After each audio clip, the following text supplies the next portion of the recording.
In the city of Zhuangjing of the Great Xian Nation, specifically at the mansion of the Grand Preceptor, our protagonist of this story, Li Fan, was celebrating his birthday.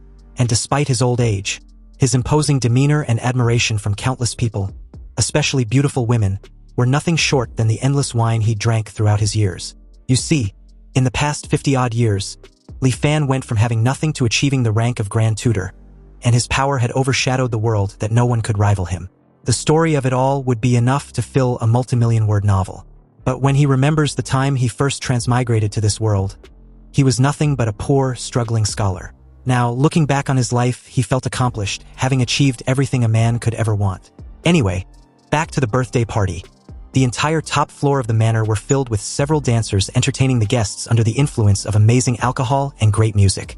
It wasn't until one of Li Fan's subjects crashed the party with an alarming yet felicitous omen. He informed his lord, the Grand Preceptor, that the sky was ablaze with falling flames, a divine sign of an auspicious omen. Also, it looks like it was flying toward the manor.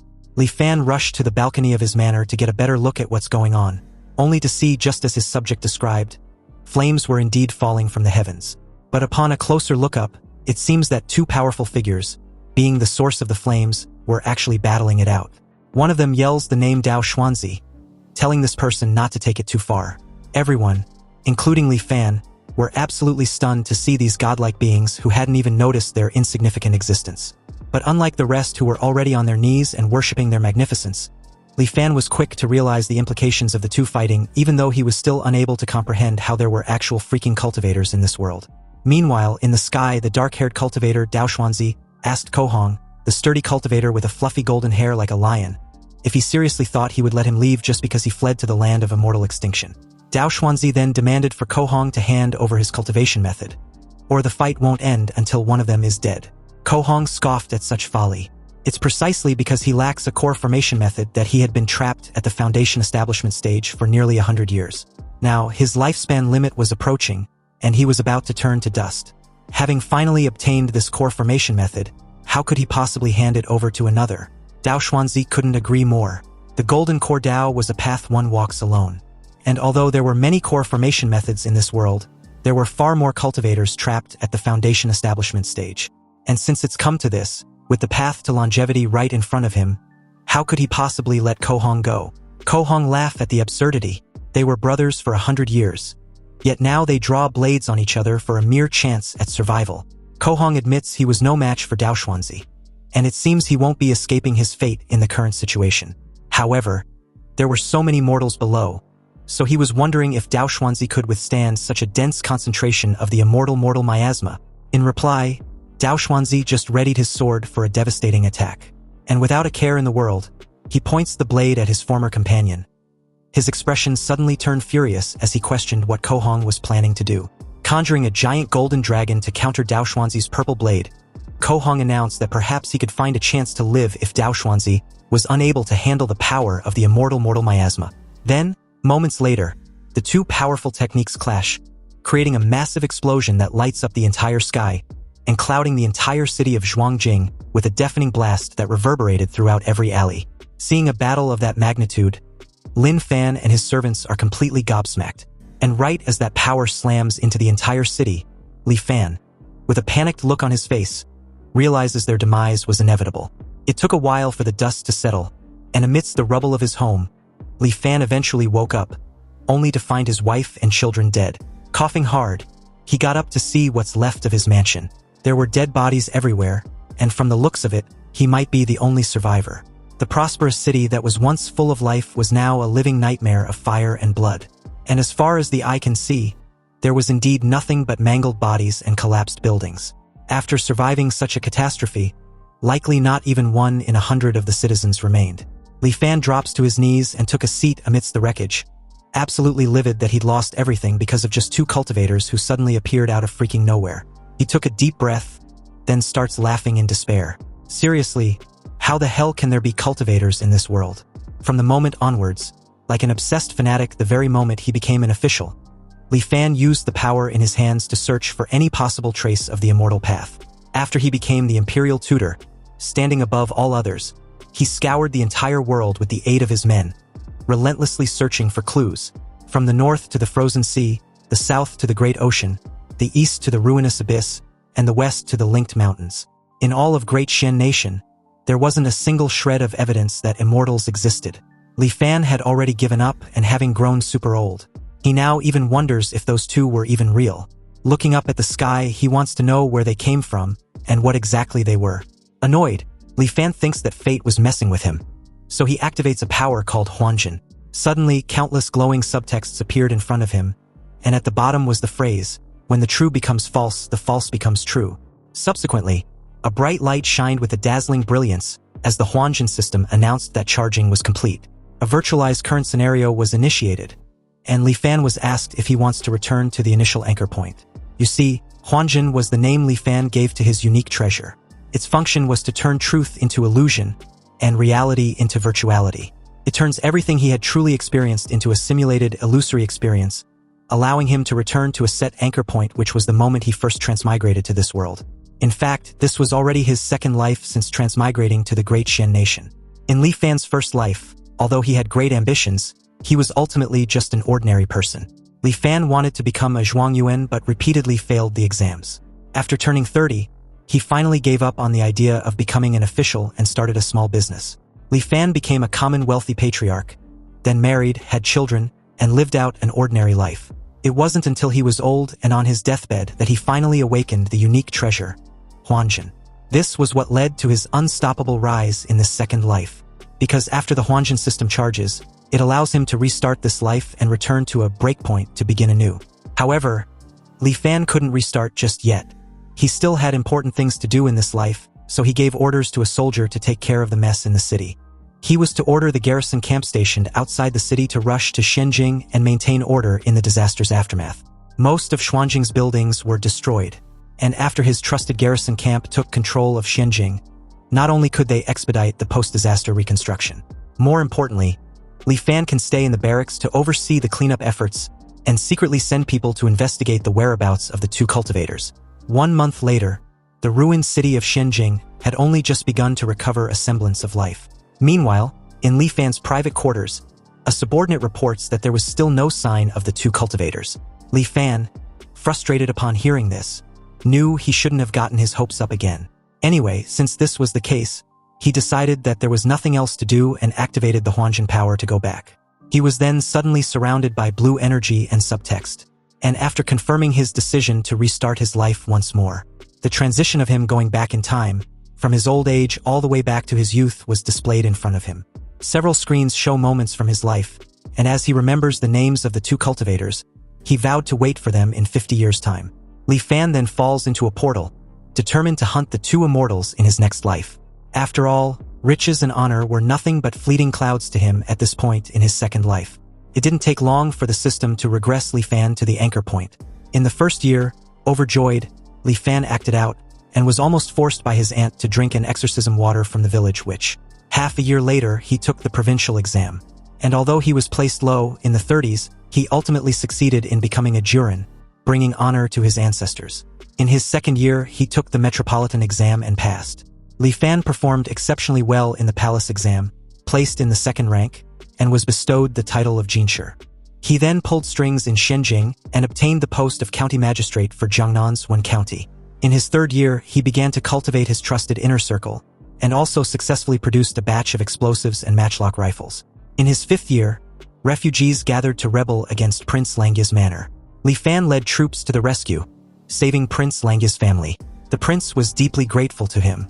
In the sixth year, Li Fan was promoted to prefect of Jianghuai Prefecture and married the daughter of the vice minister of rights. In the seventh year, his wife bore him a son. In the 10th year, Princess Langya gave birth to a son. Li Fan personally visited to offer congratulations and presented a carefully prepared gift. In the 15th year, the emperor passed away, and Prince Langya inherited the throne, changing the era name to Shenzhen. Emperor Shenzhen summoned Li Fan to the capital, promoted him to vice minister of war, and ordered him to lead troops to suppress rebellions. In the 18th year, Li Fan wiped out the rebel armies, and Emperor Shenzhen reclaimed Li Fan's military authority and promoted him to Minister of War, appointing him Grand Tutor to the Crown Prince. In the 20th year, the Empress was suddenly implicated in a witchcraft case, and Emperor Shenzhen, furious, confined her to the cold palace. The crown prince secretly sought Li Fan's help, and he decisively agreed. Through private investigation, Li Fan found the person who framed the empress, clearing her name. However, the emperor did not release the empress from the cold palace. In the 25th year, Li Fan secretly received news that someone had reported him for privately visiting the empress in the cold palace. And in that same year, the emperor was assassinated while traveling. So the officials retrieved the empress from the cold palace. The crown prince then ascended the throne with the heir named Kongning.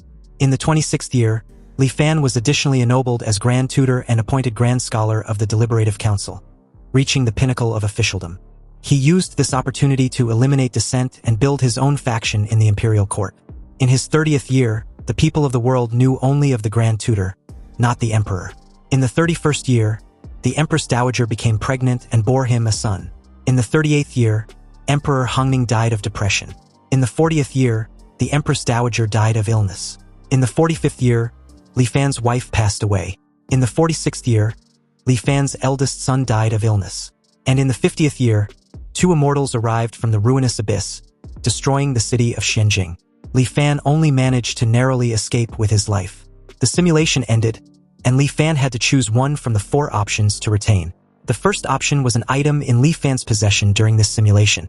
The second was his cultivation realm from the simulation. The third was the simulation memory of one person closely related to him. Of course, this memory can be inherited by that person. Then, there's the fourth, which was to forego the above choices to speed up the charging progress. Li Fan kept wondering if what he just lived through was real or just an illusion. Or was it all a simulation, an error in perception caused by it being too real? Or perhaps, upon reaching a certain level, the line between true and false no longer exists. After a brief contemplation, Li Fan sets aside the crazy thoughts and decides to just focus on the 4 options the system gave him. He thinks the first 2 options were self-explanatory. If he ever embark on the path of cultivation, those 2 would be a great help. Unfortunately, he was merely a mortal in this past life. As for the third option, there was no telling what anyone is truly capable of. Therefore, stability was paramount, and that only leaves the 4th option. Since Huanjin's virtualization requires charging, when he receives a fatal blow, Huanjin will consume the charging progress to automatically protect him. This was also why he was able to escape death several times in his previous life. Thus, the 4th option was the safest and most stable choice. Li Fan chose the 4th option and sped up the charging progress. Li Fan had lived 3 lives, accumulating 166 years in total. And about his mental age limit, he remembered in his last life it was only just over 900 years, but now it had increased to over 1,000. You see, when one carries too many memories, one's mental endurance reaches a threshold. Any excessive burden would crush the soul. This was the so-called erosion of time. However, the mental age limit will increase as one's mental fortitude strengthens. So as long as Li Fan step onto the path of cultivation, none of this will be a problem. The goal of his upcoming life was to learn the secrets of cultivation from those 2 cultivators. In 50 years, they will descend upon Shenzhen. With preparation against their lack of it, he might just have a chance of winning. Perhaps what he can rely on, besides guns and explosives, was the immortal miasma they spoke of. However, Li Fan just can't wait idly for 50 years. Since the 2 came from the ruinous abyss in the east, he can first send people deep into the bottom of the abyss to investigate. In his past lives, the most frightening thing was having no goal. Back then, he would often wake from the Empress Dowager's bed in the middle of the night, feeling an immense emptiness and confusion. He had already stood at the absolute pinnacle for a mortal in his past life, so it wasn't like he could go any higher. It would be the same even in another life. Power, pleasure, and the like. After repeating them so many times, they became tasteless as chewing wax. Perhaps, after some future reincarnation, he would have actively chosen to end his own life. But the appearance of those 2 cultivators showed him a brand new possibility. It was as if he was seeing a strange and alluring world beckoning to him. Li Fan wanna cultivate. He longs for a life with new adventures, and no one can stop him. With determination, he swears to cultivate the path of immortality. With the experience of 2 lives, everything went as smoothly as water flowing to its destination. Li Fan still participated in the imperial exams. But this time, with decades of experience and power, the essays he wrote were naturally far superior to his previous lives. In the provincial exam, the metropolitan exam, and the palace exam, he was placed first in all of them, achieving the triple first and shaking the world with his fame. Afterward, he still chose to take an official post in one county. And although there was much confusion and regret in the imperial court, his request was approved. Due to his great fame, coupled with his crystal-clear understanding of the temperaments of every official in the county, Li Fan quickly brought Wen County to heel. He then began to promote and cultivate his trusted subordinates from his past life. In his 4th anchor year, he searched in secret and found someone who could act as Prince Langya's body double, cultivating him as a trusted subordinate. In his 5th anchor year, he ordered his subordinate to pose as a refugee and attack Prince Langya's manor. Li Fan feigned a rescue, but in reality, he coordinated from the inside to kill Prince Langya's entire family. And at the same time, he had the body double take the prince's place. From then on, Li Fan secretly controlled Prince Langya's manor. In his 9th anchor year, the wedding of Prince Langya and the chief grand scholar's granddaughter proceeded as scheduled. That night, Li Fan stormed the bridal chamber and had conjugal relations with Princess Langya. In the 10th anchor year, Princess Langya gave birth to a son. Of course, the child was Li Fan's. In the 15th anchor year, the emperor was finally gravely ill, and after receiving the Edict of Succession, Li Fan rushed to the capital with his trusted subordinates. After Prince Langya ascended the throne, he aggressively placed his subordinates in the imperial court. With the chief grand scholar's covert cooperation, Li Fan easily seized control of the situation. In the 20th anchor year, after helping his son become emperor, Li Fan infected himself as grand tutor, stepping out from behind the curtain to the forefront, once again wielding power over the world.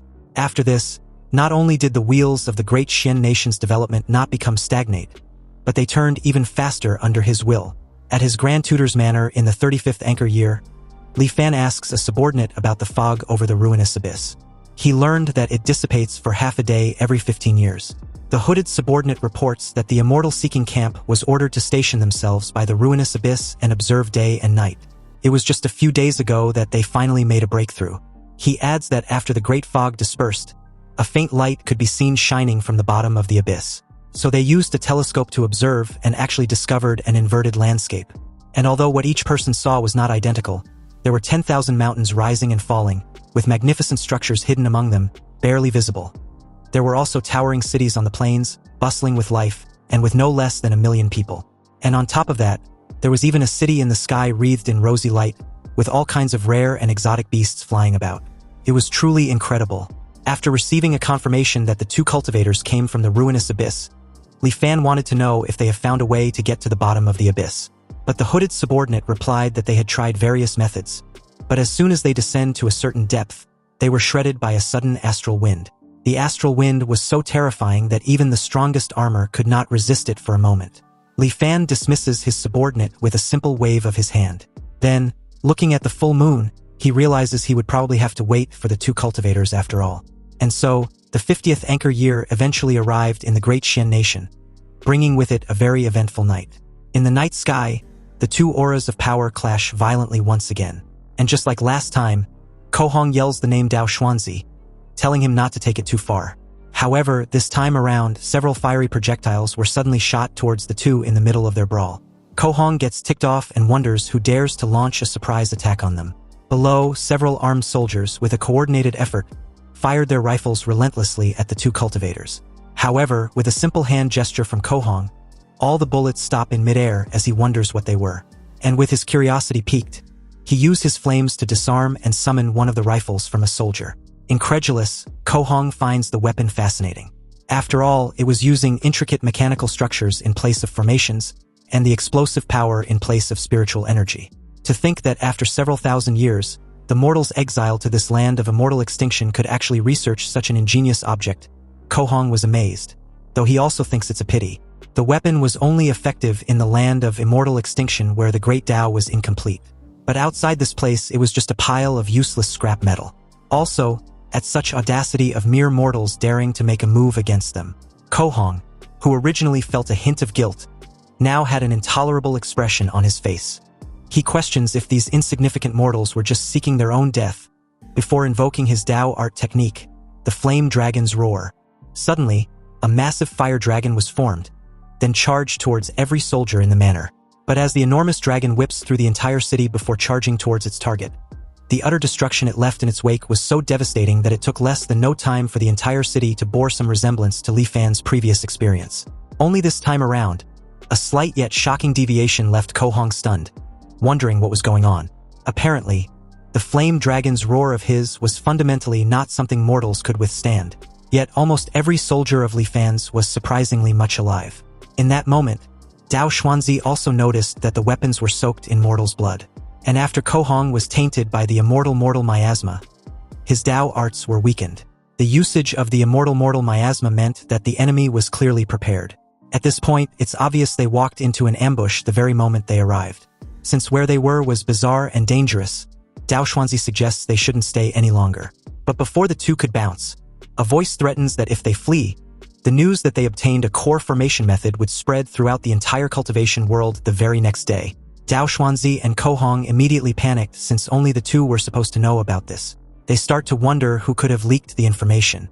But before they could react, several cannonballs heavily condensed with the immortal miasma were fired at them. Furious, Ko Hong yells that the soldiers were courting death, then hurl a massive flame towards the cannonballs. Dao Xuanzi senses the danger in that moment and tried to warn Ko Hong to dodge instead. But it was too late.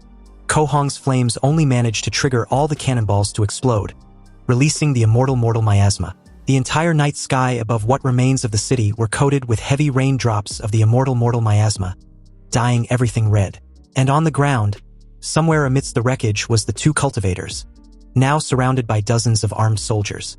A soldier informed them that their grand tutor had given an order for their lives to be spared if they surrender. Dao Xuanzi, momentarily shaken, scoffs at the idea of surrendering. But before he could actively retaliate, he sees Ko Hong's storage ring hovering in front of him. Knowing the implication of this, Dao Xuanzi, with a look of horror, turned his head in his friend's direction, only to see him advising that he leaves with his storage ring, then dies immediately after. The very moment after Ko Hong's death, a large golden dragon emerged from his body and flies into the night sky above the burning city. The dragon's spirit is then transformed into a tree branch floating in the air. It is then declared that the Foundation Establishment cultivator, Ko Hong, cultivated for 205 years, achieved his Dao foundation with the mystical object, the Qiu dragon branch. And in the land of immortal extinction, he was besieged by several thousand mortals and was carelessly injured by the immortal miasma. His cultivation was instantly lost, and his lifespan neared its end. Now, his body perishes and his Dao vanishes, returning the Dao to the heavens. A soldier suddenly speaks up in that moment, telling Dao Xuanzi that their grand tutor has no intention of fighting him to the death. If he gives up on resisting, his life would be guaranteed. Meanwhile, nearby, Li Fan watched the entire scene with a cold and detached expression. He seemed to have heard a strange voice from the sky when Ko Hong died just now. But what that voice was no longer important because it seems capturing the two immortals in this life was no longer possible. Also, he didn't expect the immortal miasma to be so lethal to cultivators. Back to Dao Xuanzi, he got up and informed the soldiers that he didn't know who they were, nor did he know their purpose. However, he and his brother were plotted against by them, resulting in his death and the loss of their Dao. Now, there was nothing more to be said, so he absolutely cannot accept this. This puppeteer, hiding behind these mortal soldiers, and even using the immortal miasma, a despicable thing scorned by all cultivators, to eliminate his brother, Ko Hong, was something he feels wasn't worth it for him. Dao Xuanzi's eyes were filled with rage, teething on the edge of madness as he calmly reminded everyone that they have all seen his brother's Foundation Establishment mystical object. Now, he invites them to take a look at his. Dao Xuanzi slowly took off into the night sky, and with a gesture of his hands, he exclaimed with a chilling tone, "With the wonders of heaven and earth, I build my Dao foundation, a sword named Dao Xian." Dao Xuanzi then invite the spectators all to view it. Suddenly, a freaking gigantic sword about the size of the mountain descended from the sky and crashed directly into what was left of Xianjing. The destruction was inescapable, so Li Fan immediately activated the power of Huanjin and found himself back inside the virtual simulation space. He clutched his chest after experiencing firsthand the power of a cultivator at the peak of the Foundation Establishment. If it weren't for the immortal miasma, even if Li Fan reincarnated 100 times over and used countless schemes, it wouldn't be enough to pose a threat to Dao Xuanzi and Ko Hong. Honestly, Li Fan also didn't expect the immortal miasma to directly cause Ko Hong's body to die and his Dao to vanish. He originally thought when they called each other brother of 100 years it was just talk. He didn't expect their relationship to be so extraordinary. When they were attacked, Dao Xuanzi called out to warn Ko Hong. Ko Hong, knowing he couldn't escape death, willingly gave the core formation method to Dao Xuanzi. And Dao Xuanzi, seeing Ko Hong die by the ambush, was unable to accept it and gave up his chance to live, striking out with a mutual destruction sword art. This all shows that the two truly shared a friendship beyond the ordinary. And about the Golden Core Dao, Li Fan remembers Dao Xuanzi stating that it was a path one walks alone. He deduced that immortal methods probably could not be cultivated together. And if that was the case for men as close as brothers, Li Fan curiously wondered what the cultivation world outside really was like. It seems that no matter how dangerous the path ahead was, Li Fan would not waver. Furthermore, with the help of the Huanjin system, as long as he was careful enough, no predicament should be able to stop him. Last time, he chose to attack both of them at the same time. Perhaps the next time, he can choose to win one of them over. Li Fan's mental age limit only increased by a few dozen this time, and it seems he was nearing his limit. If he counts the life before he transmigrated, this was already his 5th life. The path to seeking immortality was truly difficult, and he hopes the 50 years he was about to begin anew won't be wasted. So, in the 35th anchor year of his new life, Li Fan ventured into the endless ruinous abyss. And from the experience of the last simulation, he knew that the dense fog over the ruinous abyss dissipates once every 15 years. At present, he was there precisely to see it with his own eyes. And after an unknown amount of time, a massive amount of white fog was forced to erupt from the ruinous abyss, rushing straight to the sky like a reverse waterfall. This great wind lasted for a good quarter of an hour before the heavy fog finally dispersed. Li Fan took out the telescope and looked toward the bottom of the ruinous abyss. And according to the intel he had, the scene that appears at the bottom of the ruinous abyss was different for everyone who looks. But upon looking through the telescope, Li Fan could only see a dark abyss with a white light at its center. Then suddenly, the view changes and he sees ruins with an inscription. The path to immortality was dead. Li Fan, shocked and a bit puzzled, wonders what on earth happened in that place and to the world of cultivation. Soon, the scene shifts to Li Fan's 50th birthday, in his 15th anchor year. Ko Hong yells furiously at Dao Xuanzi, reciting the same line as in the previous lives. Then, Li Fan's squad of soldiers attack with their rifles. Only this time around, they only attack Ko Hong under the banner of Dao Xuanzi. Ko Hong, stunned and a bit puzzled, wondered how it was even possible as he blocks the bullets. And although he couldn't comprehend why, he also starts to wonder if Dao Xuanzi already knew he would flee to the land of immortal extinction. Ko Hong's confirmation immediately solidified when he noticed that the bullets were laced with the immortal miasma. He yells at Dao Xuanzi, calling him a despicable friend. Meanwhile, Dao Xuanzi, shell-shocked, was just as confused as his friend. He didn't know why the mortals below were attacking Ko Hong under his banner, and were even using the immortal miasma. He explains to Ko Hong that they weren't under his command, then suggests they get the hell out of there. But in that very moment, Li Fan yells from below, questioning why Dao Xuanzi was going back on his promise. Li Fan then informs Ko Hong of their deal with his friend, stating that as long as they helped Dao Xuanzi eliminate him and seize the core formation method, he would lead the clan out of the immortal Forsaken Land. Ko Hong was enraged at this point. He asked his friend if he still insists on his innocence since besides the two of them, no one knew about the core formation method. Dao Xuanzi, done with this nonsense, decides to find the culprit, Li Fan, who was still running his mouth after revealing his knowledge of the core formation method. Li Fan adds that they had incurred the wrath of the masses for the sake of the immortal miasma Dao Xuanzi spoke of. Now, public resentment was boiling over. So if the immortal master cannot keep his promise and lead them out of the immortal Forsaken Land, he fears it won't be long before his clan dies without a burial place. Annoyed by the false guilt-tripping, Dao Xuanzi charges towards what he believed to be Li Fan, a shameless villain who needs to shut the fuck up. Dao Xuanzi crash lands with a reverberating boom, sending dust and debris flying. Dao Xuanzi spots a radio, which he believes was an artifact. At the same time, Li Fan accuses Dao Xuanzi of trying to permanently silence them. Gritting his teeth, Dao Xuanzi was surprised as to how cautious the enemy was. He instantly destroys the strange artifact, but the damage was already done. Ko Hong, full of righteous fury, accuses his friend of betraying their 100 years of friendship all for pure greed. If he wanted the core formation method, why couldn't he challenge him for it, but resulted to so many underhanded tricks? Ko Hong decides not to flee anymore and chooses to challenge Dao Xuanzi. If his friend has the skill, he should come at him. Ko Hong activates his flame dragon's wrath and charges towards Dao Xuanzi, who lets out a helpless sigh after being cornered. With a massive fireball hurled at Dao Xuanzi by the summoned flame dragon, Dao Xuanzi calmly counters with his sword. The two attacks collide, creating an explosion. Then, very abruptly, another radio announces Li Fan's decision and reason in switching sides. Since Dao Xuanzi was fickle and vindictive, Li Fan explains he's afraid there would be no escape for him and his men if he wins. So he now ordered his soldiers to assist the immortal master Kohong in dealing with Dao Xuanzi. Upon hearing this, Kohong laughs at his friend, who always prided himself on being noble, but was actually a despicable person who got screwed over by faith and was suffering a backlash.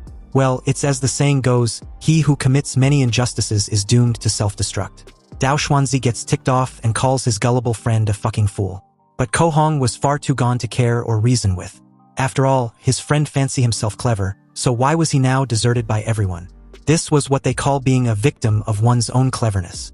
Kohong, who had recently mastered a new Dao technique, declared that this was the perfect time to test it out. He activated another Dao technique, the imprisoning dragon. A cage made of flame suddenly imprisoned Dao Xuanzi. And to break free, Dao Xuanzi, in rage, enlarges his sword and breaks free with ease. He made his way back in the night sky, fed up with being on the defense. He summoned his Dao Foundation sword and went on the offensive. Dao Xian appears in the sky in all its glory, ready to destroy everything in its path. But Kohong challenges Dao Xian's Dao with his own, invoking his dragon transformation technique, which was the Dao Dragon Staff, a golden dragon to face Dao Xuanzi's giant sword. But before the two Dao summons could clash, Li Fan and his men intervene, lending Kohong a helping hand. They attacked Dao Xuanzi with explosives filled with the immortal miasma, and upon contact, they exploded, releasing the immortal miasma, which instantly clouded Dao Xuanzi. All wounded, Dao Xuanzi let out an ear-piercing cry, and soon realizes that his Dao Dragon branch has been hit. It starts to grow rapidly from within him, then sprout outward. The branches instantly grew and took over his entire body. And eventually, Dao Xuanzi's body gets completely consumed, leaving a lifeless corpse.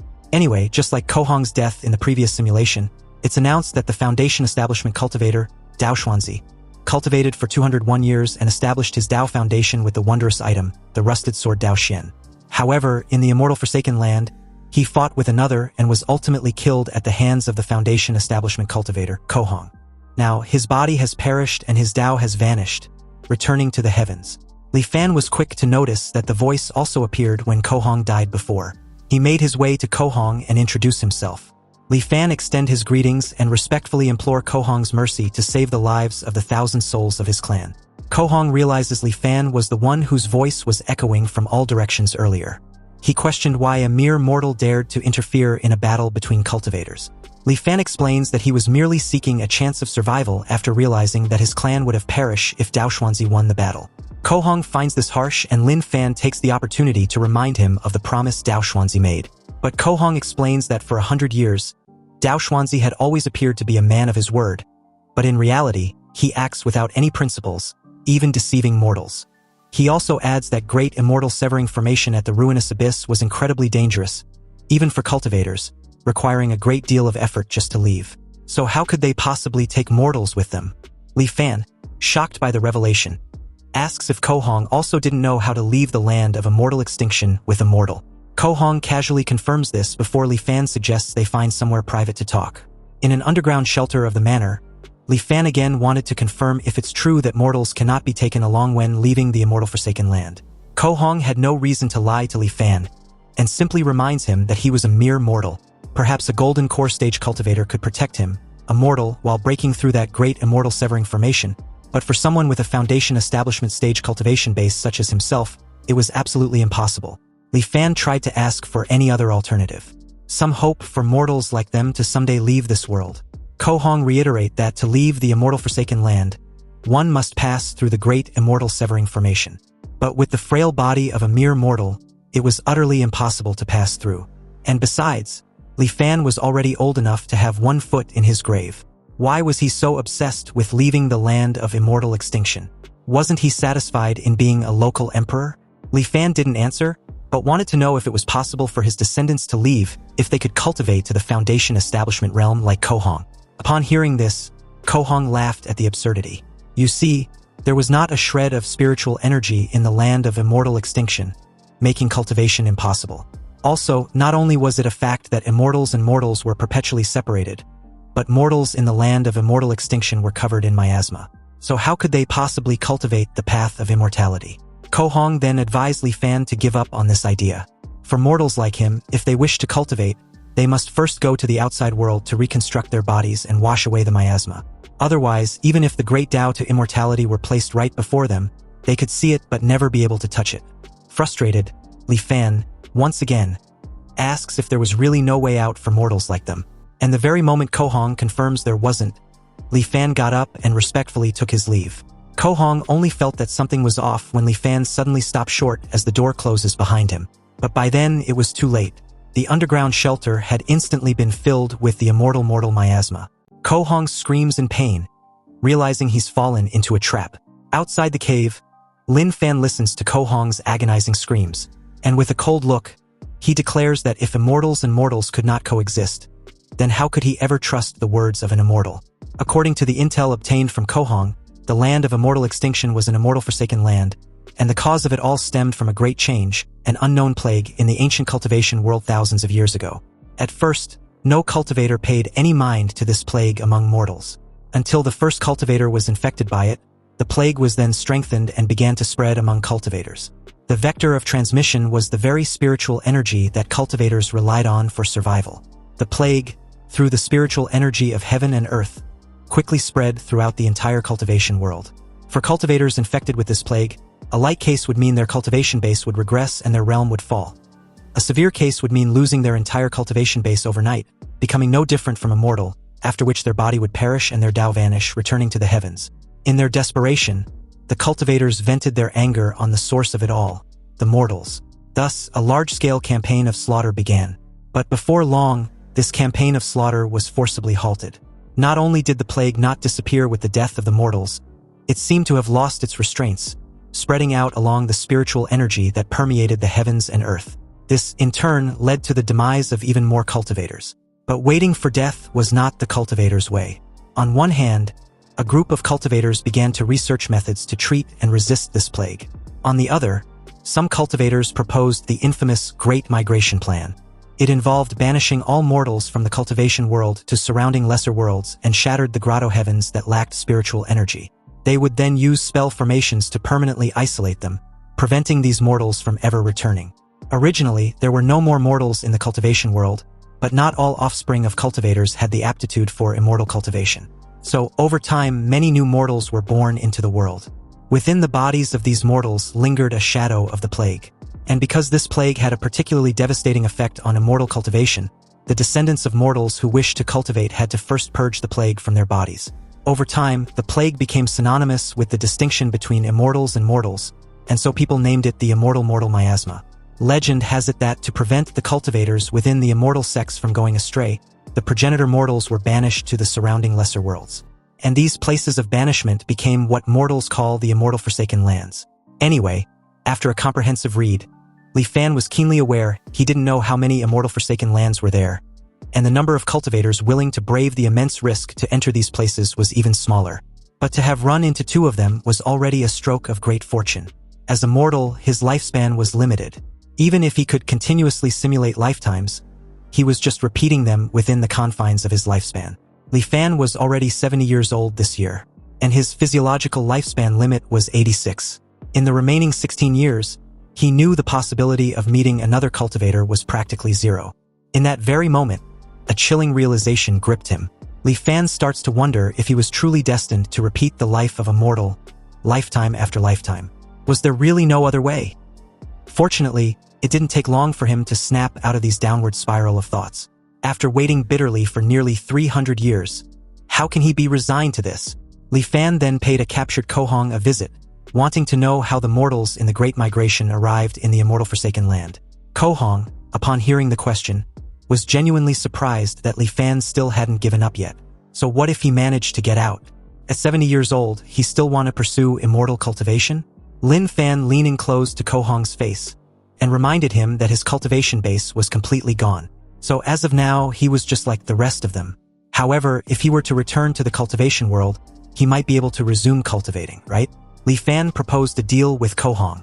If he can help him find a way to the cultivation world, then perhaps he would take him along when the time comes. Ko Hong immediately furrowed his brow and calls Li Fan a treacherous villain, realizing the old bastard was still trying to trick him. But Li Fan just calmly retorts, stating that whether what he says happens to be the truth or a lie, it is, in the end, a glimmer of hope. So, was Kohong willing to give up this path to survival, grow old and die in this tiny confinement of his? Kohong was speechless for a moment, but after briefly thinking things over, he gave a reply with a helpless sigh. If he wasn't mistaken, what the cultivators used back then to migrate the mortals was a dharma artifact similar to flying arcs or flying shuttles. You see, in ancient times, the cultivation world was teeming with people, sects were numerous and prominent, and it was incredibly prosperous. Such transportation-type dharma artifacts were also very popular. However, it's a pity that a great cataclysm befell heaven and earth later on, and every cultivator feared for their own safety and began to act alone. So flying arcs and shuttles were rarely seen after that. Hearing of the great cataclysm in heaven and earth, Li Fan asked if Kohong was referring to the bizarre Great Plague. Kohong explains that although the immortal mortal miasma was bizarre, it couldn't shake the foundation of cultivators. The main reason the immortal mortal miasma was able to run rampant was that most of the cultivators in the world had perished in a great calamity. Apparently, the great Tao of the Golden Core, there can be only one. Though there were many core formation methods in this world, there were far more cultivators stuck in the foundation establishment stage. Realization struck Li Fan as he briefly recalls what he saw in the endless ruinous abyss. He then asked if the immortal techniques could not be cultivated by more than one person. Kohong confirms this assessment. You see, it was said that in ancient times, there was no such restriction. Back then, countless great cultivation sects opened their gates wide, accepting disciples and teaching their arts. Cultivators had the guidance of their masters and could ask for help whenever they encountered difficulties in their practice. They could also spar and exchange insights with their fellow disciples who cultivated the same methods. What a vibrant and magnificent scene the entire cultivation world was, until one day, the efficiency of cultivators' practice dropped drastically. While cultivating, they would feel a connection in their hearts, knowing exactly how many people in the entire cultivation world were cultivating the same technique at the same time. They also made a horrifying discovery. The more people who cultivated the same method simultaneously, the lower the cultivation efficiency for everyone practicing that method. Countless cultivators could not advance their cultivation base by a single inch, and as their lifespan's end drew near, they could no longer hide the killing intent in their hearts. Masters and apprentices, martial brothers and sisters of the past, all turned into mortal enemies in an instant. A calamity that swept across the entire cultivation world began. And anyone who practices the same method as another was obstructing the original's path to the Tao. So this led to a fight to the death. Even the rogue cultivators who tried to take refuge by hiding in deep mountains and secret realms could not escape, because cultivators practicing the same method could sense each other's location. Anyway, since immortal techniques cannot be cultivated by more than one person, Li Fan wanted to know just how cultivators practice at present. What was the cultivation world like as of now? Kohong lets out a heavy sigh and replied that as at present in the cultivation world, if one wants to cultivate, there were no more than a few choices. One was to join the Myriad Immortals Alliance. The Myriad Immortals Alliance was a loose coalition formed by numerous cultivators. One can exchange for cultivation methods and resources within the alliance using contribution points. However, to earn contribution points in the alliance, one must accept and complete missions, or by trading with others. The second is the Five Elders Council. The Five Elders Council was an organization founded by 5 top-tier mighty figures, and its influence was immense. As long as one has the aptitude for cultivation, they can voluntarily join and choose a cultivation method. But the price was that one must sign a sole contract and serve the Five Elders Council for a certain period of time. From Kohong's description, it feels like cultivation methods weren't that scarce in the cultivation world. Kohong nodded with a slight smile. The reason was that the methods obtained this way were all incomplete. These methods were all newly compiled by the major powers over the years, so reaching the peak of qi condensation was already their limit. To advance further and establish a Tao foundation, one must switch to a new cultivation method, and the same applies to realms above foundation establishment. Li Fan was a bit puzzled. After all, if one were to switch methods and start over every time they break through to a new realm, didn't that mean all their previous efforts will be for nothing? Kohong explains that that won't happen, because all who cultivate must practice a fragment of the supreme primordial true scripture. This scripture was not a cultivation method, but more of a secret technique. Its function was to allow a cultivator to willingly disperse their realm without significant loss. After dispersing their cultivation to switch to another method, they can quickly catch up to their original realm. A bit shaken, Li Fan was also amazed that such a miraculous method exists. It was as if this fragment appeared at such a convenient time, since only in this way could the many cultivators of the world be made to accept constantly changing their cultivation methods. Kohong could only sigh once again. Li Fan was right, but what else could be done about it? A true method was hard to come by, and his friend, Dao Xuanzi, died without ever knowing the real reason why he snatched the method and ran. It wasn't just because it was a core formation method, but because it was a true method that could lead directly to the nascent soul realm. Next, after Kohong introduced Li Fan to some common knowledge of the cultivation world, such as how a cultivator's demise can trigger celestial phenomena within a certain range, he finally returned to the main topic. He once heard a rumor that for thousands of years, mortals from the immortal Forsaken Lands have been secretly returning to the cultivation world. But it's mostly just idle talk and baseless rumors from the streets, without any concrete evidence. Li Fan points out that there was no smoke without fire. Sometimes, rumors were the truth of the matter, and as long as there was a sliver of hope, he would not give up. Kohong, upon hearing this, really didn't know how an old Li Fan with one foot in the grave can still be so restless. Of course, Li Fan couldn't reveal his secret, and can only assure Kohong that as long as he helps him find the way to the cultivation world, not only will he release him and let him return with him, but he would also return all of Kohong's and Dao Xuanzi's belongings to him, including that nascent soul true method. Shocked as hell, Kohong asked if Li Fan was really serious, and after receiving a confirmation reply, he immediately agreed to help. He vowed to do his utmost to help Li Fan. So, with Kohong's help, Li Fan collected historical books and records from all over the world, striving to find clues about the Great Migration era from the scattered fragments of ancient records. And at the same time, he mobilized the army to excavate ancient tombs on a massive scale, trying to find any trace or clue. Although this caused the people's grievances to boil over and officials submitted memorials to admonish him daily, he forcibly suppressed them all. But unfortunately, too much time has passed since the Great Migration era, and the lifespan he had left in this world was far too short. 16 years later, Li Fan exited the underground secret chamber, knowing full well his end in this simulation was near, yet hadn't found jack shit. His now frail body was like a candle flickering in the wind that could be extinguished at any moment. But before this life ends, he needed to first confirm the items within Kohong's storage ring. Opening the storage space revealed the Thousand Mysteries Jade Cosmos Golden Chapter Scroll. It was a nascent soul realm cultivation method with the current number of cultivators being 0. Li Fan could only pity his current predicament. After all, he was sitting on a mountain of treasures, but had no fortune to enjoy it. Together with the scroll was the rusted sword Daoxian.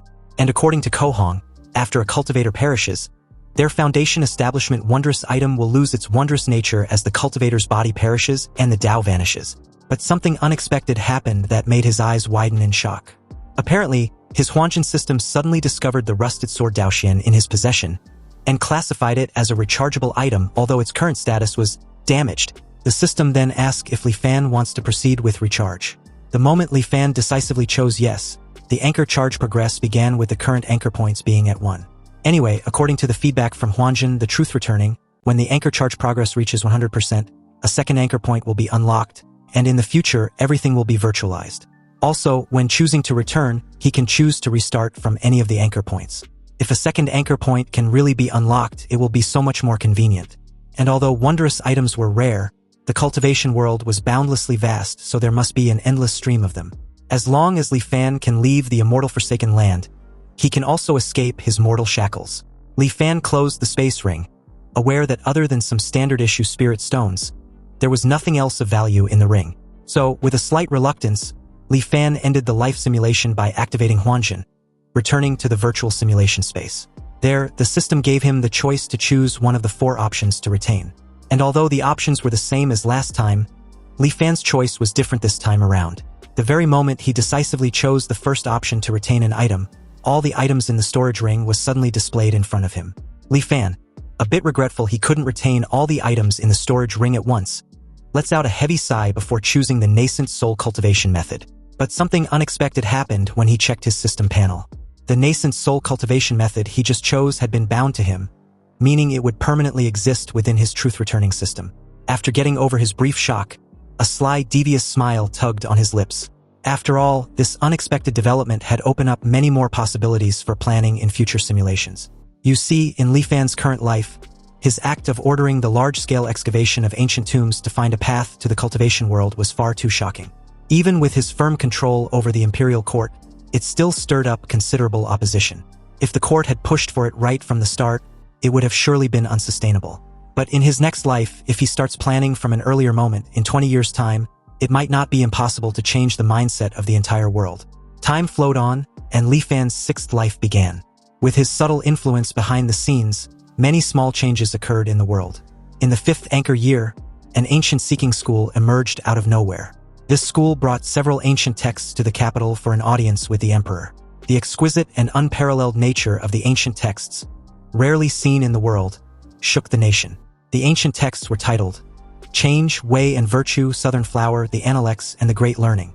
In the sixth anchor year, the emperor suddenly fell gravely ill and was confined to his bed. All the imperial physicians were at their wits' end. Then, the ancient seeking school presented an elixir to the emperor. And at death's door, the emperor consumed the elixir. To everyone's surprise, the elixir had a miraculous effect, and in just a few days the emperor made a full recovery.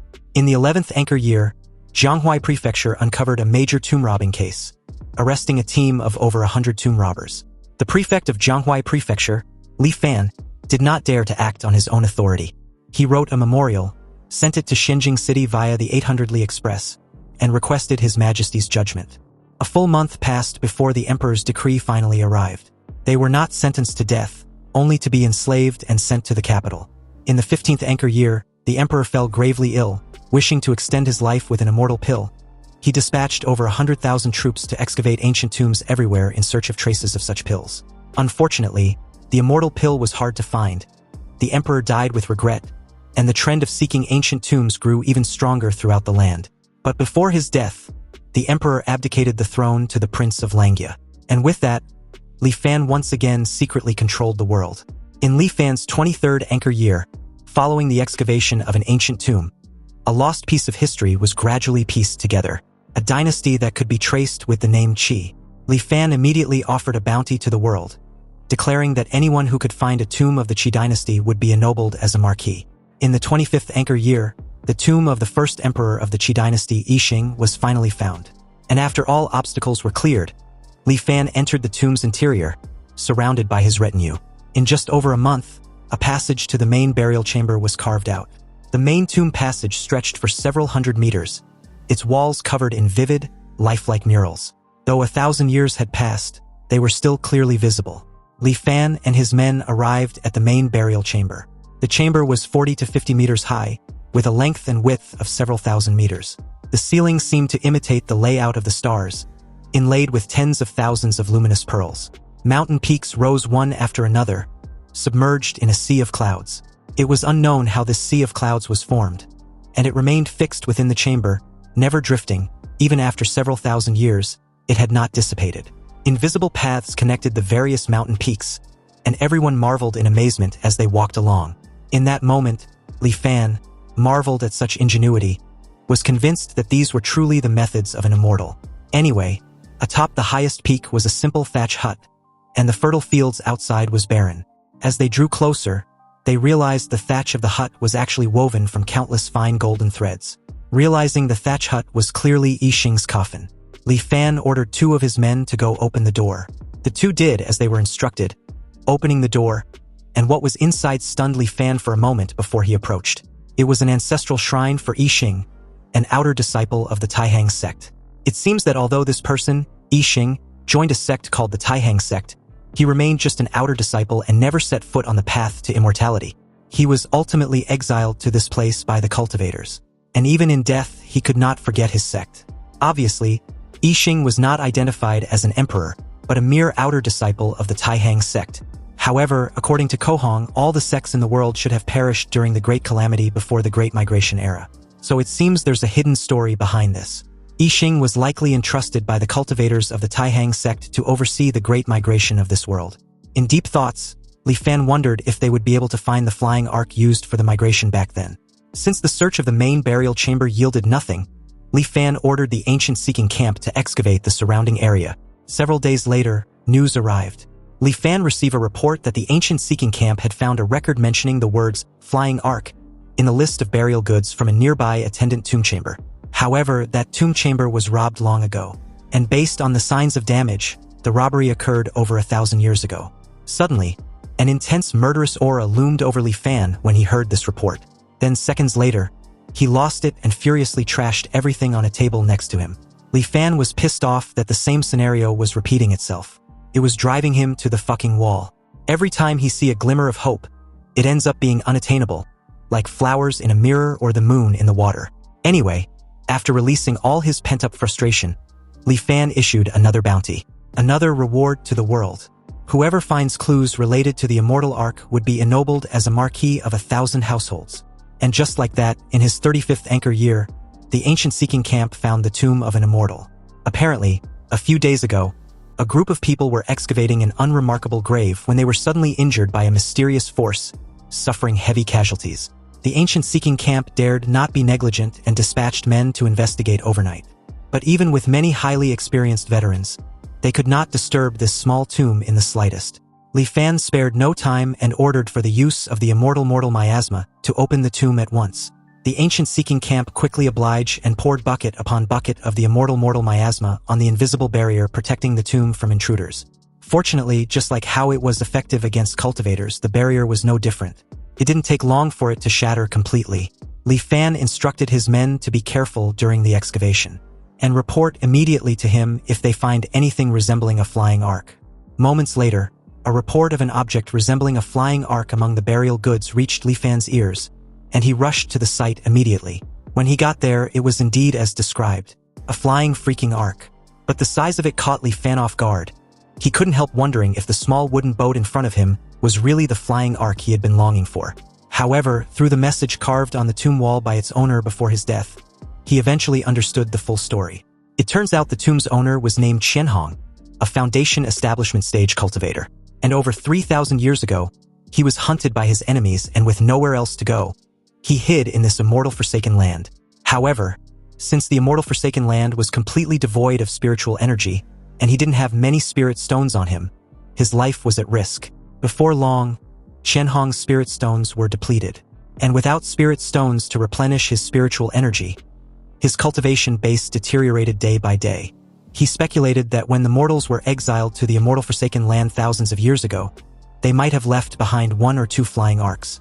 So he investigated far and wide, spending decades before finally finding the tomb of Yixing. There was indeed a flying arc in the tomb, but to Qian Hong's despair, the core power spell formation inside the arc was already damaged. Furthermore, he didn't know the art of artifact refinement, so he couldn't repair it. At that point, Qian Hong finally gave up on the idea of leaving the immortal forsaken land. Qian Hong left his final words on the tomb wall, telling the person from a later generation who may encounter his tomb. If this person sweeps his grave, he may take one of the 4 items from the cultivation world as his thanks for what was left. Anyway, with the protection of the spell formation outside the tomb, it wasn't surprising Qian Hong was so certain that a cultivator would be the one to arrive. Anyway, in that moment, the Huanjin system notified Li Fan of a wondrous item of heaven and earth, a halting stellar fragment. Li Fan was astonished that he had actually found one, believing it to be the mysterious item guarding the tomb. Unfortunately, the truth returning wasn't reacting to it at all.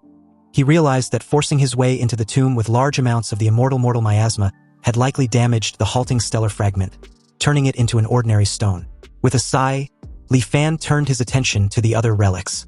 He found a lesser truth-returning vastness Qi condensation stage cultivation method and a cloud water record foundation establishment method, both with their current cultivators being one. Li Fan immediately frowned, puzzled as to how someone was already cultivating these methods. He wondered if it could be a trap, but he quickly realized that that might not be the case. After all, more than 3,000 years had passed, and any cultivator in the Foundation establishment, or even Golden Core realm would have long since turned to dust. But why were these techniques still being practiced? In that moment, a sudden realization struck him. It might be that these methods had a master copy. After the Great Calamity, many cultivation methods were preserved and compiled by major powers like the Myriad Immortals Alliance and the 5 Elders Council. When the management of these major powers sees a method that no one was cultivating, they bring it out again for people to redeem. In other words, over the past 3,000 years, who knows how many owners these 2 methods had passed through. Dropping the scrolls back in frustration, Li Fan muttered bitterly that everything in this world was corrupt. Then, with an immense satisfaction that practically left him shaken with excitement, Li Fan picked the 3rd item, the Taihang Arc, and after changing hands countless times for thousands of years, the Taihang Arc was now in his possession, and along with it, his wish finally being fulfilled after centuries of waiting. Though the Taihang Arc was damaged, Li Fan wasn't concerned the slightest. Qian Hong had failed to repair it, and Li Fan knew he couldn't fix it either. but there was someone who could. So, as the scene shifts to Li Fan's 50th anchor year, the familiar scene on that fateful night unfolded once again. And this time around, before Ko Hong and Dao Xuanzi could finish their verbal exchange, Li Fan interrupted the two, questioning if a mere core formation method was truly worth fighting to death over. Of course, both Ko Hong and Dao Xuanzi couldn't help wondering which insolent mortal dared to speak so arrogantly. Li Fan stepped forward calmly and invited them down for a proper chat. After a moment's hesitation, the two descended and joined Li Fan's party in silence. Li Fan laughed lightly, telling the two that long ago, his ancestor had spoken a prophecy on his deathbed for his future generation that two people would come from the east of the abyssal ruins and set foot in the capital, marking the chance for their clan to finally escape the immortal Forsaken Land. And for thousands of years, his clan had been skeptical. But to have it proven correct calls for a grand toast. Curious, Ko Hong asked for Li Fan's name, and upon reply, Dao Xuanzi, with his eyes narrowed slightly, repeated Li Fan's words with disbelief. He asked if Li Fan's ancestor had truly foreseen their arrival thousands of years ago, and what exactly he meant by an opportunity to escape. Li Fan's expression shifted, growing sharp and almost displeased. He asked if they doubted him. Ko Hong frowned and said the matter sounded too fantastical. They had roamed the cultivation world for centuries, and yet not once heard of anyone capable of deducing events thousands of years ahead. Li Fan then asked if they had ever heard of the Taiyan sect. At once, Ko Hong's eyes widened in shock. He asked if Li Fan meant the very sect that had once been renowned throughout the ancient world for its mastery of the arts of deduction. Li Fan lets out a heavy sigh and told the two to relax. He explained that his ancestor had indeed been a member of the Taiyan sect. However, unlike others, his ancestor had little interest in cultivation itself. Instead, he was completely absorbed and obsessed with the art of deduction and fate calculation. That would have been harmless back then until the great cataclysm struck, forcing all mortals to migrate. With only a key condensation stage cultivation base, no one would have compelled his ancestor to take part in the migration if he was unwilling. Yet, seeing the terror on his family's faces, he volunteered to take responsibility for their safety. Afterwards, he chose to remain in this immortal Forsaken Land with his family. Dao Xuanzi listened quietly and finally asked why Li Fan had chosen to stop their fight. Li Fan answered that no cultivator had stepped into this immortal Forsaken Land for thousands of years. He knew at once that they were the very people his ancestor had prophesied, the key to his clan's escape. But when he saw them about to kill each other over a mere core formation method, he had no choice but to intervene. Dao Xuanzi sighed and nodded slightly in understanding, adding that Li Fan must have found them laughable. But he might not understand how scarce cultivation methods were in the outside world. It was quite normal for cultivators to turn on one another and fight to the death over a single scroll. Li Fan let out a weary sigh and asked if things truly had to come to that. Dao Xuanzi looked at him curiously, sensing something in his tone. But before he could speak further, Li Fan raised his hand and said that before his own son passed away, he inherited a cultivation method that led directly to the Golden Core realm. The two cultivators were shocked. Ko Hong exclaimed that such a method was remarkable. If Dao Xuanzi could obtain it, there would be no need for them to fight anymore. Dao Xuanzi then asked what Li Fan sought in return. Li Fan replied that his ancestor's lifelong wish had been simple, to return to the Taihang sect. And before his death, aside from the cultivation method, he also passed down a Dharma artifact known as the Taihang Arkansas. Though damaged, his ancestor had once used the Taihang art of deduction to foresee that many years later, two cultivators would appear, one skilled in swordsmanship, the other in artifact refinement. Together, they would help his descendants repair the Taihang Ark and finally escape this immortal Forsaken Land. Amazed, Dao Xuanzi exclaimed that the Taihang art of deduction was incredible. His brother Ko Hong was devoted in the art of artifact refinement, and his specialty was precisely sword technique. Ko Hong was in awe with Li Fan's ancestor. After all, to have such unfathomable power with only a Qi condensation stage cultivation base was extremely hard to even imagine. Li Fan dismissed the praise without his evidence as simple talk, so he invited them to see the method first. But before the two could follow, Dao Xuanzi gave his friend a murderous look, reminding him that he already possessed a core formation method. So was he still not satisfied? Ko Hong, suddenly nervous as hell, agreed not to follow and sat back in his seat, whereas Dao Xuanzi followed eagerly, unaware of Li Fan's cold and calculating expression. Li Fan led Dao Xuanzi to the underground chamber. But at the entrance, Dao Xuanzi halted in his tracks very abruptly when he noticed the lingering immortal miasma. Li Fan, upon seeing Dao Xuanzi's fear and hesitation, explained that one can't be too careful. They were mortals after all, and to protect their family's greatest treasure, they had no choice. Li Fan entered alone and came back shortly after holding the cultivation method. At the entrance, he asked Dao Xuanzi to inspect the cultivation method left by his ancestor. Upon seeing the Thousand Mysteries Jade Cosmos Golden Chapter, Dao Xuanzi was completely gobsmacked when he noticed that it was a nascent soul method. Li Fan acknowledged that everything was unfolding exactly as he had predicted. He confessed that earlier, in front of Kohong, he had described his ancestors' inheritance only as a core formation method because he feared provoking malicious thoughts. Dao Xuanzi respectfully praised Li Fan for his sharp mind. He promised Li Fan to rest assured. His friend, Kohong, was an expert in artifact refinement, and he would be persuaded to help repair the Taihang Ark with all his might. Li Fan laughed and stated that he would be counting on Dao Xuanzi. Once the Ark was repaired, he would present the nascent soul method to him personally. Later, Dao Xuanzi informed Kohong telepathically that Li Fan's claim was true. He had seen the ancestral core formation method with his own eyes. Kohong's expression darkened. He vowed to seize the method by force. The moment Kohong suggested that they take the method by force, Dao Xuanzi quickly refused. He reminded his friend that although Li Fan was a mere mortal, he was still a descendant of the Taiyan sect, and their art of deduction was terrifying. If they acted rashly, there was no telling what hidden tricks Li Fan might have up his sleeve. Repairing the Taihang Ark was not a difficult task, so there was no need to invite unnecessary trouble. Dao Xuanzi also considered that if Li Fan were pushed too far, he might reveal that the cultivation method was actually a nascent soul technique, a revelation that would attract disaster. The next day, Li Fan personally handed the Taihang Ark to them for repairs. Kohong examined it with admiration, saying that as expected of an artifact from the Taihang sect, its refinement and the profundity of its spell formations far surpassed anything he had studied.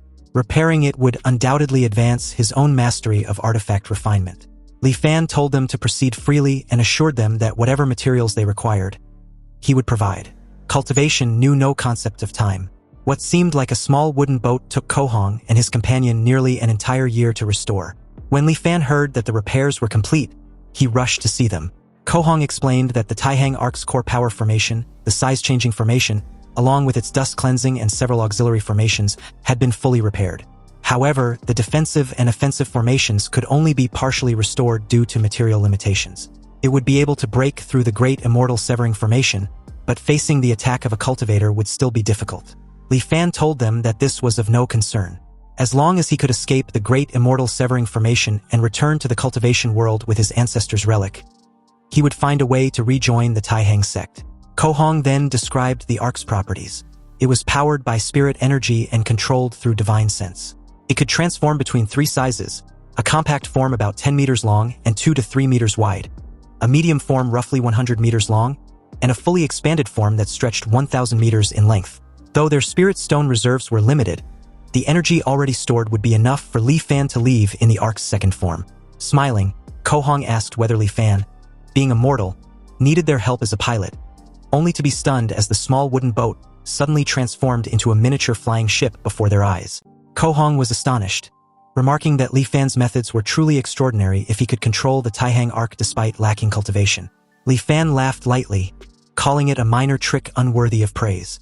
He expressed sincere gratitude to the two cultivators, saying that after being trapped for 1,000 years there was finally hope of escape, all thanks to their help.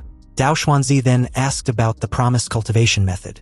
Li Fan smiled faintly and gestured for them to follow, saying that everything had long been prepared and that he would personally lead them to retrieve it. 3 days later, Kohong and Dao Xuanzi, who had obtained the cultivation method, came to bid Li Fan farewell. Dao Xuanzi explained that they had exhausted most of their spirit stones. If they remained in the immortal Forsaken Land any longer, their cultivation bases might begin to decline. Thus, they had come to take their leave.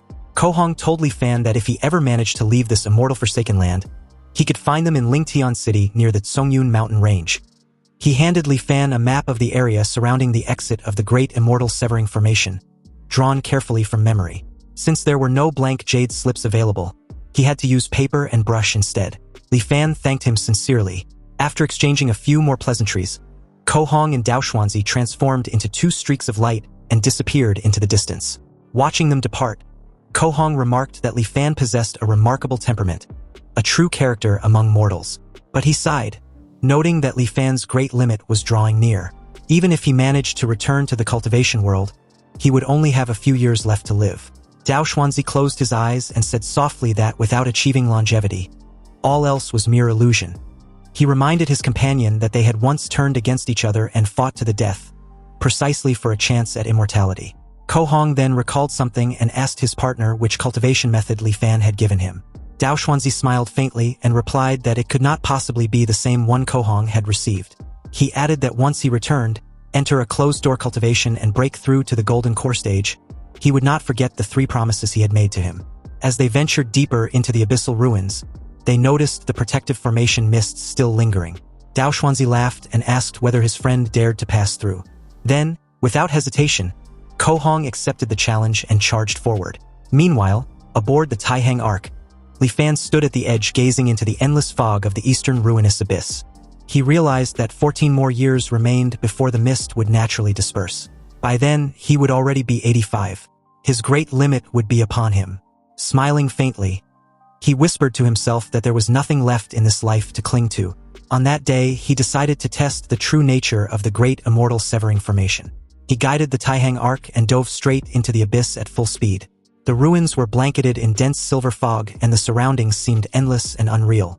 Suddenly, the ship jolted violently as if it had collided with something unseen. The entire hull shuddered under immense pressure. He realized he had likely entered the astral wind layer, a region where even a Foundation establishment cultivator would struggle to survive. The wind blades here could tear a mortal apart in an instant. He was grateful for the defensive spell formation protecting the Taihang Ark. Without it, the consequences would have been unimaginable. After half an hour of steady control and resistance against the violent winds, the shaking finally subsided. The thick fog ahead began to clear, replaced by blinding light. At last, he had broken through. Li Fan had escaped the great immortal severing formation. Upon re-entering the cultivation world, he chanced upon a rare and powerful method.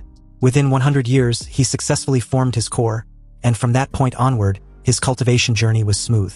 1,000 years later, he attained enlightenment and ascended.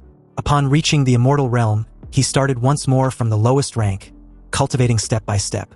Through patience and perseverance, he eventually arose to become the Emperor Immortal, the one who ruled above all immortals. Then, transcending even that realm, he shattered the spatial barrier and ascended again into the divine realm itself. Starting as a minor figure in the God realm, Li Fan cultivated for 10,000 years until he reached the God King realm, eventually becoming the most powerful existence in that world. Afterward, he endured countless trials and ascended once again, this time to the primeval God realm, where he began anew as a low-ranking gatekeeper. From there, he started over from scratch, cultivating tirelessly through hardship and solitude. Then, all of a sudden, he opened his eyes and found himself once more in his mortal body, an old man seated within the Taihang Arkansas. He was stunned, wondering if everything he had just experienced was merely an illusion created by the illusory light layer. Looking around, he noticed that the ark had turned on its own.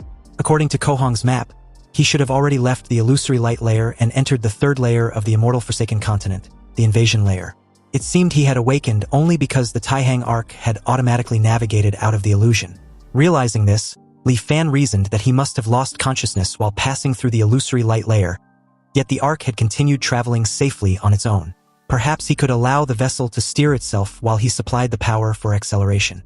An intuition flowed from the Taihang Ark into his mind, guiding him in the right direction. Trusting it, Li Fan increased the ark's speed, and soon he arrived at the 4th layer of the immortal Forsaken Continent, the flowing fire layer. Just as he expected, the ark's autonomous navigation was flawless. It seemed this ancient vessel, once designed for migrating mortals 1,000 years ago, had been equipped with a hidden mechanism allowing it to traverse the immortal Forsaken Continent automatically. Having witnessed its reliability, Li Fan chose not to interfere. He simply provided spiritual power and let the Taihang Ark fly on its own. It passed safely through one treacherous region after another, the flowing fire profound ice layer, the thunderstorm layer, and others each perilous. Yet the Ark always managed to avoid disaster by the narrowest margin. After a long and tense journey, he reached the final region, the darkness layer. According to Ko Hong, this layer was not particularly dangerous, merely an endless void of darkness. Yet Li Fan could not help feeling anxious. Once he passed through, the exit to the cultivation world would finally be before him, 6 lifetimes of reincarnation leading to this single moment. Suddenly, a colossal creature emerged from the darkness, a monstrous mouth as vast as a mountain, opening wide to swallow him whole. Just before it struck, Li Fan shouted to the dark void, truth returning, activating Huanjin. In that instant, a mechanical voice echoed in his mind, informing him that the simulation had ended. Eyes wide in horror, Li Fan nearly lost his shit, wondering what the hell that terrifying being was. Ko Hong and Dao Xuanzi had both passed through the great immortal severing formation safely without encountering such creature. He wondered if it was some sort of guardian that appeared only to mortals. It seemed the best course was to wait for the dense fog to disperse and for light to appear at the bottom of the abyssal ruins before attempting the journey again. Though he had failed at the final moment, the insights he had gained from this life far exceeded his expectations. Without hesitation, after choosing to retain the Taihong arc, he began once more, embarking on his 7th life. In the 4th anchor year, Li Fan led his most trusted subordinates to the sealed tomb of Chanhong. This time he came prepared. Using a special spray infused with immortal miasma, he slowly corroded the ancient defenses. Bit by bit, the protective power of the halting steel fragment weakened until it could no longer pierce through his armor. Moments later, the system discovered a rechargeable item, the halting steel fragment. Although damaged, it asked if Li Fan would like to recharge. Without hesitation, Li Fan accepted. Though the fragment had sustained some damage, the anchor charge progress increased by 25%. He calculated that if he could repeat this process 3 more times, he would unlock the 2nd anchor point. The remaining relics within the tomb no longer held any value to him. After ordering his men to reseal the burial site, he quietly departed. In the 5th anchor year, curiosity once again overcame caution. Despite his previous resolve to wait, he could not resist returning to the eastern abyssal ruins. This time he told himself he would only take a look and not descend. Yet as he approached, he noticed that the dense mist beginning to clear away. He stood there in silence, his heart pounding.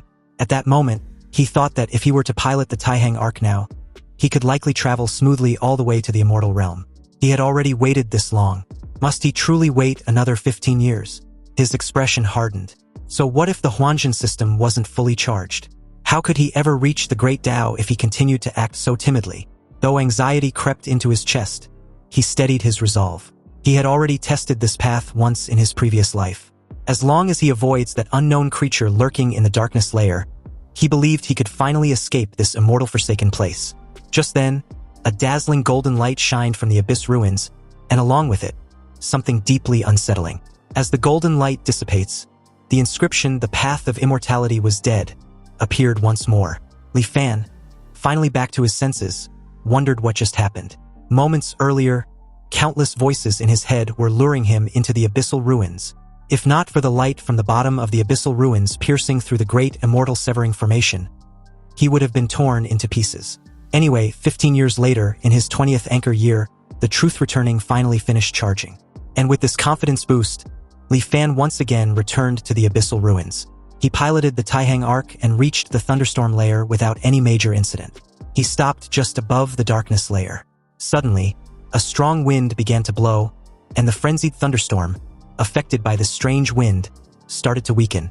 Specks of light emerged from the darkness, and Li Fan used this precious light to search for the terrifying monster lurking in the dark. Unfortunately, he found nothing. Seeing that the light was about to disappear, he no longer hesitated and piloted the Taihang Arc at full speed, racing towards the bottom of the abyssal ruins. Then, out of nowhere, the monstrous mouth suddenly opened wide once again to swallow him whole. But this only proved his speculation to be correct. This behemoth holds great malice towards mortals. Perhaps its mission is to devour any mortal who comes near that place. Li Fan gritted his teeth and changed course, piloting the Taihang Arc upward. He narrowly escaped the jaws of death, quite literally, and made his way back to the frenzied thunderstorm layer, close at the edge of the darkness layer, only to realize that the monster had stopped chasing. The behemoth stopped right at the edge of the darkness layer, granting Li Fan the perfect opportunity to use the light from the thunderstorm layer to see what it really looks like. And oh boy, was it freaking enormous. It looked like a whale, only 1,000,000 times bigger. Li Fan wondered what the actual hell was that thing. This terrifying behemoth was so freakishly huge that the Taihang Arc should be nothing but a speck of dust in front of its eyes. Yet every time he passed through the dark void, it manages to find him. Even though Li Fan was a bit disheartened, he clenched his teeth in frustration and could only try other methods. Fortunately, he had plenty of chances to do just that. And just like that, over the next 15 years, Li Fan tried to force his way through the darkness layer countless times. But during this time, The time it took for the giant whale to find him after he entered the darkness layer greatly decreased. So, left with no choice, he could only return in defeat after a brief struggle with the giant whale. In his 35th anchor year, at the edge of the thunderstorm layer, Li Fan noticed that only on the day the white mist recedes does the giant whale seem to be delayed by something, discovering him only after a while. With this extra bit of time, he believed perhaps he could fly to the bottom of the abyssal ruins. This time, he decided to go all out and charge straight through at the fastest possible speed to cross the darkness layer before the giant whale could react. He managed to plunge through for the longest time and even saw an illusory scene which appeared below, getting closer and closer. But the giant whale's terrifying cry rang out once again, and along with it, its freakishly wide-opened mouth. Then it was too late. Activating the Huanjin system, he was informed that the simulation had ended. Returning to the virtual simulation space, Li Fan forgo the selection and accelerate the charging progress. He noticed that the upper limit of his psychological age didn't increase. It seems he had already reached the limit, so it wasn't increasing anymore. With a determined look, he lets out a heavy sigh, already aware that he had 748 years to squander. On his 8th lifetime, in the 4th anchor year, he opened Shenhong's tomb once more and accepted the recharged prompt. With his anchor charge progress now at 51% and the current anchor points still at 1, Li Fan took solace that at least his 8th lifetime wasn't a complete waste. In the 5th anchor year, the day the white mist receded, the void transformation charge progress was already close to 90%. But anything less than 100% makes no real difference to him, so he can only wait patiently. In the 20th anchor year, Li Fan tried and failed. In the 35th anchor year, he tried again and failed miserable again. However, these attempts weren't completely useless. At the very least, his control over the Taihang arc became more and more proficient. In the 50th anchor year, Li Fan chose not to force his way through the darkness layer again. He was already old, and his reflexes and mental acuity had declined sharply, so there was no chance of success. He chose to meet his 2 old acquaintances to see if he could get any clues from them. As he watched them from below, hearing their opening sentence just now, Li Fan suddenly feel a bit nostalgic. Anyway, as before, he used the pretext of a core formation method to lure the two to the Grand Tutor's manor. And after 3 rounds of drinks, he took out a scroll with a painting of the behemoth and inquired about it. Li Fan further explains that his ancestor once said on his deathbed that if he ever had the chance to escape the immortal Forsaken Land, he wouldn't need to worry about anything else. With the protection of their sex Taihang arc, he would be safe. But the final layer, where a giant whale lurks, requires the utmost caution. The 2 cultivators were extremely unsettled with this knowledge, completely unaware that there was such a ferocious beast in that pitch-black, empty place. And how come they didn't see it? A sudden realization struck Dao Xuanzi, and Li Fan was quick to notice. It looks like the Sword Dao cultivator seems to know of the beast. Dao Xuanzi calmly explains that he had only seen records of it in an ancient text, and it was said that in ancient times, there was a sect named Beast Taming. The Beast Taming sect had no profound cultivation methods.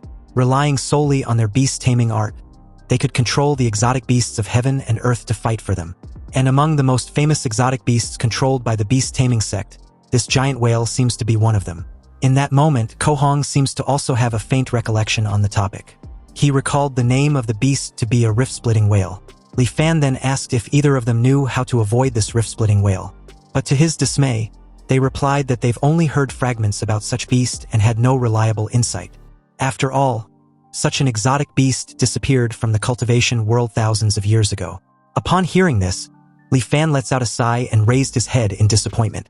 In the end, he still had to rely on himself. Anyway, after handing the cultivation method to Dao Xuanzi and sending the 2 away, Li Fan chose to end his 8th lifetime. And in his 9th lifetime, he opened Shenhong's tomb again, wanting to absorb the halting steel fragment to charge up. Unfortunately, the truth-returning system had no reaction. In his 20th, 35th, and 50th anchor year, he tried repeatedly, but could not break through the darkness layer. In the 65th anchor year, Li Fan was already 85 years old, and his life was nearing its end. Since he was too old, he could no longer outwit or outfight the giant whale. Li Fan decided not to force it.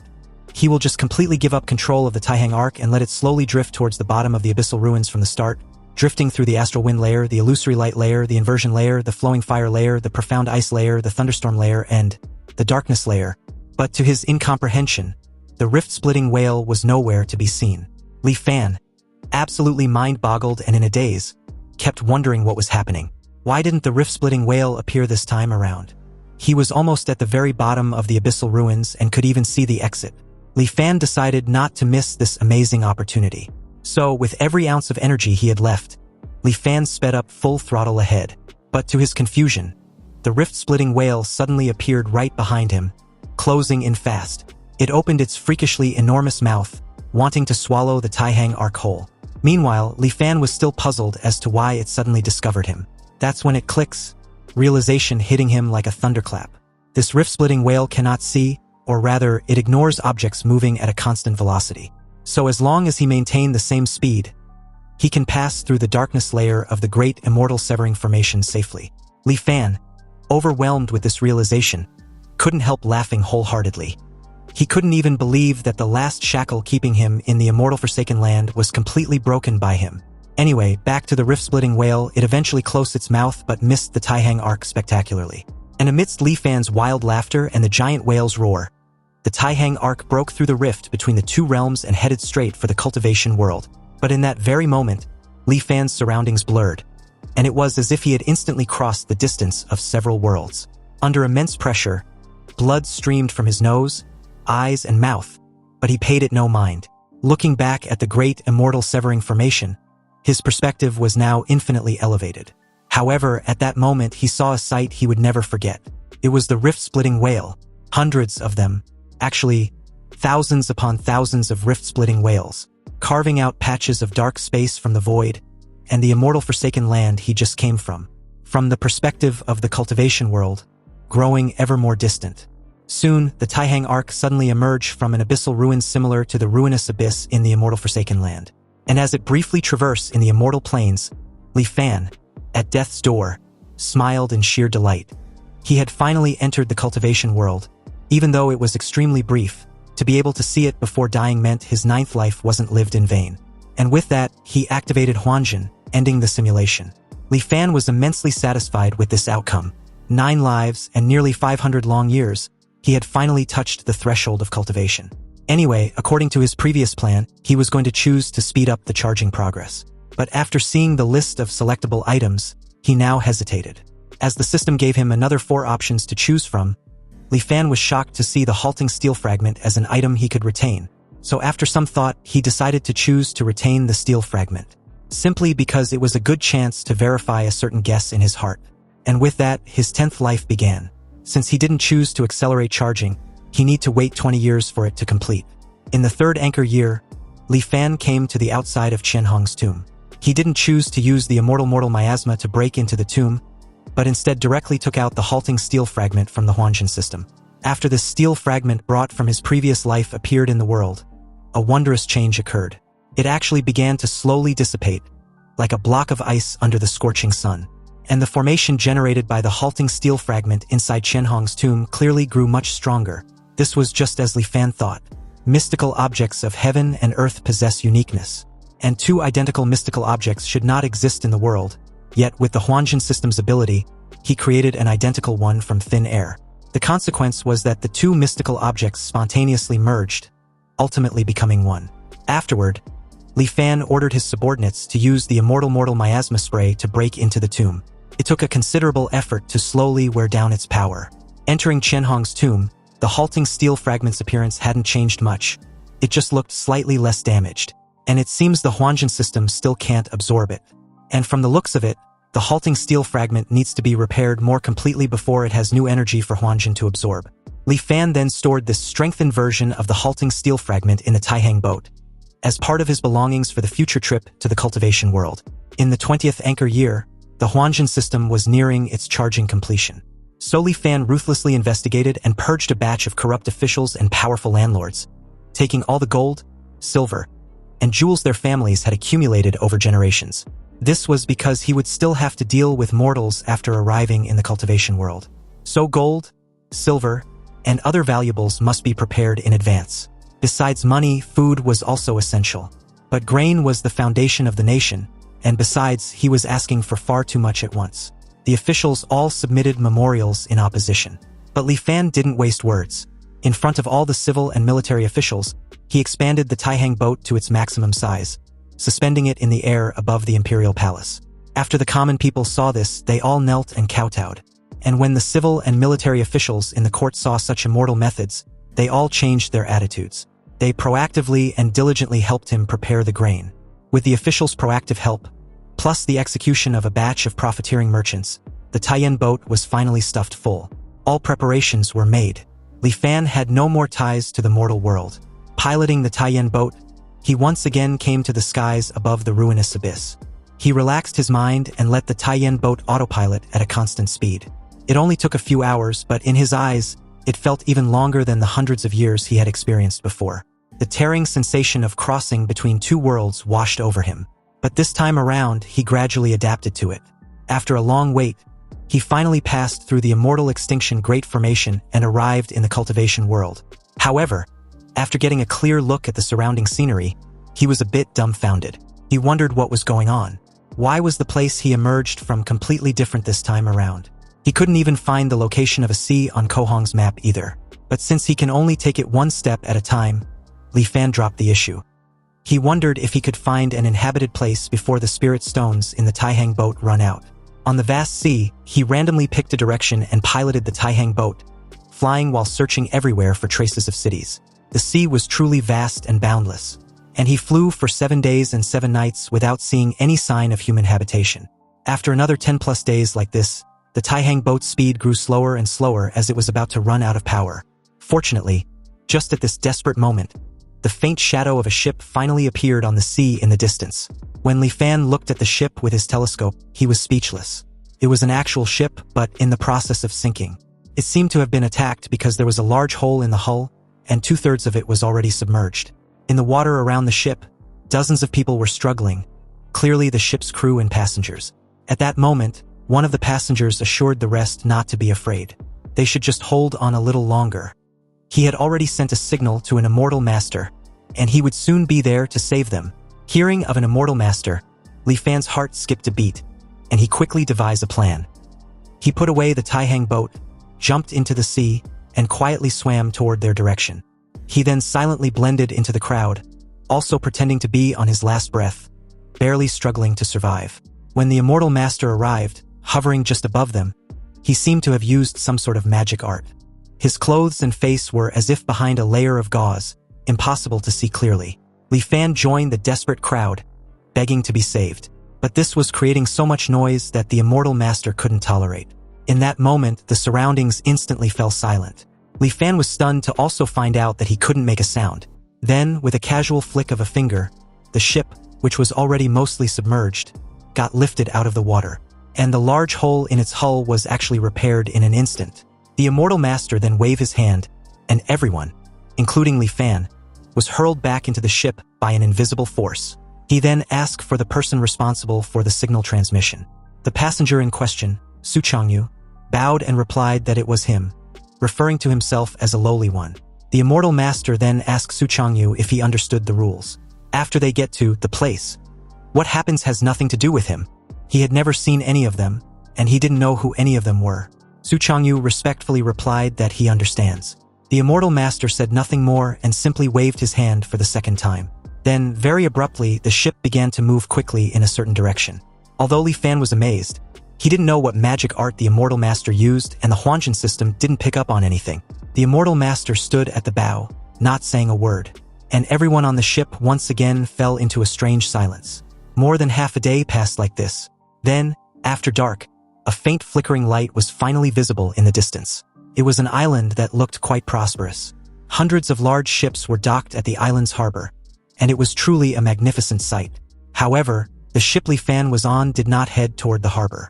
Instead, it went halfway around the island, coming to a sparsely populated area on the back.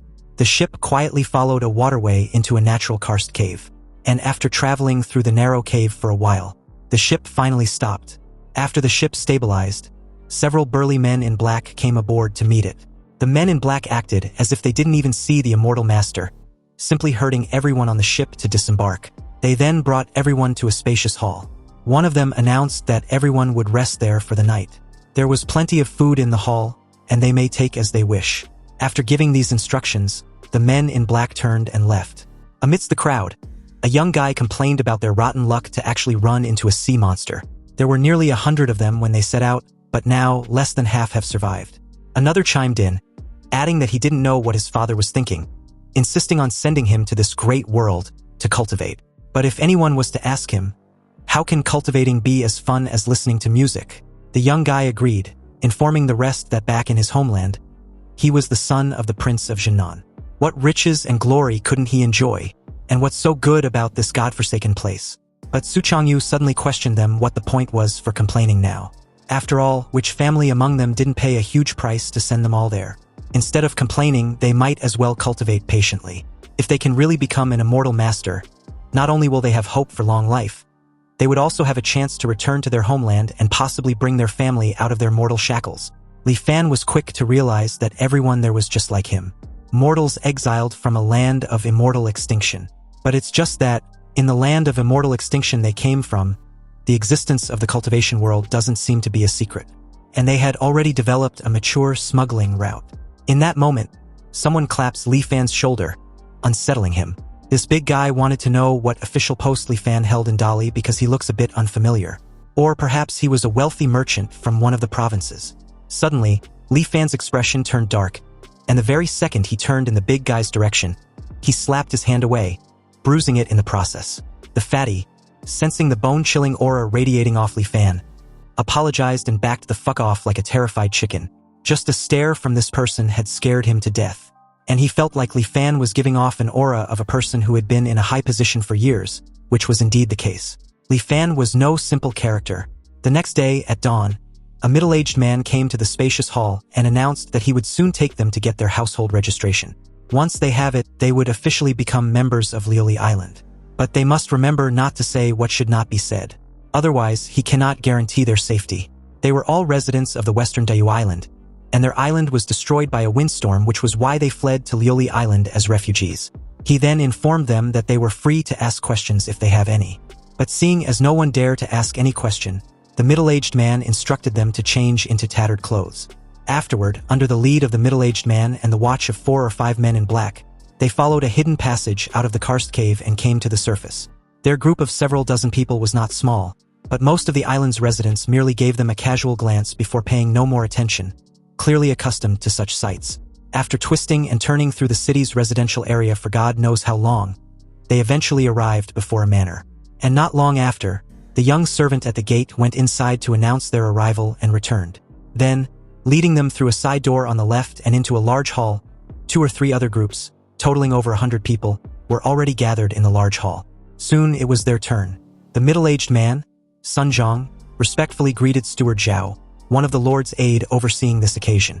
Steward Zhao calmly asked Sun Zhang if the group he brought were all the refugees to be registered. After receiving a confirmation reply, he then asked if they were either rich or noble. Sun Zhang smiled and took something from the breast pocket of his robe, then replied that they were all wealthy families on Dayu Island. He presented the treasure to Steward Zhao, and added that it was unfortunate all their wealth and glory vanished like a bubble without the protection of an immortal master when the disaster struck. Now, they can only travel thousands of miles to seek refuge on their Liuli Island. Apparently, a windstorm raged a few days ago, and even their Liuli Island was affected. But the western islands suffered even heavier losses. It was said that over 200 islands were razed to the ground, and countless mortals perished at sea. Fortunately, the immortal masters were merciful and ordered them to rescue the refugees. Steward Zhao stated that it was a good thing that Sun Zhang's Tianbao Lu was so dedicated, but he should rest assured he would report this truthfully to the island lord. And when the immortal master's rewards are handed down, Sun Zhang would surely get his share. Afterward, Steward Zhao began processing the registration procedures for everyone. Before long, it was Li Fan's turn. When Steward Zhao looked up at Li Fan's demeanor and composure, he instinctively felt an aura of an important person. He calmly asked Li Fan for his name, and upon reply, inscribed it on a blank paper talisman before handing over. Steward Zhao then instructed Li Fan to place a drop of his blood on it. Li Fan bit his thumb and did as he was instructed. Steward Zhao informed Li Fan to keep this spirit talisman safe, because from that point forth it will be his proof of identity. Li Fan would need to present the spirit talisman for all matters on the island, big or small, such as receiving work, collecting grain, and undergoing inspections. He then warned Li Fan to never lose it. Meanwhile, as Steward Zhao relayed all this intel to Li Fan, Sun Zhang, who stood at his side, was puzzled. He couldn't comprehend why Steward Zhao was being so cordial to Li Fan, explaining so much. Anyway, the household registrations were distributed very efficiently, and the entire group received their Liuli Island registrations. Immediately after that, they left that place and did not return to the karst cave. Instead, Sun Zhang led them into the courtyard of a residence. There, he asked with a satisfied smile that they can now sign the contract since the household registrations were in order. Without a word, Su Changyu calmly took out a paper talisman from his robe, bit his finger and smeared his blood on it. The paper talisman, which also had his name on it, suddenly dissipated into thin air. This was the so-called 3 contracts to finalize. And in the future, once they were completely settled, Su Changyu vowed to sign the final contract as promised. Sun Zhang clutched his head with a displeasured look, then comments that dealing with people like Su Changyu from the departed realm was such a hassle. If it weren't for the sake of the immortal master, their Tianbao Lu would never engage in such an unprofitable business. Sun Zhang then announced that all residents of Liuli Island can claim a place to live using their household registration spirit talisman. And in addition, during the first year of registration, they can receive a certain amount of grain for free each month. Although these were all crucial intel, Su Changyu was more concerned about what they must do if they wish to cultivate. Sun Zhang replied honestly that mortals like them who had returned from the land of exile had a much higher concentration of miasma in their bodies than ordinary people. So if they want to cultivate, they must first dispel the miasma from their bodies. Of course, they were already aware of this matter. The issue was how they could get the miasma removed. Sun Zhang explains that there were several methods to remove the miasma. The first was the island's body-purifying spirit pool. Soaking in the spirit pool for a day and a night can completely remove all the miasma from their bodies. But unfortunately, the materials required to open the spirit pool were astonishingly expensive. And although their Liuli Island was wealthy, they can only open it once every 3 years. Sun Zhang then feigned being in deep thoughts, and added that the last time the spirit pool was opened was a year ago, which means they would have to wait about 2 more years for it to be opened again. And besides, the number of spots available for the spirit pool was limited and the competition was fierce. How could outsiders like them with no foundation possibly compete with the people of the island? Su Changyu then asked of the other methods. And apparently, the second method was to cultivate the profound yellow heart-cleansing incantation, paired with specific medicines and diet. This would gradually change their constitution over time and eventually clear out the miasma completely. Although this method was time-consuming, often taking 5 or 6 years, its advantage was its stability. Nor does it require any special price to be paid. The profound yellow heart-cleansing incantation and its corresponding elixirs can be bought at the island's pharmacies. Su Changyu was deeply unsettled with the number of years and asked if those 2 were the only methods. Suddenly, Sun Zhang's expression darkened as he declared that there was a third method, which was to become a test subject. Reiterating what they just heard, the entire group was deeply shaken as Sun Zhang confirms his earlier words, explaining that some immortal masters were very interested in the miasma inside a mortal's body.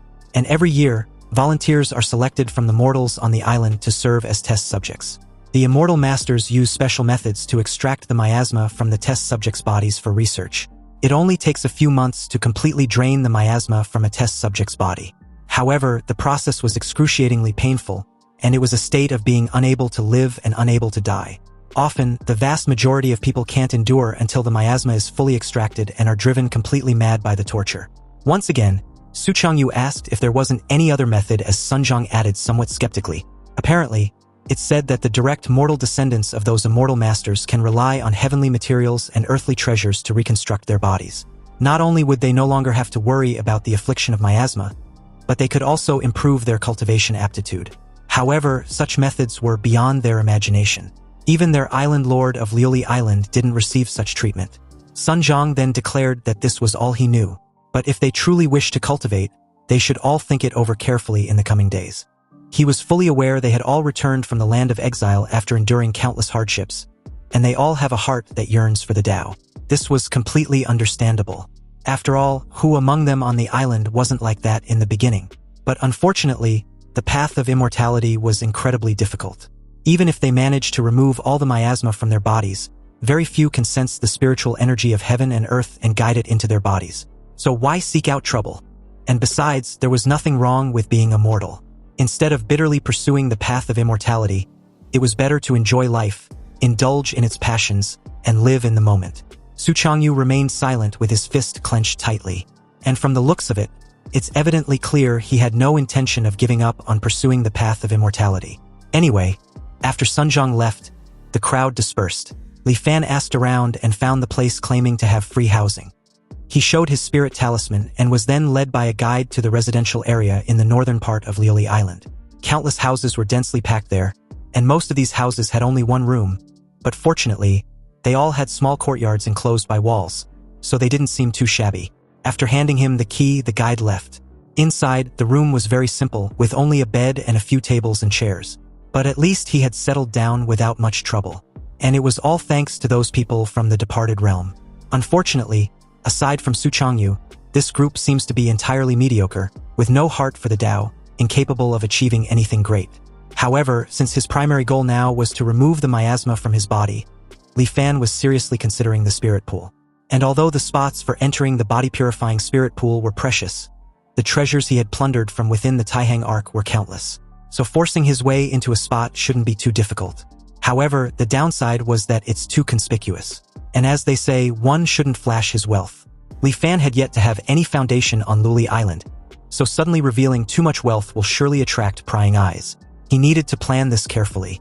In that moment, someone suddenly knocked on his door, and upon asking who was there, this person simply whispered a reply, giving nothing away. Li Fan drew a sword from his current miniature Taihang Arc and made his way to the door. Then, opening it slightly, he was a bit uneasy and annoyed to see Fatty, who rudely barged in and accused Li Fan of not being one of them. He was confident that Li Fan wasn't from the departed realm. And with his brow furrowed, he asked who Li Fan really was, and his purpose in sneaking onto Lioli Island. Li Fan, with a darkened expression, ignored the question and asked one of his own, wanting to know how Fatty knew he wasn't from the departed realm. Fatty explained that when they fell into the water, he vaguely saw Li Fan suddenly emerge from underwater. At first, he thought it was an illusion, but later, after thinking it over carefully, he realized Li Fan wasn't in their group when they left the departed realm. It seems this Fatty was quite astute and sharp-minded, but completely oblivious to the edgy and chilling tone in Li Fan's voice. And to make matters even worse, he proceeded to reveal that he was the only person who noticed Li Fan had snuck in, completely fucking himself over. When he was even asked about being absolutely sure, this idiot proudly confirmed it, unaware of Li Fan's looming figure with a sword as he called the others fools for not noticing. That's when a sword was plunged straight through his chest from behind.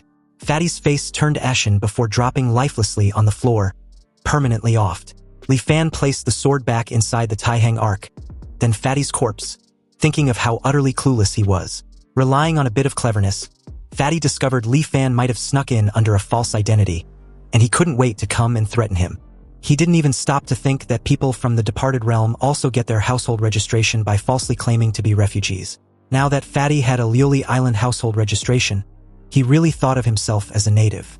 Anyway, that immortal master whose face was unclear, the one who came to meet them, and Sunjong's Tianbao Lu, they all acted very cautiously, afraid of being found out.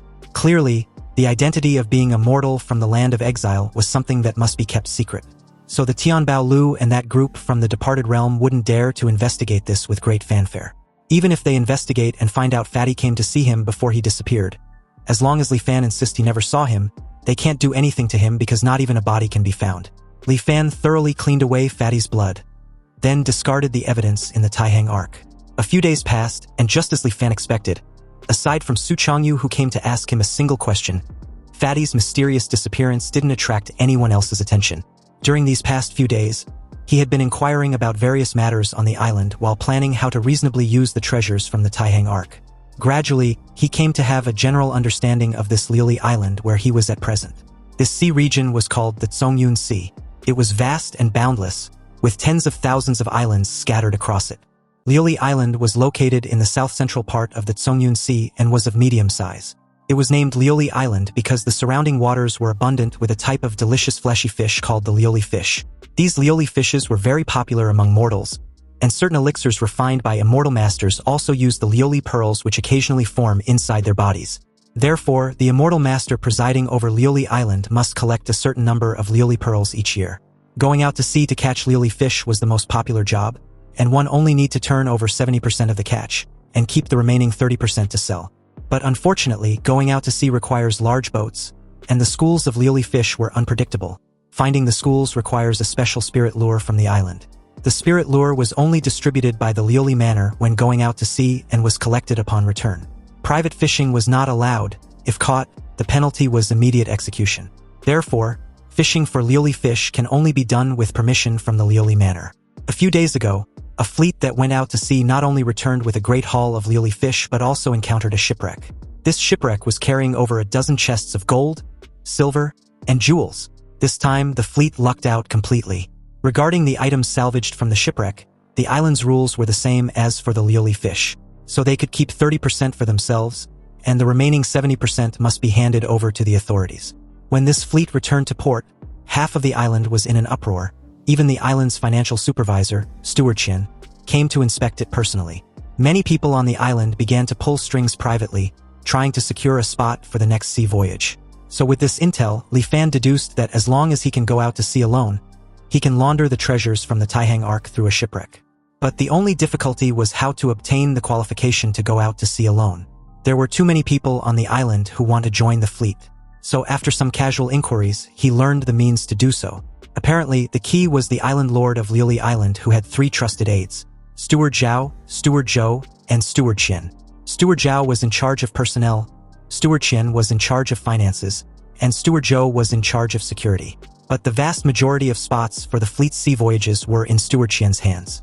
Steward Zhao and Steward Zhou have always wanted to get involved, but Steward Qin has maintained tight control, only allocating 1 or 2 fleets to them. Li Fan suddenly remembered the day of the registration and how Steward Zhao's attitude towards him was different from the others. And although he didn't know the reason why, he reasoned that perhaps he should go see him. But Steward Zhao wasn't someone the current Li Fan could see just because he wanted to. So Li Fan decided to go through Sunjong of the Heavenly Treasure Tower. However, at the entrance, he was given the cold shoulder and ordered to leave immediately due to his status. The guard, firm with his words, wanted to know who Li Fan was to want to see Sunjong. Li Fan, accustomed to such treatment in the immortal Forsaken Land, wasn't deterred at all. But what really bugged him was how the guards made the decision without even asking for instructions, as if they already knew who he was. After all, since the Heavenly Treasure Tower was open for business, where was the logic in driving people away without even seeing them? Li Fan wondered if something had happened, changing the tacit cooperation between Sunjong and the people from the departed realm, which inadvertently caused Sunjong to turn hostile and ignore him by association. So after some inquiries, he found out what happened from the son of the Prince of Jinnan. Apparently, it turns out that in order to get rid of the miasma in his body as soon as possible, Su Changyu resolutely chose to become a test subject. And before leaving, he also signed his name on the 3rd remaining contract. With that, the 3 contracts were completed, and the contract document had completely dissipated. There were no longer any ties between the departed realm and Tianbao Lu. At this point, it's no wonder they suddenly turned hostile and deliberately avoided them. Li Fan just didn't expect Su Changyu to be so decisive. The young guy had advised Su Changyu not to be so hasty, but he wouldn't even listen, because apparently he had a terminally ill sister. And if it weren't to save her, he wouldn't have been so desperate. Li Fan, in deep thoughts, tried to think of another strategy. Although Sunjong chose to avoid him, he wasn't going to give up that easily. Judging by how he couldn't help but comfort Su Changyu that day, Li Fan reasoned that Sunjong was at least not a wicked man. And the reason he kept a cold face before was probably just that he didn't want to be too involved with mortals from the immortal Forsaken Land. After all, compared to strangers, he also preferred dealing with people whose background he knew a little about. So he returned once more and waited patiently in front of the Heavenly Treasure Tower. But upon seeing Li Fan, the guards were annoyed as they questioned if he was looking for death. Li Fan deliberately raised his voice just to pique the interest of the crowd, and explained that he came to do business with the Heavenly Treasure Tower, but it seems the guards want to drive him away without even talking. He then asked the panicked guard if this was how the Heavenly Treasure Towers treats guests. The immediate chorus of murmurs among the gathered crowd forced the guard's hand, so he rushed inside to relay Li Fan's message, and after returning with instructions, he quietly led Li Fan inside. Li Fan patiently took a seat in a guest room, and was served a cup of tea by a maid. Taking a sip, his expression suddenly changed to sheer delight after having a taste. But in that very moment, Sunjong walked in and mentioned that the tea was a Dayu's pale dragon. It grows on the submarine volcanic craters around Dayu Island, and there were only a dozen or so plants. Now, with the destruction of Dayu Island, the Dayu pale dragon had temporarily become a unique rarity. Li Fan maintained his smile upon hearing this, then replied that he seems to be lucky enough to bask in Elder Sunjong's light. Sunjong, with a stern look, reminded Li Fan that their matters of Dali were finished.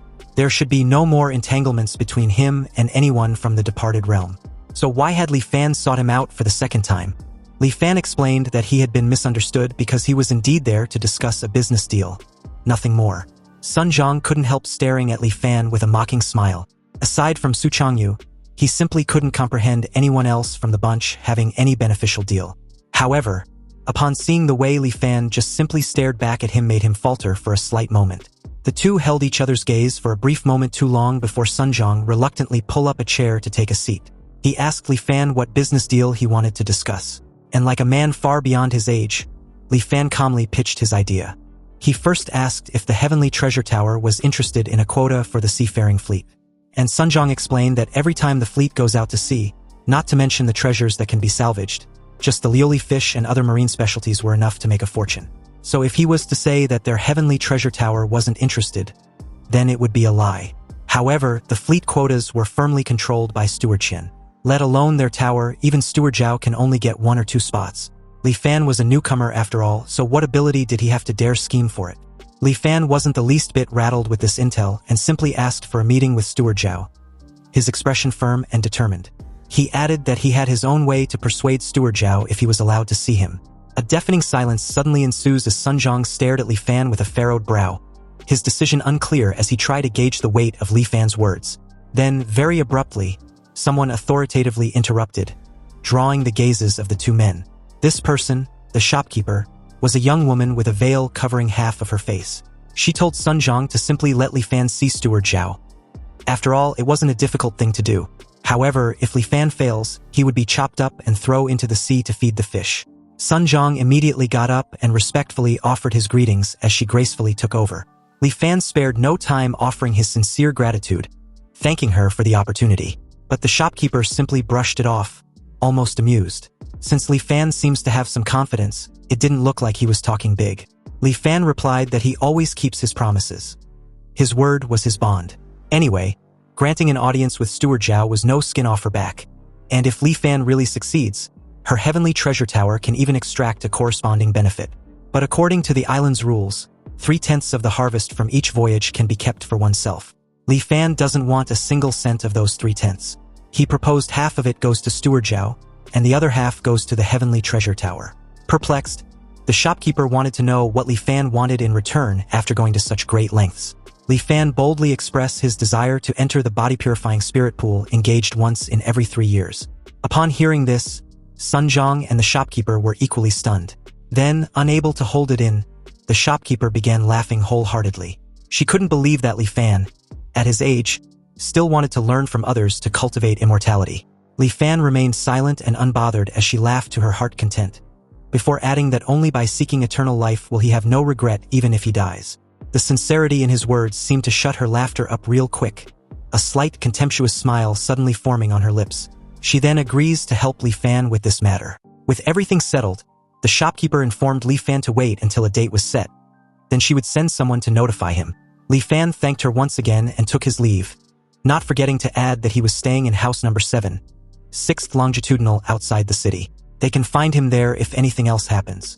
The moment he was out of earshot, Sun Zhang questioned the shopkeeper about that spot in the body-purifying spirit pool. And she calmly replied that although the competition for spots in the body-purifying spirit pool was fierce every year, her Heavenly Treasure Tower wasn't without the strength to compete. If Li Fan can truly secure a seafaring fleet, then in just 5 years, the profits brought by the fleet would be enough to cover the cost of a spot. This business is a sure win with no loss. However, Sun Zhang immediately asked her what the matter was after her abrupt unease. And the shopkeeper could only explain that Li Fan's eyes looked quite scary, leaving Sun Zhang speechless. Anyway, on the way back, Li Fan stopped by a pharmacy and bought the profound yellow heart-cleansing incantation and the matching medicinal herbs. Even if everything goes smoothly, it will still be 2 years before the body-purifying spirit pool opens. So he might as well try cultivating it first to see the effects. Perhaps he might have amazing natural talent and can purge the miasma from his body himself without needing to wait for 2 years. For the next few days, Li Fan stayed at home, cultivated diligently, and waited for the indefinite meeting with Steward Zhao. But who would have thought that before Li Fan even meets Steward Zhao, he would hear a rather shocking piece of news. Su Changyu died, and when his corpse was sent back, only a twisted mass of flesh and blood remained. It didn't look human at all, and was truly terrifying. The flesh and blood would even twitch inexplicably, making one's scalp numb. And on top of that, The people from the departed realm were newcomers and couldn't even scrape together enough money to buy a grave plot. They originally planned to bury him at sea, but Li Fan couldn't stand watching that. So he took out some money to let Su Changyu rest in peace in the earth. Even though their encounter was brief, Xiaoheng, the heir to the Prince of Jinnan of the departed realm, was deeply shaken and cried miserably at Su Changyu's burial site. And as for Li Fan, he didn't particularly feel much, just a bit of a sigh. After all, he didn't know the guy, but the way Su Changyu conducted himself decently and had a firm will, it wasn't a stretch to consider him as a genius. Although not a genius rarely seen in a century, Su Changyu was definitely no mediocrity. Among the group from the departed realm, Li Fan originally thought Su Changyu was the most likely to make a name for himself. Yet such a person couldn't even survive the prerequisite requirement of cultivation purging miasma and died so silently. The path of immortality was truly difficult. Anyway, in the subsequent process of cultivating the profound yellow heart-cleansing incantation, Li Fan's understanding of those words became increasingly profound. But facts proved that he wasn't some peerless genius either. For nearly a month, he lived in seclusion, cultivating this heart-cleansing incantation every day. So generally speaking, even those with mediocre aptitude would see obvious effects like improved spirits and faster thinking after cultivating for half a month. However, a month had passed, and Li Fan surprisingly didn't feel any changes. He wasn't anxious though, and just treated it as a mandatory daily cultivation task. Another half a month passed like this, and finally, the people from the Heavenly Treasure Tower arrived. And following a messenger, he finally met Steward Zhao in a courtyard owned by the Heavenly Treasure Tower. Li Fan respectfully greeted him, adding that it's been quite some time, but Steward Zhao skipped the pleasantries and went straight to the point. He'd heard from the people at the Heavenly Treasure Tower that Li Fan wants a spot for a seafaring fleet. It seems his appetite was quite big, but what backing did he have? Li Fan couldn't agree more, and although he didn't reveal any backing, he knew a fleet going out to sea seeks nothing but profit. So he was curious about Steward Zhao's thoughts on the profit for catching the lily fish compared to retrieving treasures directly from sunken ships on the ocean floor. Salvaging treasures were worth several regular fishing trips. But the issue was how could one encounter such a good thing every time? Steward Zhao had been on this island for over a dozen years, and from his memory, there had only been a few scant times with major harvests. But Li Fan confidently declared that if he were to command a fleet, he can guarantee that every time they go out to sea, they will bring back a certain amount of treasure. With an intense stare, Steward Zhao calmly strokes his beard and unexpectedly admits that Li Fan didn't lie. Although Li Fan didn't talk big, he was genuinely curious as to how Steward Zhao actually managed to discern the truth in his words. Steward Zhao explained that he was born with a pair of unique eyes that can recognize talent and distinguish truth from falsehood. Just now when Li Fan spoke, he only saw a soft white light emitting from Li Fan's body, proving that his words were true and harbored no ill intentions. To think there is such a unique art. Li Fan was amazed and a bit surprised as he recalls their first encounter. On the day of registration, Steward Zhao's attitude toward him seemed slightly different from the others. It seems he saw something then. Steward Zhao only saw that Li Fan was extremely wealthy and had quite a bit of blood on his hands. Obviously not an ordinary person. That's why he was a bit polite to Li Fan, forming a good karma in passing. In that case, on the day of the registration, Steward Zhao must have also realized that Sunjong from the Heavenly Treasure Tower wasn't speaking the truth. However, whether what Sunjong said back then was the truth or a lie, with an immortal master presiding over the island, they weren't afraid of trouble. As long as a person minded his own business, nothing will happen to him. And besides, gathering refugees was also the immortal master's order. So if Sunjong can bring so many refugees to his Liuli island, how could he make things difficult for him? Anyway, with this intel, Li Fan was wondering if Steward Zhao could consider the matter of the seafaring spot since he could see that he wasn't speaking falsely. Steward Zhao took a seat and replied calmly, pointing out the obvious. Li Fan was a newcomer with no foundation, so if he rashly hand a fleet over to him, it will certainly cause much dissatisfaction. He rather proposed Li Fan goes with the fleet the next time they head to sea. If he really can salvage treasure every time he goes out, then in just a few trips the crew will surely be convinced through his abilities. At that time, Li Fan can take over the fleet justifiably. Li Fan thanked Steward Zhao, and also complimented his thorough way of thinking. Back at the Heavenly Treasure Tower, the shopkeeper was absolutely shocked and bewildered to hear that Li Fan actually managed to convince Steward Zhao so easily. With a confirmation from Sunjong, the shopkeeper was now totally convinced Li Fan wasn't talking big, and indeed had the confidence to secure the fleet. At the same time, Sunjong also began to wonder what backing Li Fan actually had. The shopkeeper then instructed Sunjong to send Li Fan the title deed for the vacant courtyard on East Street in the city. This absolutely stunned Sunjong, who couldn't comprehend what he just heard. They spent a fortune to acquire that courtyard, preparing to use it to bribe Steward Shin. How can they just let Li Fan have it so cheaply? And even if they were to give it to him, they should wait until he helps them secure the fleet first. The shopkeeper, firm with her decision, instructed Sunjong to just do as he's told. If they really wait until then, a mere small courtyard won't be enough to befriend Li Fan. Sunjong sent someone to deliver the title deed to Li Fan, and Li Fan naturally didn't refuse the gift. Since he didn't have much to pack, he moved into the courtyard house on East Street that very day. Compared to the slums outside the city, the environment of this courtyard was more than just a little better. Afterwards, he politely declined the few maids sent by the Heavenly Treasure Tower. He settled down there quietly, waiting for the next time the fleet would set sail. Originally, Li Fan thought it wouldn't take long, but who knew an unforeseen event would push the date of the departure into the indefinite future. A massive windstorm hit Lioli Island, destroying everything in its immediate surroundings. It was so destructive that Li Fan could feel the tremors inside his new home all the way in the city. Alarmed by this disaster, he rushed outside to his courtyard, only to be startled seeing several strong storms just behind what appears to be some sort of a formation. And just outside the formation, the destructive power of the raging windstorm with little to no rain or snow was evident to see. Unlike Dayu Island, which got wrecked by a similar windstorm not long ago, Lioli Island is fortunate to have an immortal master who informed the islanders that the Grand Protective Formation had been activated, so there was no need to panic. They should simply hide inside their homes and not come out until everything quieted down. The residents of Lioli Island began praising and practically worshipping the immortal master as a merciful being.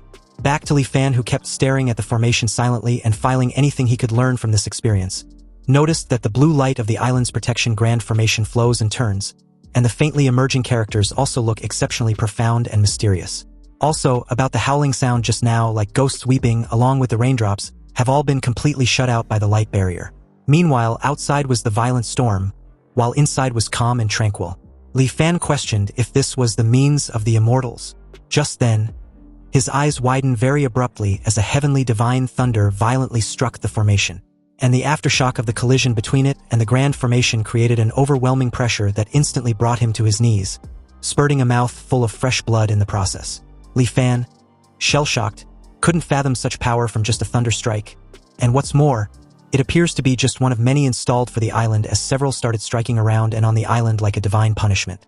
Li Fan gritted his teeth with uncertainty, wondering if his 10th lifetime was going to end there like this. Fortunately, the Island Protection Grand Formation was more reliable than he imagined. It actually held on without shattering. And just like that, time passed slowly, and although he didn't know how long, the great waves finally began to calm down, and it was only calming down, that's all. The windstorm came quickly but left slowly, and amidst the wind and rain, it was hard to distinguish day from night. Li Fan felt that a full 2 or 3 days had passed before the windstorm finally receded. He also heard from the islanders that the windstorm was actually on a relatively small scale. The windstorm 15 years ago was several times more powerful than this one. At that time, the Island Protection Grand Formation could barely maintain itself and was forced to shrink its protective range. After that windstorm, Lioli Island's area was reduced to only 1/3 of its original size. And in the dozen years following that windstorm, Lioli Island gathered refugees from all over, and only then did it slowly recover its vitality. Li Fan was still reeling about the windstorm as he stared at the shady clouded sky, never imagining that the might of heaven and earth was terrifying to this extent. Anyway, a few days after the windstorm, all residents on Lioli Island received instructions, requiring every household to inspect whether the Island Protection Grand Formation had any damage. The method of inspection was simple. The Lioli Manor would distribute a spirit talisman, and one only needed to hang the spirit talisman in their home for a few days and nights, then observed if any red light would emerge. The Island Protection Grand Formation had 367,800 nodes, so they must ensure that there are no abnormalities in any of them.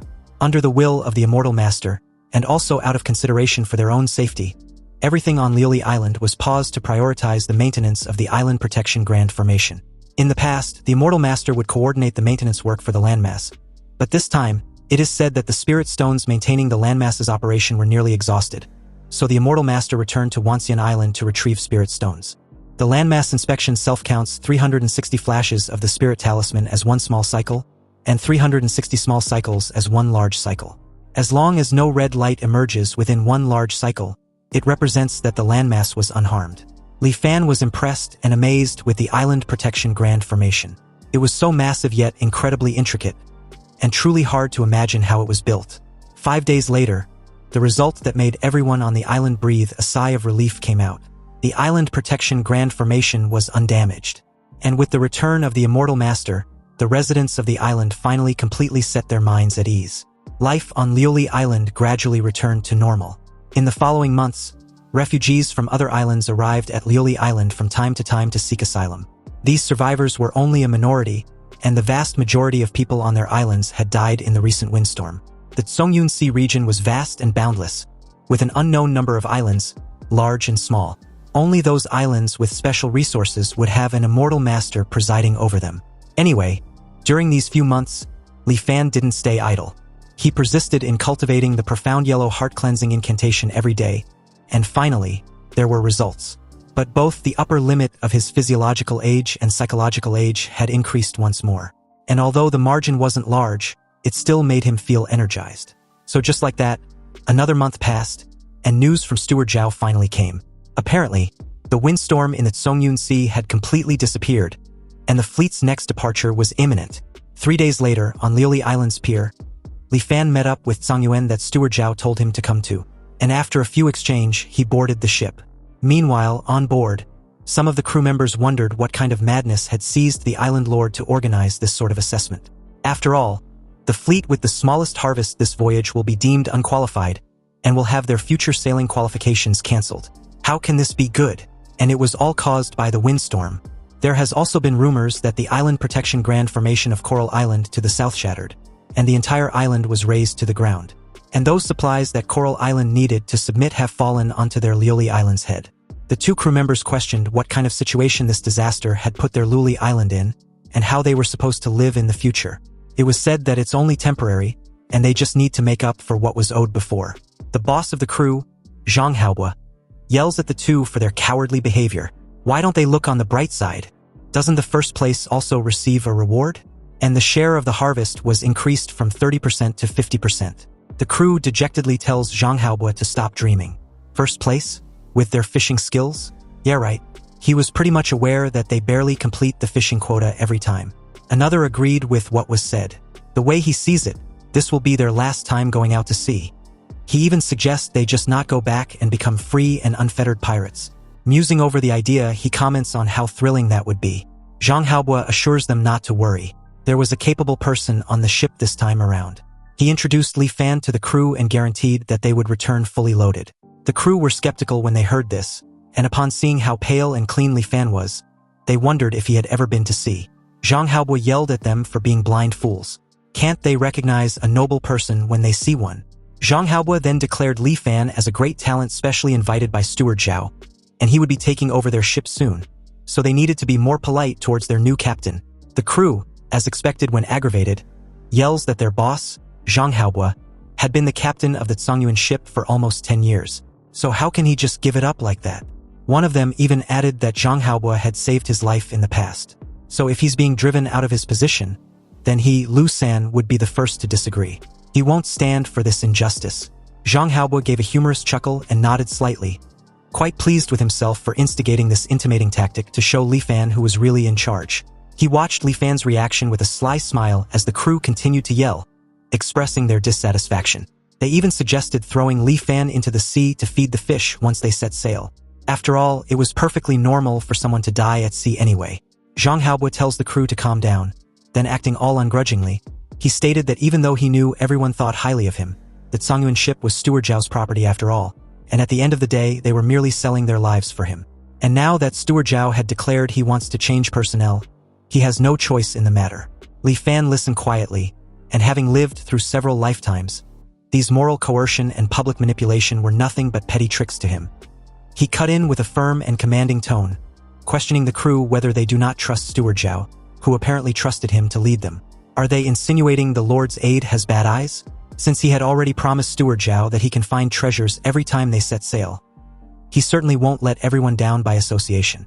The crew immediately began to think things over as they seriously started to wonder if Li Fan was actually someone with some sort of skills. After all, Steward Zhao's eyes were incredible. and there's basically never a time his eyes had looked wrongly, so Li Fan's words was probably true. Meanwhile, Zhang Haobu's face had darkened when he realized that his sly tactics had gone to shit. It had failed spectacularly with just a few words from Li Fan, and this was pissing him off.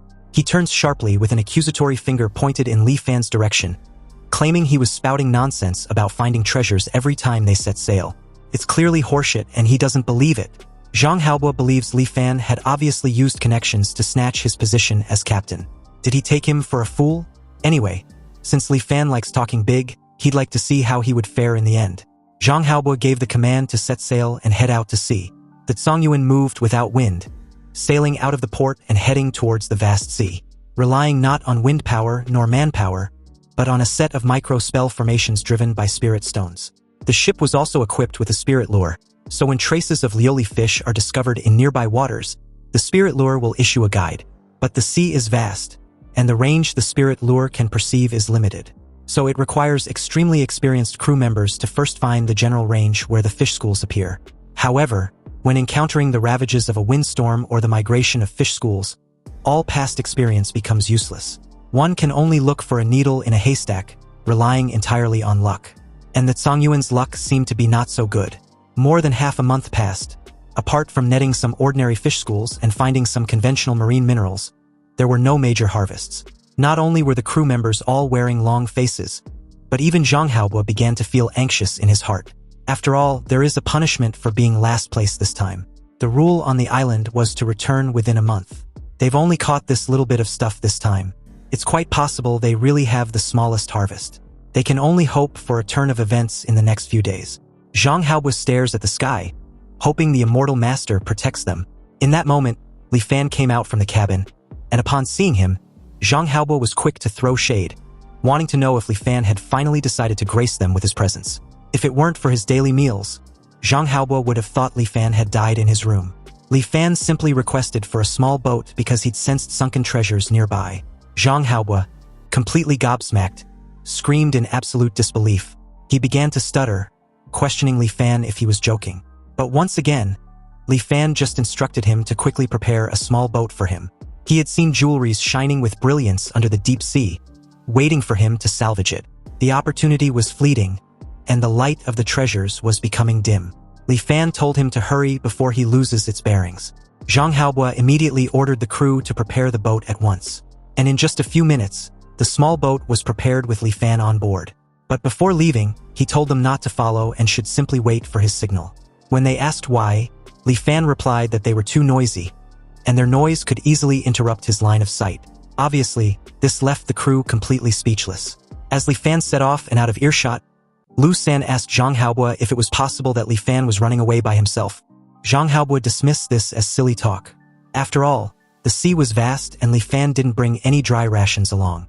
So where could he possibly run off to? 2 hours later, the crew saw Li Fan's signal in a distance and quickly sailed the ship over. When they arrived at the spot, Li Fan pointed to a spot underwater and added that the treasure was there. Zhang Haobu instructed them to cast the net and prepare to make a dive. Less than an hour later, 16 chests of gold and silver were loaded on board. And as they shined brightly under the moonlight, Zhang Haobu, for the first time in his life, couldn't help but seriously think about that Songyuan's stroke of good fortune. And it was thanks to Li Fan. He wasn't bragging and actually allowed the crew to return fully loaded. It seems everything he said was actually true. He can actually really find sunken treasures at the bottom of the sea. This kind of ability had undoubtedly made him an extraordinary person. An extremely extraordinary person just like Steward Zhao. In that moment, Zhang Haobu, completely humbled, was regretful for the way he had treated Li Fan. After all, it was rare to have a chance to meet such a noble person. And it was fine if he didn't grasp this opportunity, but to actually ridiculously think said person was there to snatch his tiny little fleet. Zhang Haobu felt a profound sense of shame and realized he needed to apologize immediately. So as soon as Li Fan boarded the ship once again, Zhang Haobu earnestly came to bow and apologize to him. After dismissing him pleasantly, Li Fan returned to his room to rest. After all, having obtained the treasures, the Songyuan ship stopped fishing, and immediately turned around, setting course back to Lioli Island. Since the harvest this time was so great, the entire crew wasn't able to rest easy until they returned safely to the island. At the harbor, Zhang Haobu told them not to dock just yet. He then instructed Lu San to quietly slip into the water and go notify Steward Zhao. Lu San should ask him to personally send people to do the inventory. Lu San gave a nod and effortlessly left the ship. Zhang Haobo turned towards the rest of the crew and boldly declared that if nothing unexpected happens, their harvest should be the largest among the fleet that went out to sea this time around. And according to the rules, they get to keep 50%. If outsiders do the counting, they will inevitably deduct or miscalculate. Zhang Haobo doesn't feel at ease unless it's their own people. The crew cheered him on, agreeing wholeheartedly and claiming that even losing a little bit of their cut would distress them to death. After waiting for some time, the Zhongyuan docked at the shore, but the personnel for the routine inventory were blocked by Zhang Haobo and the crew members.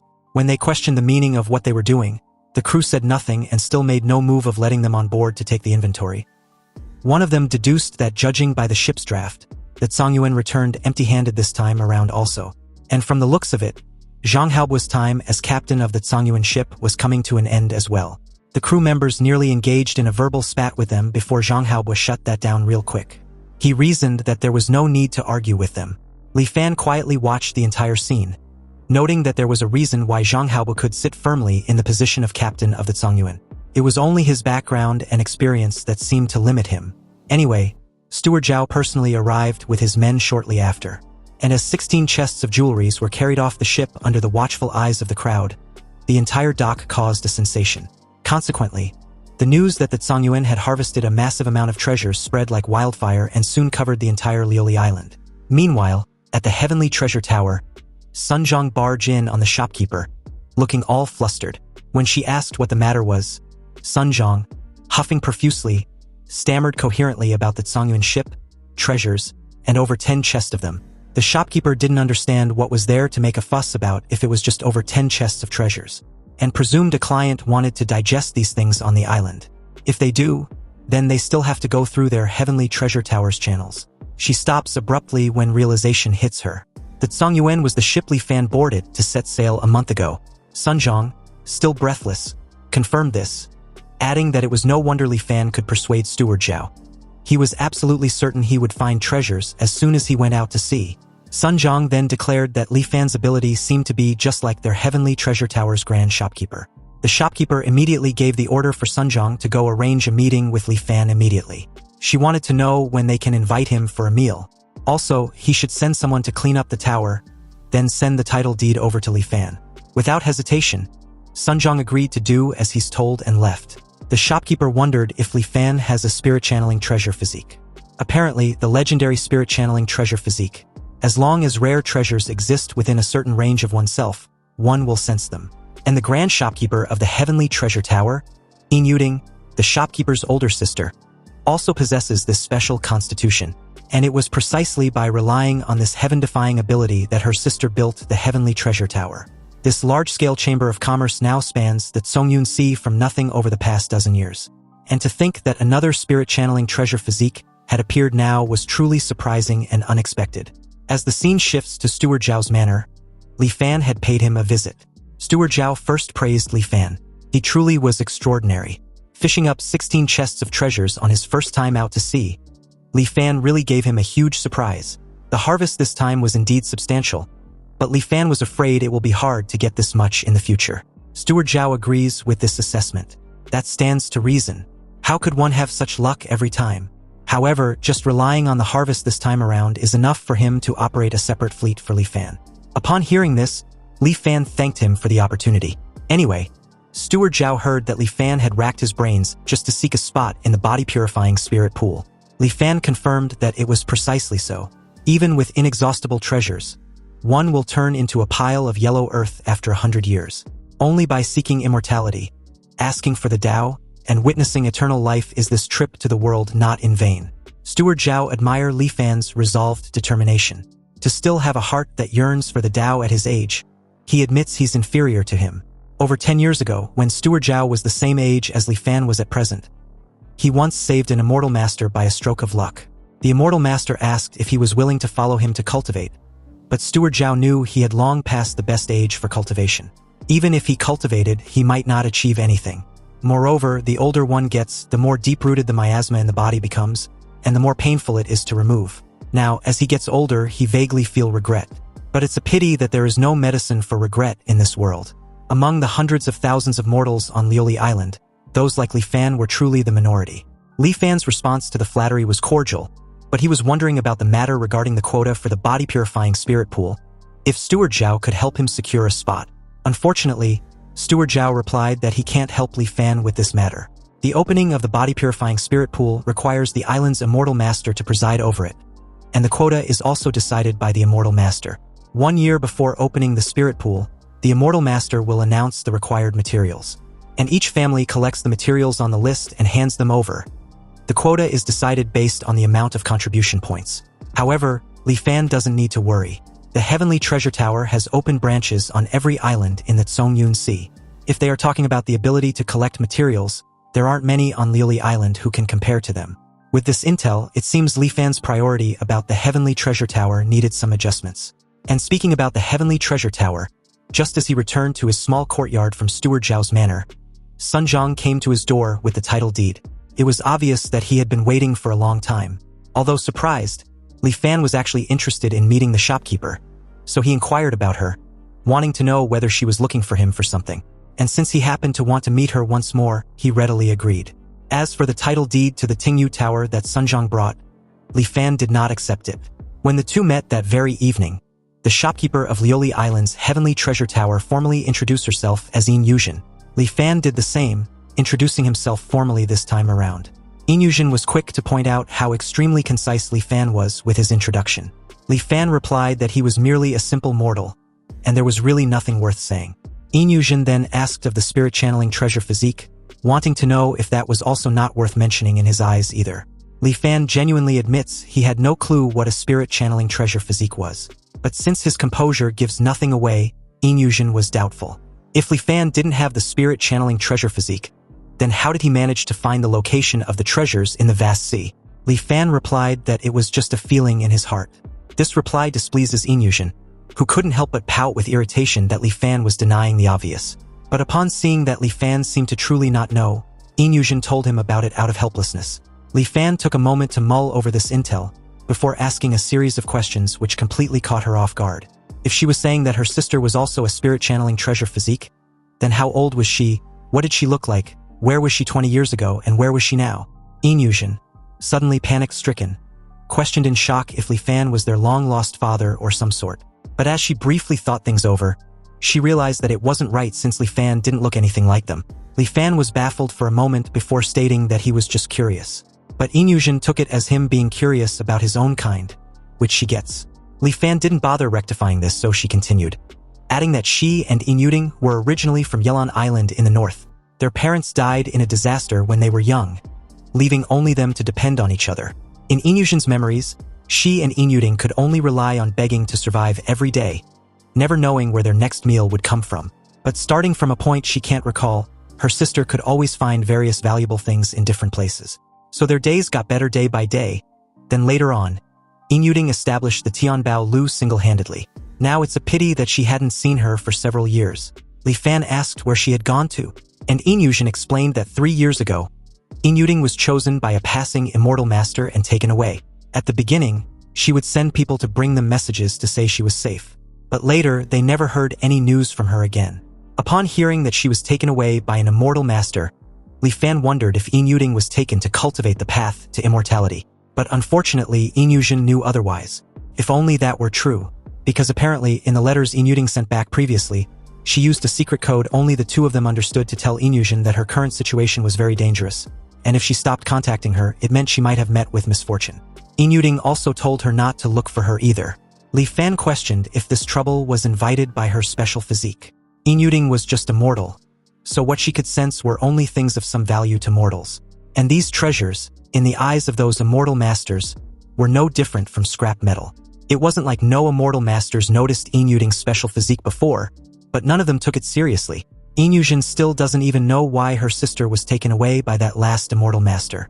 Although her sister likely bodes ill rather than well, the foundation she left behind was still there. So the Heavenly Treasure Tower that she worked so hard to build cannot be destroyed in Yin Yuzhen's hands. Yin Yuzhen admits she doesn't have her sister's miraculous ability, and after her sister disappeared, the Heavenly Treasure Tower's business got worse day by day, coupled with her misjudging a few items later on, leading to the loss of a large sum of money. The veterans of the Heavenly Treasure Tower gradually became dissatisfied with her. They even wanted to conspire with outsiders to drive her out and carve up the Tianbao Lu's assets. Fortunately, these veterans still have some apprehension about Inyuding, who was taken by the immortal master, so they haven't made a move yet. So, under the pretext of opening up markets, Inyushin moved from Yelan Island to Liuli Island to lay low for a while. She originally intended to develop there for a few years and accumulate some strength before settling accounts with them, but she didn't expect to meet another spirit-channeling treasure physique on Liuli Island. Inyushin believes if she had Li Fan's help, she would definitely be able to regain control of the Heavenly Treasure Tower. Although Li Fan understands where she's coming from, he made it clear he wasn't interested in the affairs of her tower. His only wish lies in immortal cultivation. And Inyushin had promised that as long as he helps her secure a fleet, she would help him obtain a spot in the body-purifying spirit pool. He asked if she wants to go back on their deal about the matter. Inyushin explains that the Heavenly Treasure Tower always put integrity first in business. So what they promised Li Fan, they will definitely do. However, before she could continue, Li Fan cut in very abruptly when he perceived some sort of condition being stated, his expression and tone dropping with a bone-chilling aura. Inyushin immediately shifted her gaze elsewhere and explained herself. She stated that even if Li Fan could enter the body-purifying spirit pool, so what? Expelling the miasma from the body was not an easy task. And every year, almost only half of the people who enters the spirit pool can succeed. Moreover, the older the age, the higher the probability of failure. Inyushin points out the obvious. Li Fan wasn't young anymore. So was he 100% sure he can succeed? Everyone only has one chance in their life to enter the spirit pool. If he fails, she's afraid Li Fan would have to say goodbye to immortal cultivation forever. But Li Fan was resolute. Even if there was a 50% success rate, it was enough for him to try. Upon hearing his stance, Inyushin also cut Li Fan off, presuming Li Fan was somewhat considering her point of view, before adding that her sister sent along an elixir called the dust-leaving pill with her last letter. And according to what she said in the letter, as long as one takes the pill, the success probability of expelling the miasma from one's body would greatly increase. If combined with the body-purifying spirit pool, even at Li Fan's age, there was a high possibility of success. Anyway, with such a miraculous elixir, Li Fan was curious as to why Inyushin hadn't taken it all this time. Inyushin simply replied that not everyone was like him, obsessed with wanting to cultivate immortality. Inyushin's obsession, or wish, was to do business well and protect the Heavenly Treasure Tower her sister left behind. Li Fan gave a slight nod with complete comprehension, and also fully aware that everyone has their own aspirations.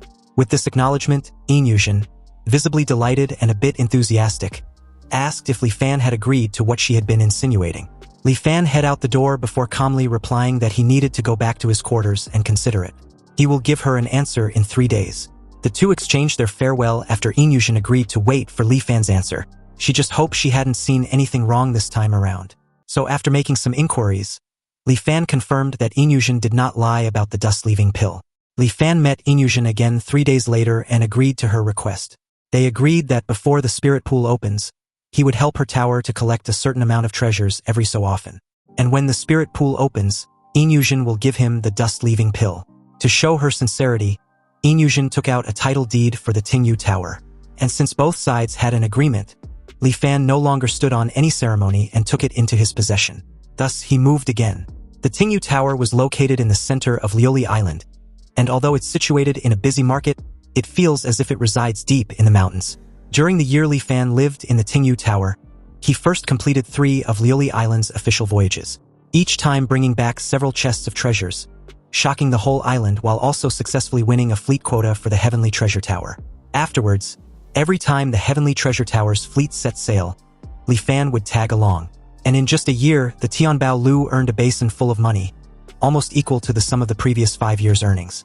Also, Li Fan established prestige in the hearts of every person at the Heavenly Treasure Tower. Everyone viewed him with both respect and fear. Li Fan also did not slack off on the matter of cultivation either. Over the past year, whenever he had free time, he painstakingly cultivated the profound yellow heart-cleansing incantation until finally, something happened that made him overjoyed. The charge progress of his truth-returning system accelerated.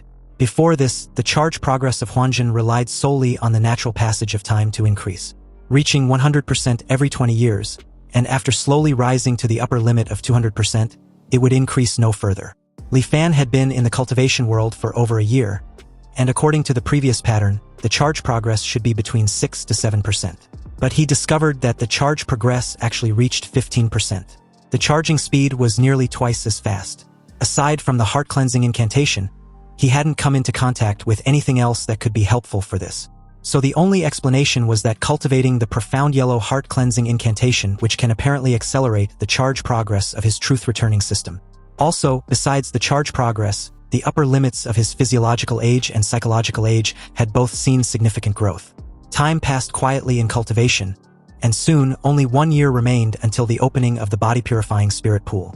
Inyushin was delighted to inform him that Lioli Island had announced the list of materials needed by the immortal masters this time around, and the materials needed this time were all quite common, except for the star sea quicksand which Sunjong hadn't heard of.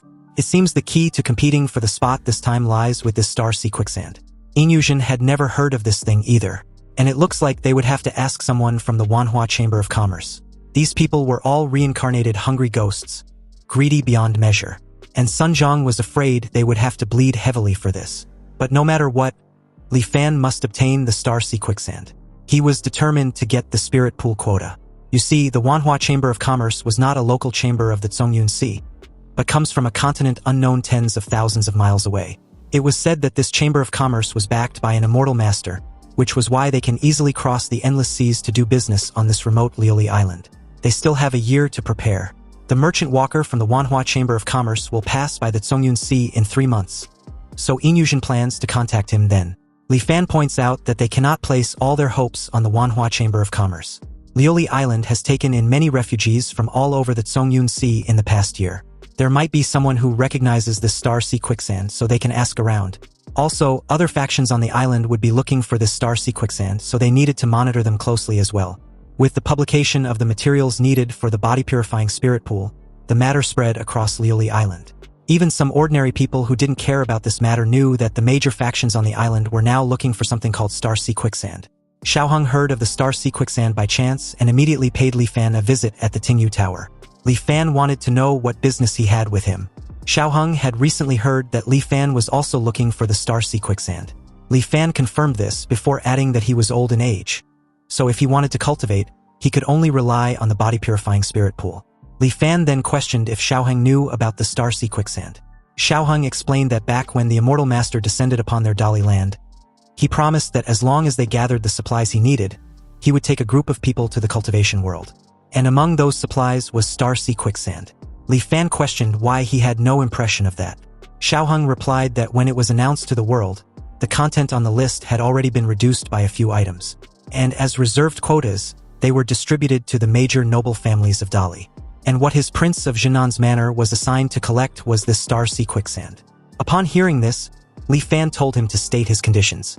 However, Xiaoheng remembered back when Su Changyu died and was nearly buried at sea. Li Fan was the one who paid for his burial site, which apparently counts as a favor to him.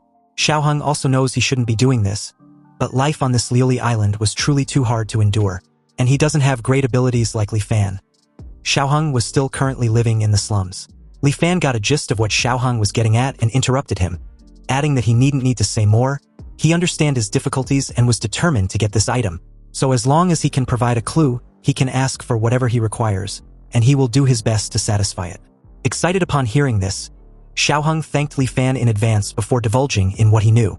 Apparently, the star sea quicksand wasn't rare. It was just that the immortal master's name for it is different from mortals. And actually, the so-called star sea quicksand was just meteorite iron from the sky. With his curiosity piqued, Li Fan wondered if any meteorite iron will do before asking if there were any other special requirements. Xiaoheng replied that there were, before slowly explaining the specific requirements one after the other. First, the appearance of the meteorite iron must be good. It won't do if the surface was pitted and uneven. Secondly, the overall weight of a single piece must be at least 50 jin.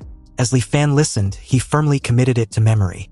And after everything was said and relayed across, Li Fan thanked Xiaoheng, then proceeded to ask what he wanted in return. Xiaoheng nervously stated his desire for just a decent courtyard, plus a slightly easier job.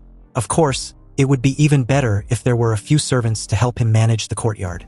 Li Fan was a bit lighthearted and relieved that Xiaoheng, the son of the dignified Prince of Jinan, only had this simple request. Xiaoheng might as well add a bit more when he still has some say within the heavenly treasure tower. However, Xiaoheng knew his own capabilities, and being able to eat and live well without living so tirelessly was enough to satisfy him. If he suddenly possessed wealth that made others jealous, it would be easy to invite disaster instead. Li Fan didn't insist further, and after exchanging a few more pleasantries, Xiaoheng bid him farewell. On his way out, Li Fan asked if he had any plans to cultivate. After all, having gone through untold hardships to reach this cultivation world, Xiaoheng can't have made the trip for nothing, right? But Xiaoheng expressed his lack of interest in immortal cultivation at present, and even added that just reading that profound yellow heart-cleansing incantation made him drowsy immediately. After seeing Xiaoheng off, Li Fan went straight to the heavenly treasure tower. And upon hearing that the star sea quicksand was meteorite iron, Inyushin was a bit skeptical. After all, Xiaoheng could be lying, so they still needed to verify this intel. Li Fan then questioned Inyushin about the Chamber of Commerce, reminding her about the merchant walker of the Manhwa Chamber of Commerce coming to Liuli Island soon. When the time comes, they might as well probe him for the truth. Inyushin was on board with this idea. However, if they can save a sum of money, that would be best. But no matter what, they still need to secretly purchase meteorite iron that meets the requirements. And right now, not many people know about this, but that might not be the case before long. Additionally, when purchasing, they must mix it with other items to deceive others and confuse the public. At the same time, they can order people to release fake news about star sea quicksand in the market to muddy the waters. Inyushin was delighted and impressed with Li Fan's way of thinking, cementing her initial thoughts of him not being a simple mortal. Before, she only knew Li Fan had the spirit-channeling treasure physique, but didn't expect him to also have a foolproof strategy for everything. Inyushin was now very curious as to what Li Fan did before coming to Liuli Island. Li Fan simply replied that he just taught people how to read. Once again, Inyushin pouted with irritation. Obviously, she didn't believe this horseshit reply. Anyway, Li Fan took his leave, and on his way, he mentions leaving everything in Inyushin's hands since he still needed to cultivate. Unless there was a special situation, he didn't want to be disturbed. And by the way, he wants the matter he promised Xiaoheng handled as well. Inyushin felt that everything related to Li Fan seemed to always yield promising success. But how can even a small matter like helping Xiaoheng be of great auspiciousness? Has her seeking good fortune and avoiding evil malfunctioned? You see, ever since Inyushin was young, she had been able to foresee the auspiciousness and ominousness of events. And although she doesn't have the ability to sense treasures like her sister, since meeting Li Fan, her premonitions for every task he had assigned have shown signs of great auspiciousness. Inyushin was also well aware that before meeting Li Fan, she had never encountered a great auspicious event. Although she doesn't know what kind of achievements Li Fan will have in the future, she trusts her intuition and will do everything she can to help him. Thus, under Inyushin's authorization, the Tianbao Lu began to operate at full capacity, and the Heavenly Treasure Tower released a large amount of fake news about star sea quicksand. Knowing there might be a trap, other factions chose to wait and watch carefully at first. However, one faction held the mindset of buy it first even if it's fake, then sell it again. But consequently, the purchased items related to the rumors on a large scale.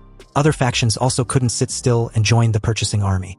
And for a time, prices on Liuli Island skyrocketed, and chaos ensued.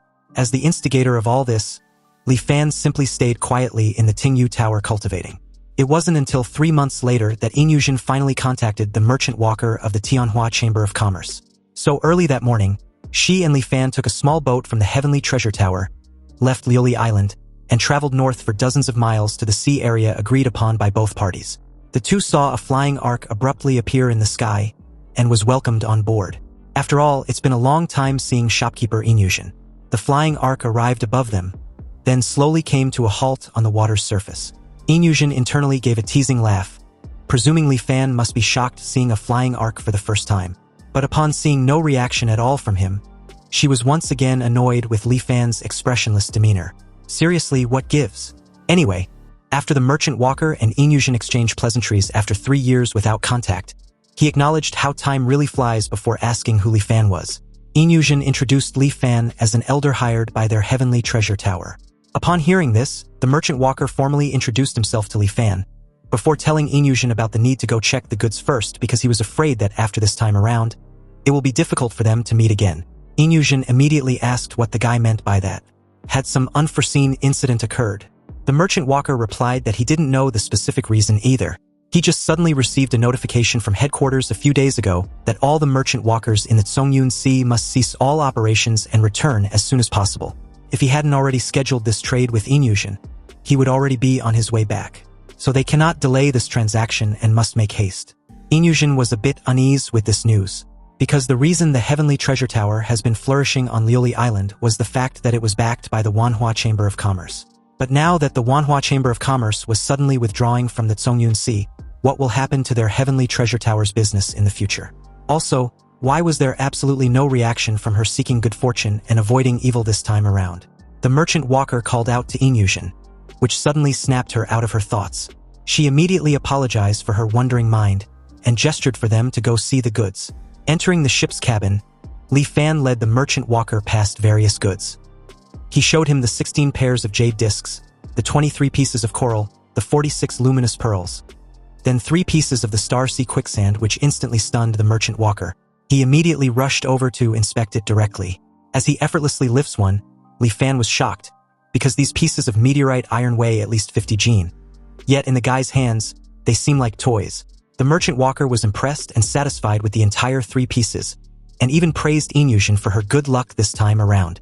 To think she actually collected such fine items as Star Sea quicksand was truly impressive. But unbeknownst to the merchant walker, he had indirectly confirmed Xiaoheng's intel to be accurate, as Li Fan and Inyushin stared at each other with obvious delight. Anyway, very satisfied with the goods provided by the Heavenly Treasure Tower this time around, and because the two sides would not be able to meet again for a long time, the merchant walker specially invited the two to be guests on the Manhwa Chamber of Commerce's flying ark. After Li Fan and Inyushin had eaten and drunk their fill, the merchant walker led them to the warehouse of the flying ark, leading them to all things he bought while visiting various islands in the Tsungyun Sea. Some items were priceless, while he was unclear about the function of others. The guy Wu just bought them because they looked peculiar. Anyway, if the two are interested, they can pick a few items from among them. Inyushin was ecstatic upon hearing this, her eyes practically lighting up like stars. With her seeking good fortune and avoiding evil, wasn't coming there like a rat falling into a jar of rice? Li Fan watched Inyushin's gleeful expression and couldn't help sighing with amusement. To him, since all the items present were mortal treasures, they hold no interest for him. But seeing Inyushin's eager look, he supposed he would accompany her for a stroll. The merchant walker Wu informed them that they had the time of 1 stick of incense to dig in. Inyushin comments on a jade bracelet, deeming it as a beautiful piece. And Li Fan added that the material wasn't bad either. Anyway, after 300 years of cycles, Li Fan had lost interest in all mortal treasures. So as long as the item wasn't related to immortal cultivation, he didn't care about any of it. But upon picking out a blue pearl to pass the time, his eyes widen in shock as his system informs him that it had detected a chargeable item. Obviously, the blue pearl was a wondrous item of heaven and earth, the Songhai pearl of nascent level. The system then gave him the option to recharge the item or not. Li Fan was still reeling about the fact the item in his hand was actually a wondrous item of heaven and earth that was still incubating and hadn't fully formed yet. He immediately reined in his excitement, deciding to give nothing away as he placed back the pearl with little to no interest. He pretended not to care and looked at other things nearby. Until the merchant walker announced that time was up, he didn't spare another glance at that Songhai pearl. Inyushin asked him if he really wasn't going to pick a few items. After all, it was rare for the merchant walker to be so generous, and this opportunity won't come again. Wu placed a hand on Li Fan's shoulder and laughed, agreeing with Inyushin. There was no logic in entering a treasure mountain and returning empty-handed. Wouldn't that be looking down on him? Since the merchant walker was insistent, it would be impolite to refuse. Li Fan gestured to the Songhai pearl and a jade tree statue as his items of selection. Wu even praised him for having a good eye. He added that he found the ancient tree jade statue on a desolate island in the northernmost part of the Tsungyun Sea. Apparently, this jade statue was worshipped by a primitive tribe on the island for thousands of years and is quite miraculous. If a normal person keeps it at home, it has the effect of calming the mind and strengthening the body. Li Fan then asked of the Songhai pearl, and Wu simply replied that he bought it from a fisherman on Luyun Island. Li Fan stared at the pearl with evident curiosity. Anyway, at this point, both sides concluded the transaction, and the Tianhua Chamber of Commerce obtained a large batch of treasures, while Inyushin obtained a large amount of gold and silver as well as a few treasures. On the way back, although Inyushin had a full harvest, it was still hard to hide her worry. Li Fan questioned if she was worried about the Heavenly Treasure Tower's future business, and Inyushin confirmed his guess. Without the Manhwa Chamber of Commerce, they would lose a crucial sales channel. Inyushin simply didn't know why they would suddenly withdraw from the Tsungyun Sea. Li Fan assured her not to overwhelm herself with worry. When a cart reaches the mountain, there will be a way through. Anyway, arriving at Liuli Island at night, Li Fan immediately returned to the Tingyu Tower. His original intention for the trip was just to verify if the Star Sea Quicksand was indeed a meteorite iron. But he didn't expect to obtain such a treasure. Encountering the Songhai Pearl was truly a pleasant surprise. Li Fan just didn't know what was special about it, and why this tiny bead was named Songhai.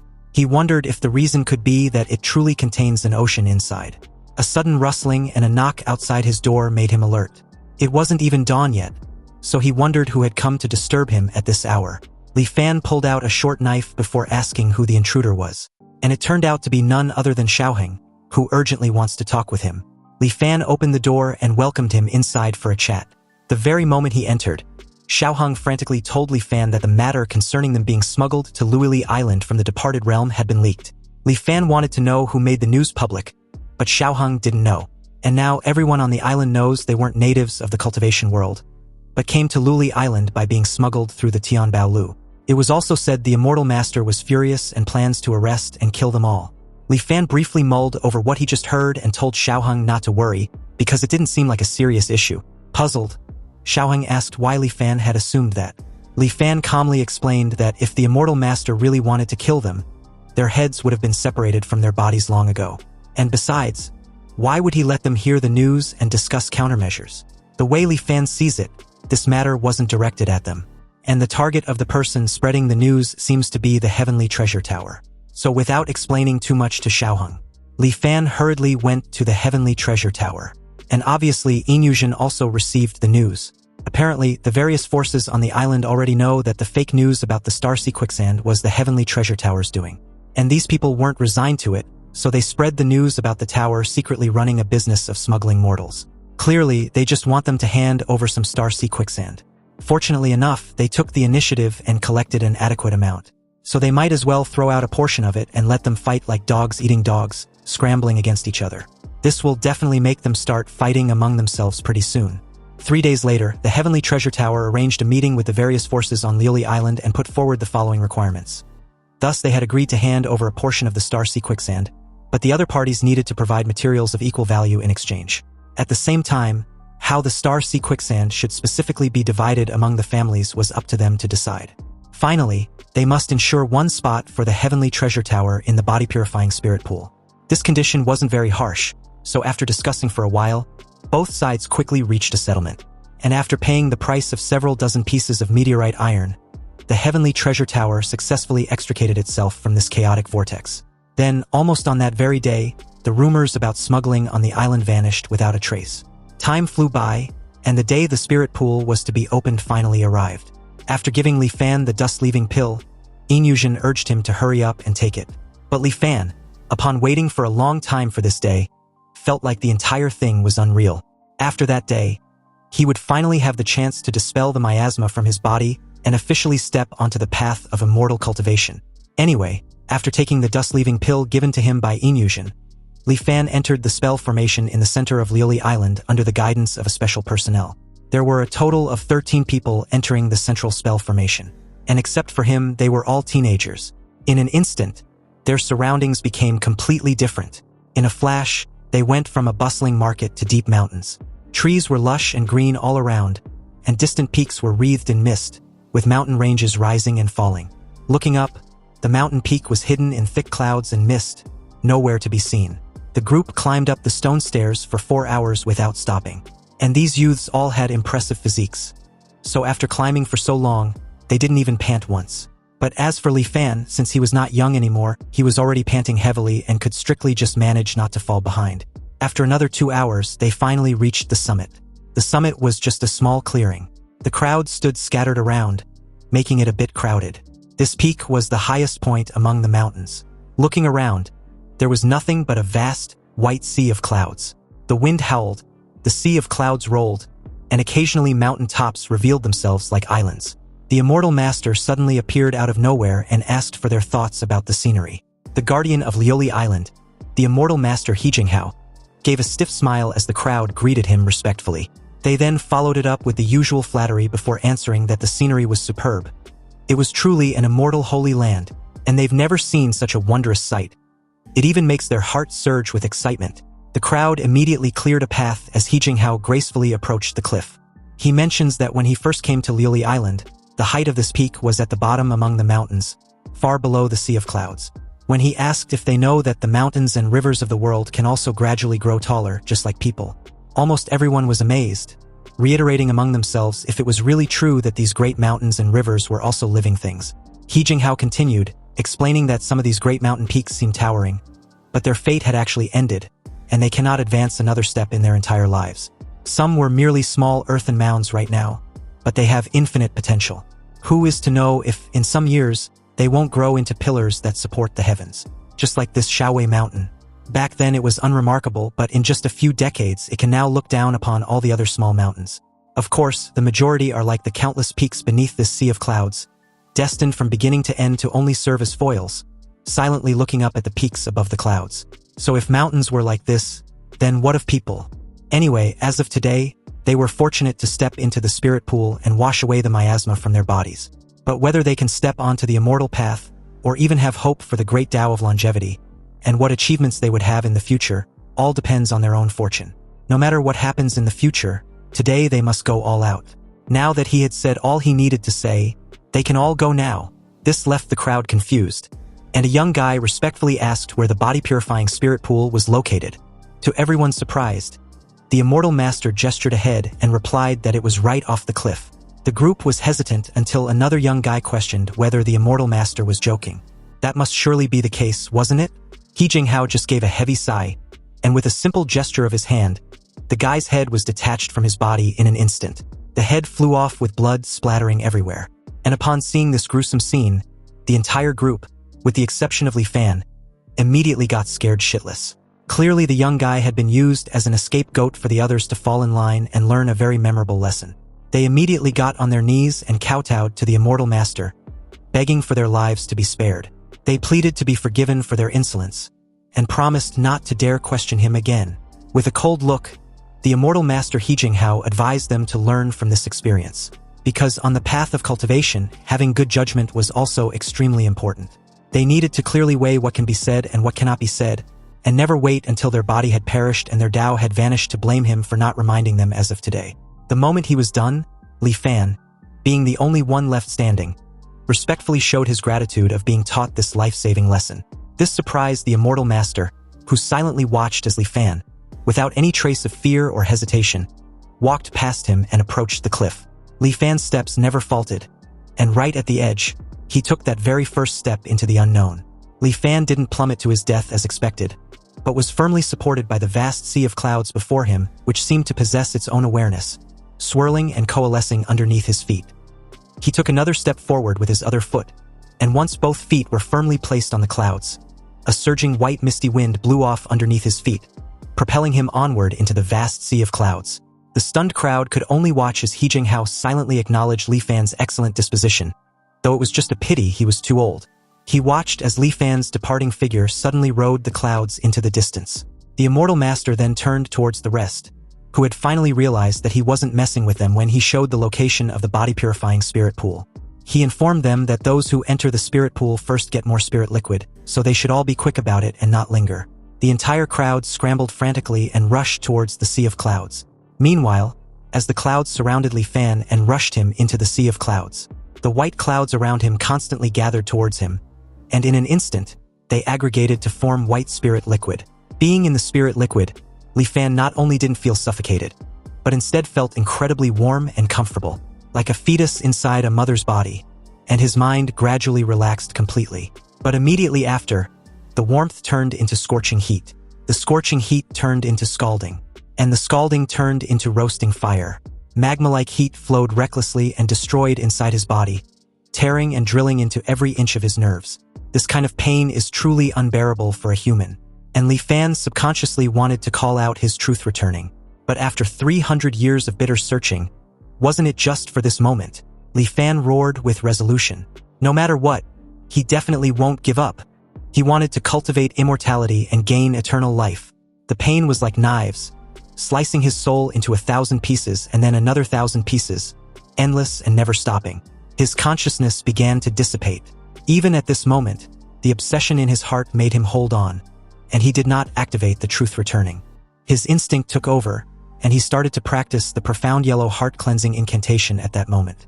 Suddenly, his consciousness seemed to find a backbone, recondensing and growing strong. Although in a state of unconsciousness, Li Fan was like a reef by the sea, standing firm despite the wind and waves beating against it. 3 days passed in a blink of an eye, and out of the 12 people who went in, 11 have already come out. 4 succeeded and 7 failed. Now, there was only one person left in the spirit pool. The older immortal was, the more inseparable the immortal mortal miasma and flesh become. The body-purifying spirit pool forces out the miasma by thoroughly destroying the physical body, then reshapes it with the power of regeneration. The pain experienced during this was unimaginable. Yet, at such an age, Li Fan had actually lasted for 3 days under this ravaging experience of the spirit pool. He Jinghao was genuinely stunned by Li Fan's will. It was simply unexpected. He also deduced that if Li Fan succeeds in purifying his body, cultivating to the foundation establishment stage will certainly not be a difficult matter, perhaps even the golden core stage. Another 3 days passed, and at this point, the immortal master was totally gobsmacked.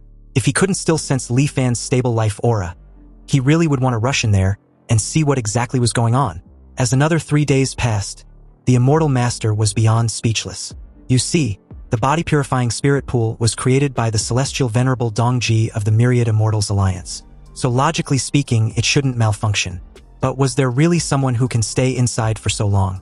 A total of 9 days have passed, and the materials maintaining the spirit pool spell formation were about to run out.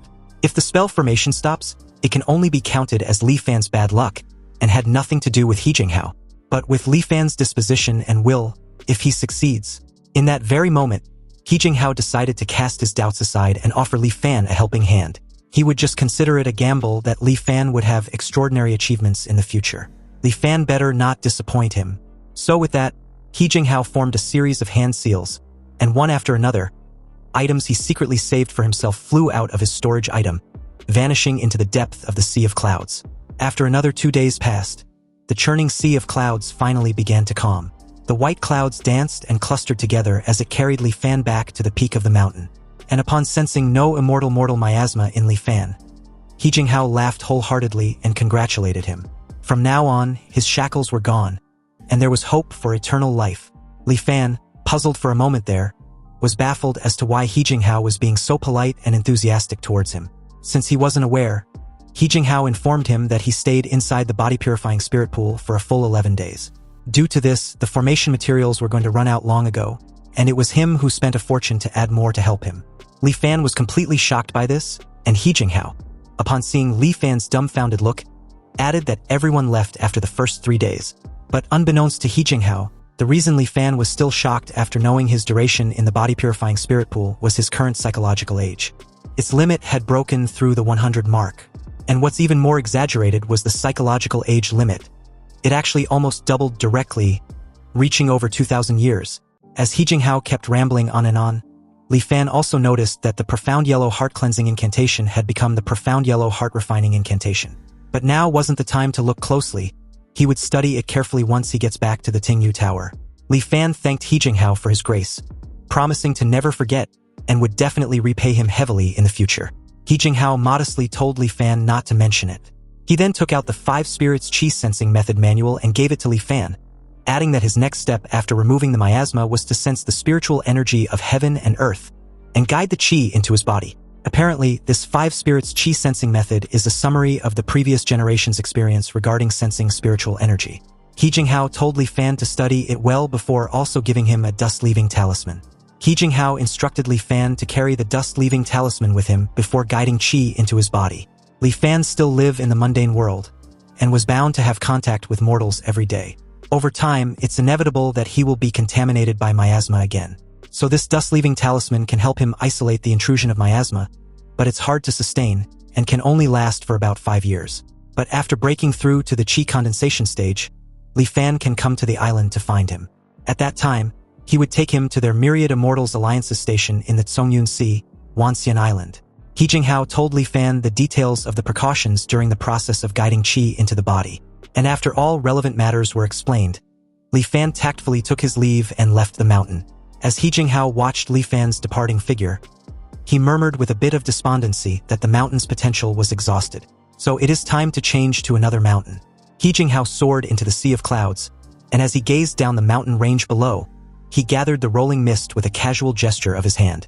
The cultivation method He Jinghao practice is called the sitting mountain art. The biggest feature of this art is sitting on the mountain and enjoying the success it brings. Now he needed to choose a mountain peak, sit upright on it, run the cultivation method, and spend several years to merge his aura with the mountain peak. Afterwards, every time the mountain grows an inch, his cultivation base will receive feedback and increase accordingly. Besides benefiting from the mountain increase, he can also gain benefits from helping others, like helping Li Fan this time. If he can break through to the qi condensation stage in the future, then He Jinghao will receive feedback in the unseen world, increasing his own cultivation base. It is not sucking or stealing the other party's cultivation, but more akin to when a man attains the Tao, his chickens and dogs ascend to heaven. And how much He Jinghao puts in also determines how much he will harvest later. So when He Jinghao meets promising juniors, he wasn't stingy about helping them. Anyway, after exiting the central spell formation, Li Fan didn't alert anyone else and quietly returned to the Tingyu Tower. He immediately tried to run the profound yellow heart-refining incantation that appeared inexplicably. And upon running it, he detected the difference between the heart-refining incantation and the heart-cleansing incantation. Cultivating the heart-cleansing incantation takes a small half a shurchen to slowly calm the mind. But once the heart-refining incantation is displayed, in just a moment, he feels his heart is like a clear mirror. Also, he can clearly feel his spirit strengthening with every moment he starts cultivating the heart-refining incantation. But Li Fan was curious as to why the profound yellow heart-cleansing incantation suddenly became this magical profound yellow heart-refining incantation. Since immortal techniques couldn't be cultivated by more than one person, Li Fan wondered if this heart-refining incantation did not count as an immortal cultivation method. With just one step away from crossing the threshold of a cultivator, and happily acquiring a magical technique like the profound yellow heart-refining incantation, Li Fan couldn't help but feel a bit floaty. However, a few days later, he received a letter, revealing that Xiaoheng had succeeded in guiding qi into his body and has already gone to Wanxian Island. Recalling the simple demand Xiaoheng requested in exchange for his help, Li Fan couldn't comprehend just how the guy achieved such a feat. He clearly remembered Xiaoheng saying he had no interest in the path of immortal cultivation. Yet he was able to successfully eliminate the miasma in his body and break directly through to the qi condensation stage. Li Fan was totally clueless and curious as to how Xiaoheng managed to achieve this when it hadn't been long since their encounter. The memory was still incredibly vivid in his mind. Li Fan read the letter several times before unwillingly accepted this fact. And it turns out that after he comforted Xiaoheng that day, the poor guy returned home still anxious and unable to sleep. Closing his eyes, it was as if he saw the terrifying scene of the immortal master descending from the sky and slaughtering everyone from the departed realm. In order to sleep peacefully, and even more so to become a cultivator and no longer live in fear every day, Xiaoheng began to earnestly cultivate the profound yellow heart-cleansing incantation. Unexpectedly, in less than a month, he eliminated all the miasma in his body on his own. And afterward, Xiaoheng felt he had had a good sleep and had successfully guided qi into his body. When Xiaoheng tried to be intimate with a maid at home, a gentle hug nearly caused the maid's death. Xiaoheng eventually confirmed that he was already a cultivator, and since immortals and mortals must be eternally separated, he met the immortal master He Jinghao after Li Fan left the spirit pool. And upon confirming that Xiaoheng wasn't lying, He Jinghao looked incredibly regretful. He had used all his materials to build good karma with Li Fan, but if he had known, he would have saved them for this moment with Xiaoheng. After all, it was self-evident that his aptitude was obviously 100 times stronger than Li Fan's. He Jinghao then took Xiaoheng and floated away to Wanxian Island. Xiaoheng thanked Li Fan once again, attributing all the success he now has to him entirely due to the protection he provided. Xiaoheng was also fully aware Li Fan had successfully eliminated the miasma from his body, and was confident he will also break through to the qi condensation stage soon enough. Xiaoheng promised to move forward, and patiently awaits Li Fan's arrival at Wanxian Island. And on the day they eventually meet, if Li Fan has any requests, he will not dare refuse even if it means 10,000 deaths. Although Li Fan was visibly salty about being outdone by Xiaoheng, he couldn't help wondering if this was what it was like to be a legendary person with overflowing natural talent. After all, without any help, this young fellow happens to stumble into immortal cultivation on his own, and even broke through to the qi condensation stage. But so what if he has overflowing natural talent? What Li Fan relied on was the infinite chances to start over granted to him by his truth returning. With the power of Huanjin under his command, no matter what kind of genius, Li Fan had the confidence to crush them. But the most urgent thing now was guiding qi into his body. Li Fan decided to first take a look at the 5 spirits qi sensing method given to him by He Jinghao. The record book explains that in ancient times, there was the theory of spirit roots, and at that time only mortals possessing spirit roots could cultivate. There were 5 common element spirit roots, and they were metal, wood, water, fire, and earth, as well as mutated spirit roots like thunder, wind, and darkness. Spirit roots were a gift from the heavens, and only the lucky ones favored by the heavens could perceive the laws of heaven and earth and possess the qualification to attain the Tao and ascend to immortality. But there were so many mortals in the world, and those with spirit roots were few after all. So for the vast majority of people, the matter of immortal cultivation was something they could only hope for but never reach. How is that fair? Fortunately, in ancient times, an immortal venerable imparted the Tao. The immortal venerable also emulated heaven and earth, and facing countless mortals with no hope of seeking immortality, he taught the path of longevity. He boldly expressed his desire to become an immortal, and had no intention of begging the heavens. If the heavens did not grant it, then he would take it himself. Besides, obeying the heavens makes one mortal, and defying the heavens makes one immortal.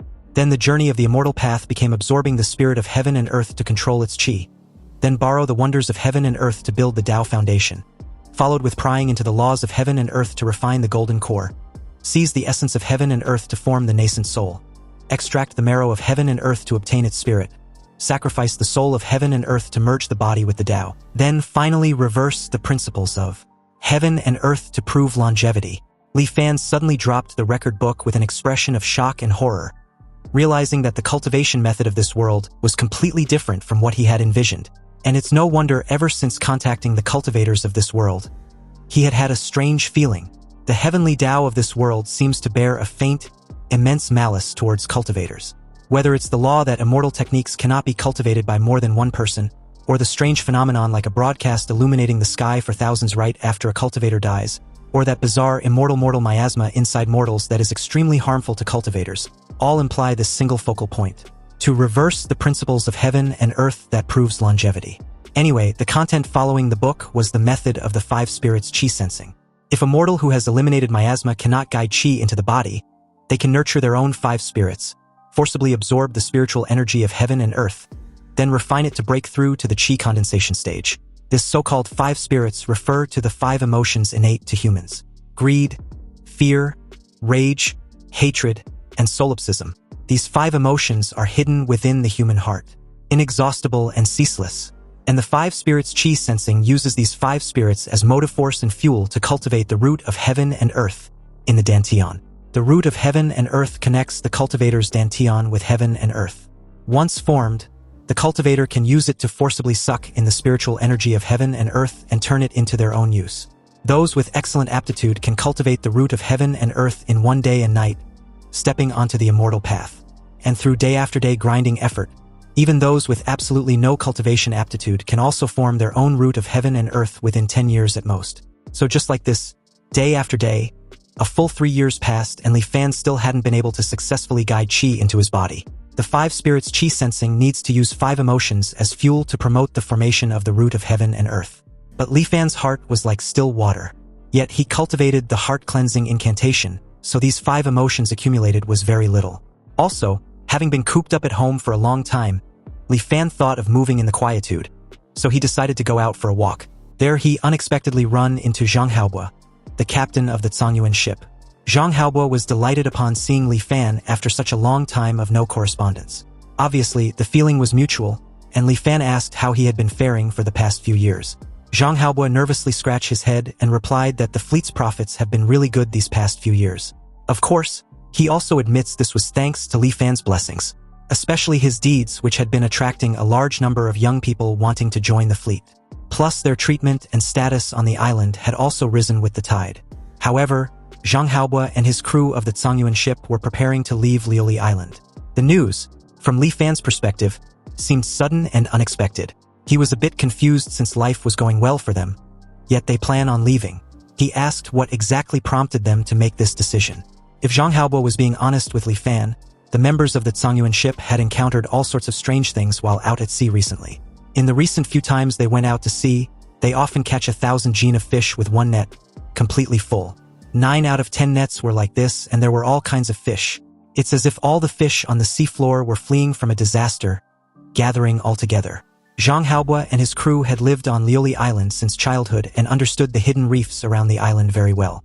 But recently, they found that there were more exposed reefs around the island.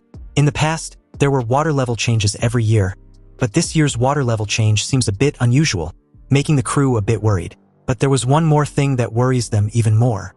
In the past 3 years, not a single windstorm has occurred, and not just the sea area around Liuli Island, but the entire Tsongyun Sea was like this.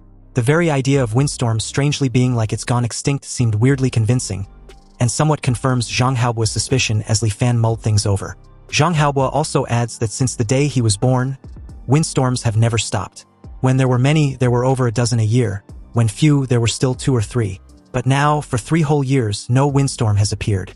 And although some people on the island are clapping and cheering, saying this is the immortal master's protection, Zhang Haobo and his crew didn't see it that way. This was too abnormal, meaning something big must be about to happen. Li Fan calmly shares some of his thoughts on the matter, explaining that the island has the protection of the Island Protection Grand Formation, and even more so, the immortal master He Jinghao presiding over it. So even if there was a situation, presumably it can be dealt with. However, leaving one's native land was not an easy matter, so Zhang Haobo should think it over again and again. Li Fan's words seemed to put things into perspective for Zhang Haobo, so he agreed to consider this with his crew before making their final decision. This interlude passed quickly, and Li Fan continued to concentrate on cultivation. Time flowed, and another year passed. Yin Yuzhen finally accumulated enough power and returned to Yelan Island in high spirits, taking back the position of Grand Shopkeeper at the Heavenly Treasure Tower headquarters. In the letter, she adds that Yelan Island had just been settled, so she will stay there for the next few years to stabilize the situation. She sent someone to deliver this letter to report the good news to Li Fan. Xiaoheng also frequently sent people to deliver letters, asking about Li Fan's recent situation. He improved at godlike speed, and was now already at the mid-stage of qi condensation cultivation. Zhang Haobo eventually chose to leave the Tsongyun Sea with some crew members of the Tsongyuan ship. The world was full of disturbances, so Li Fan could only cultivate patiently. And on this day at present, wisps of spiritual energy of heaven and earth flowed slowly into his dantian, along with the root of heaven and earth, quickly spreading to his whole body. In the 7th year of entering the cultivation world, Li Fan finally entered the qi condensation stage. Once he stepped into the qi condensation stage, he felt earth-shaking changes within himself. Spiritual energy surged and circulated within his body, improving his somewhat aged body as silently as moisturizing rain. The wrinkles on his face vanished, and his skin became smooth again. This was rejuvenation, which also greatly strengthened his constitution. The Li Fan as of now can already command the spiritual energy of heaven and earth, transforming it into various shapes. Also, after breaking through to the qi condensation stage, his lifespan limit reached an extreme of 199 years. His psychological age also increased slightly. And about the 5 spirits qi sensing method, it was once mentioned that although the lifespan of cultivators far exceeds that of ordinary people, compared to the ancient times, it has been greatly suppressed. Next, Li Fan took out the 1000 Mysteries Jade Cosmos Golden chapter from the Taiyan Arc. Now that he had finally stepped into the qi condensation stage, he couldn't wait to know its contents. Sensing the jade slip, countless words and images flooded into his mind like a tide in an instant. Li Fan only felt that a lot of things were forcibly stuffed into his brain, and his temples were throbbing faintly. Fortunately, his divine sense was much stronger than that of an average qi condensation cultivator, so he adapted very quickly. After a long time, he finally had a general understanding of it. The 1000 Mysteries Jade Cosmos Golden chapter was a cultivation method practiced by the ancient Heavenly Mystery Sect. The Heavenly Mystery Sect believed that heaven, earth, and the myriad things just like humans all have their own thoughts, difficult to detect by ordinary means. But just as killing intent permeates the air when a person has thoughts of killing, heaven, earth, and the myriad things will also emit wisps of qi mechanism from time to time. When heaven emits killing intent, the myriad things wither, and the stars move and constellations shift. When earth emits killing intent, the seas turn into mulberry fields, and dragons and snakes rise from the land.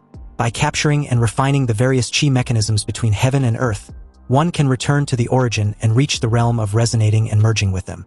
The 1000 Mysteries Jade Cosmos Golden chapter was a technique for sensing and refining these qi mechanisms to use for oneself.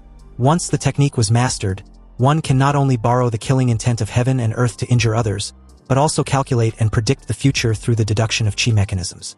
But how vast was the will of heaven and earth that even a wisp of chi mechanism triggered was thousands of times greater than that of a cultivator. Li Fan realized this cultivation method was very strong.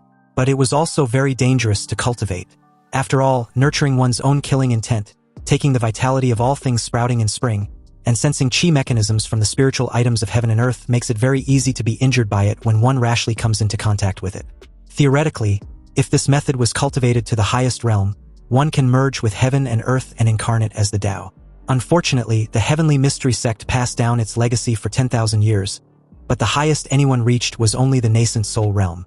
With the help of truth returning, Li Fan wasn't too worried about the risks encountered in cultivating this method. However, he was also in no rush to decide on his main cultivation method. But now that he had successfully guided Qi into his body, it was time to see what Wanxian Island looks like. Li Fan made his way back to the mountain peak where He Jinghao sent him off during their previous encounter. He now had a pavilion built there, and upon seeing Li Fan, He Jinghao informed him that he sensed a fluctuation in the spiritual energy within Luli Island. So he knew Li Fan must have broken through. Although it took a bit long, Li Fan did it after all. He Jinghao then asked if the reason Li Fan came to find him was to head to Wanxian Island. Indeed, it was precisely that, Li Fan replied. He had no more concerns with worldly matters and can set off at any time. In an instant, He Jinghao appeared before Li Fan, grasped his shoulder and instructed him to follow him. He then lifted Li Fan into the air, soaring into the sky at an incredible speed. They broke into the layer of clouds and ascended beyond the mountain summits. He Jinghao formed a seal with a hand and guided his qi towards the vast expanse of mountains stretching endlessly below. Shortly after, rays of white light erupted from the innumerable mountain peaks, streaming and merging together, and forming into an enormous sphere of bright light suspending before him. The very moment he thrust his hand forward and uttered the word, "Open," the sphere of white light surged upward, streaking directly along the direction of his hand. In a flash, it transformed into a radiant pillar that connected heaven and earth. Then it collided with what looked like a sun suspending in the sky. This sun's surface distorted violently and cracked apart a second later, splitting into two halves and creating a portal. Although Li Fan was amazed, stunned, and couldn't comprehend how the sun had split in two, He Jinghao didn't offer any explanation and simply guided him towards the portal. Like a tractor beam, the two were pulled into the portal, and in less than no time, they appeared to be standing in a vast plaza after the blurred haze subsided. And in a distance, a colossal stone statue of an elderly figure with a long beard stood majestically, and right below was a crowd of stone statues varying in size and style. They seemed to be gazing at the colossal statue with reverence. He Jinghao explained that where they currently were was the Dharma Transmission Square. It was built to commemorate the immortal venerable preaching the Tao back then, and every station of the Myriad Immortals Alliance has such a square. Flight was not prohibited within Wanxian Island, but Li Fan should remember that his altitude cannot exceed the statue of the immortal venerable. Otherwise, he would inevitably be attacked by the Myriad Immortals Grand Formation. Even if he was in the nascent soul realm, his body will perish and his Tao will vanish in moments. Although flying was also not prohibited on the island, He Jinghao advised Li Fan not to fly around randomly if there was no need. He Jinghao led the way, explaining in a low voice the matters that need attention on Wanxian Island as they walked. And since it concerns life and death, Li Fan kept them firmly in mind. Passing through a corridor naturally woven from vines, they arrived in a quiet forest full of greenery. In a clearing in the forest, a massive, ancient, and plain mirror was placed. This mirror was the Tianxian mirror of the Myriad Immortals Alliance. From time to time, cultivators passed through the mirror surface, heading to unknown destinations. There were also cultivators coming out of the mirror and leaving directly. Legend has it that before the immortal venerable preached the Tao, the Tianxian mirror was just an ordinary mirror. Later, when the immortal venerable taught the Tao, this mirror reflected the immortal venerable's Dharma image and actually gave birth to a wisp of its own will. Later, it learned to cultivate like a cultivator, slowly evolving from a mortal object into the heaven and earth spirit treasure it is today. Most of the affairs for them as cultivators in the Myriad Immortals Alliance were handled by the Tianxian mirror. It is also said that the Tianxian mirror holds a grudge very much, so one must be careful not to speak carelessly. He Jinghao then led Li Fan inside, and the very moment they entered the Tianxian mirror, they appeared at what seemed to be an isolated dark space. And as far as the eye could see, no other cultivator could be seen in this separate space. It was as if Li Fan was in a void, with nothingness and darkness all around. He Jinghao spoke to no one in particular, explaining that Li Fan was a newly advanced cultivator, and he was there to join the Myriad Immortals Alliance at Wanxian Island. A reply came from the void. recording this ding merit as medium, and credited 50 contribution points to He Jinghao for referring a Qi condensation initial stage cultivator to the Myriad Immortals Alliance at Wanxian Island. His current total contribution points was now 920 points. Anyway, since Li Fan had now officially arrived, He Jinghao, relieved, decided to take his leave. He still had island guarding duties, so he won't be accompanying Li Fan any further. Also, if he has any questions, he can feel free to ask the Tianxian Mirror. Li Fan thanked him greatly, and soon after, the Void stated that this divine sense fluctuation had been recorded, and an independent space had also been generated. It then asked for the cultivator Li Fan to state his name. Li Fan gladly did so, and was welcomed to the Myriad Immortals Alliance. As a benefit, he will be gifted 20 contribution points for free. He can use contribution points to exchange for spirit stones, cultivation methods, magical treasures, and all sort of things. He can also obtain contribution points by turning in supplies, completing tasks, trading with others, and the like. Similarly, if he encounter a problem he cannot solve, he can also spend contribution points to post a bounty. Li Fan's current total contribution points was officially announced to be 20, and as a cultivator who has newly joined the Myriad Immortals Alliance, he can reside in the Tianxian Mirror for free for 30 days. But after the 30 days, he will need to pay contribution points to continue residing. The residence fee was 10 contribution points every 30 days. Of course, he can also choose to spend contribution points to purchase his own cave abode on Wanxian Island. Li Fan then asked a question that left the Tianxian Mirror speechless. He wanted to know that if he couldn't survive in the Myriad Immortals Alliance, he can choose to leave and join the Five Elders Council. The Void replied that those who have joined the Myriad Immortals Alliance cannot join the Five Elders Council, and vice versa. If violated, they will be hunted down by both sides jointly. But Li Fan pointed out that he hadn't agreed to join the Myriad Immortals Alliance yet.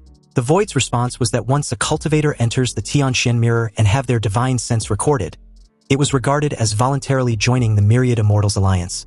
Li Fan then asked whether it was plausible to leave the Myriad Immortals Alliance, not join the Five Elders Council afterwards, and choose to become a rogue cultivator.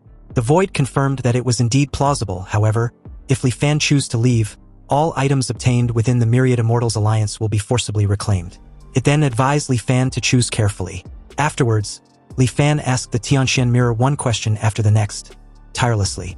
And after a long time, he eventually had no more questions for the time being. So, with that out of the way, the Tianxian Mirror bid Li Fan farewell. And if there were new questions, he can call upon him at any time. Li Fan can also view it himself through his divine sense.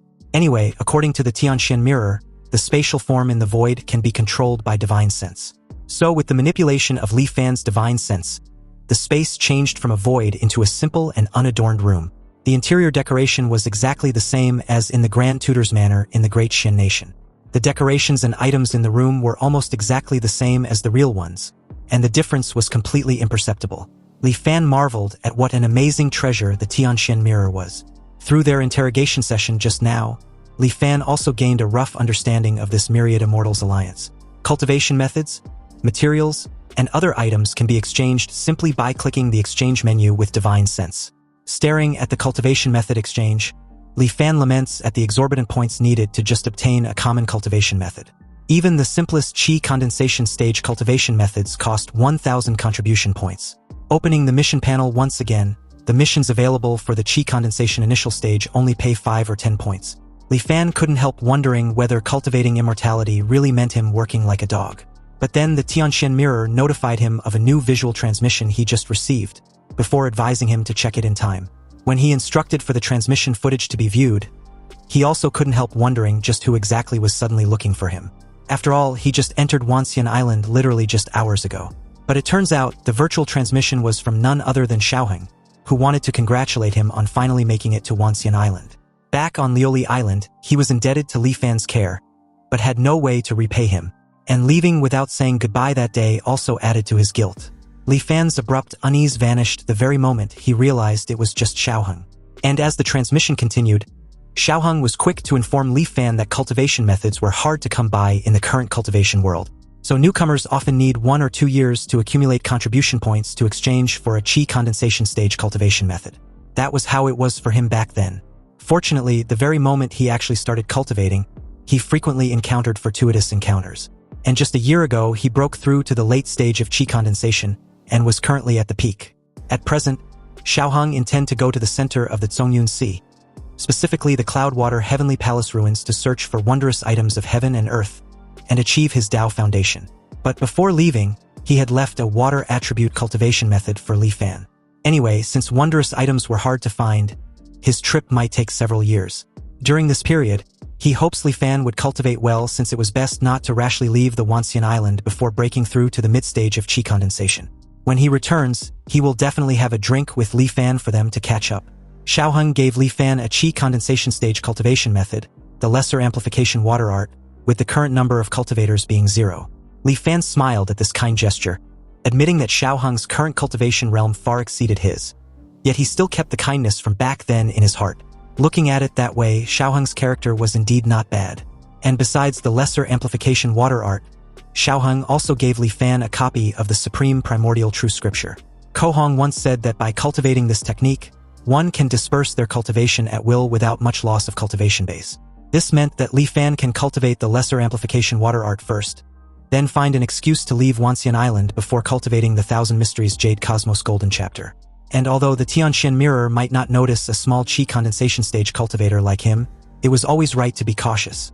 Then, taking advantage of the free residence time in the Tianxian Mirror, Li Fan started cultivating the lesser amplification water art. Once he started cultivating, he immediately realized the benefits of doing so within the Tianxian Mirror. Consuming contribution points can activate the Tianxian Mirror's assisted cultivation mode.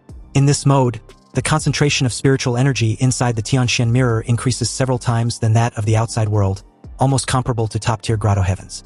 Furthermore, the Tianxian Mirror grants the cultivator inside a state of spirit enlightenment. In this state, comprehension was significantly increased, and cultivating methods becomes much easier.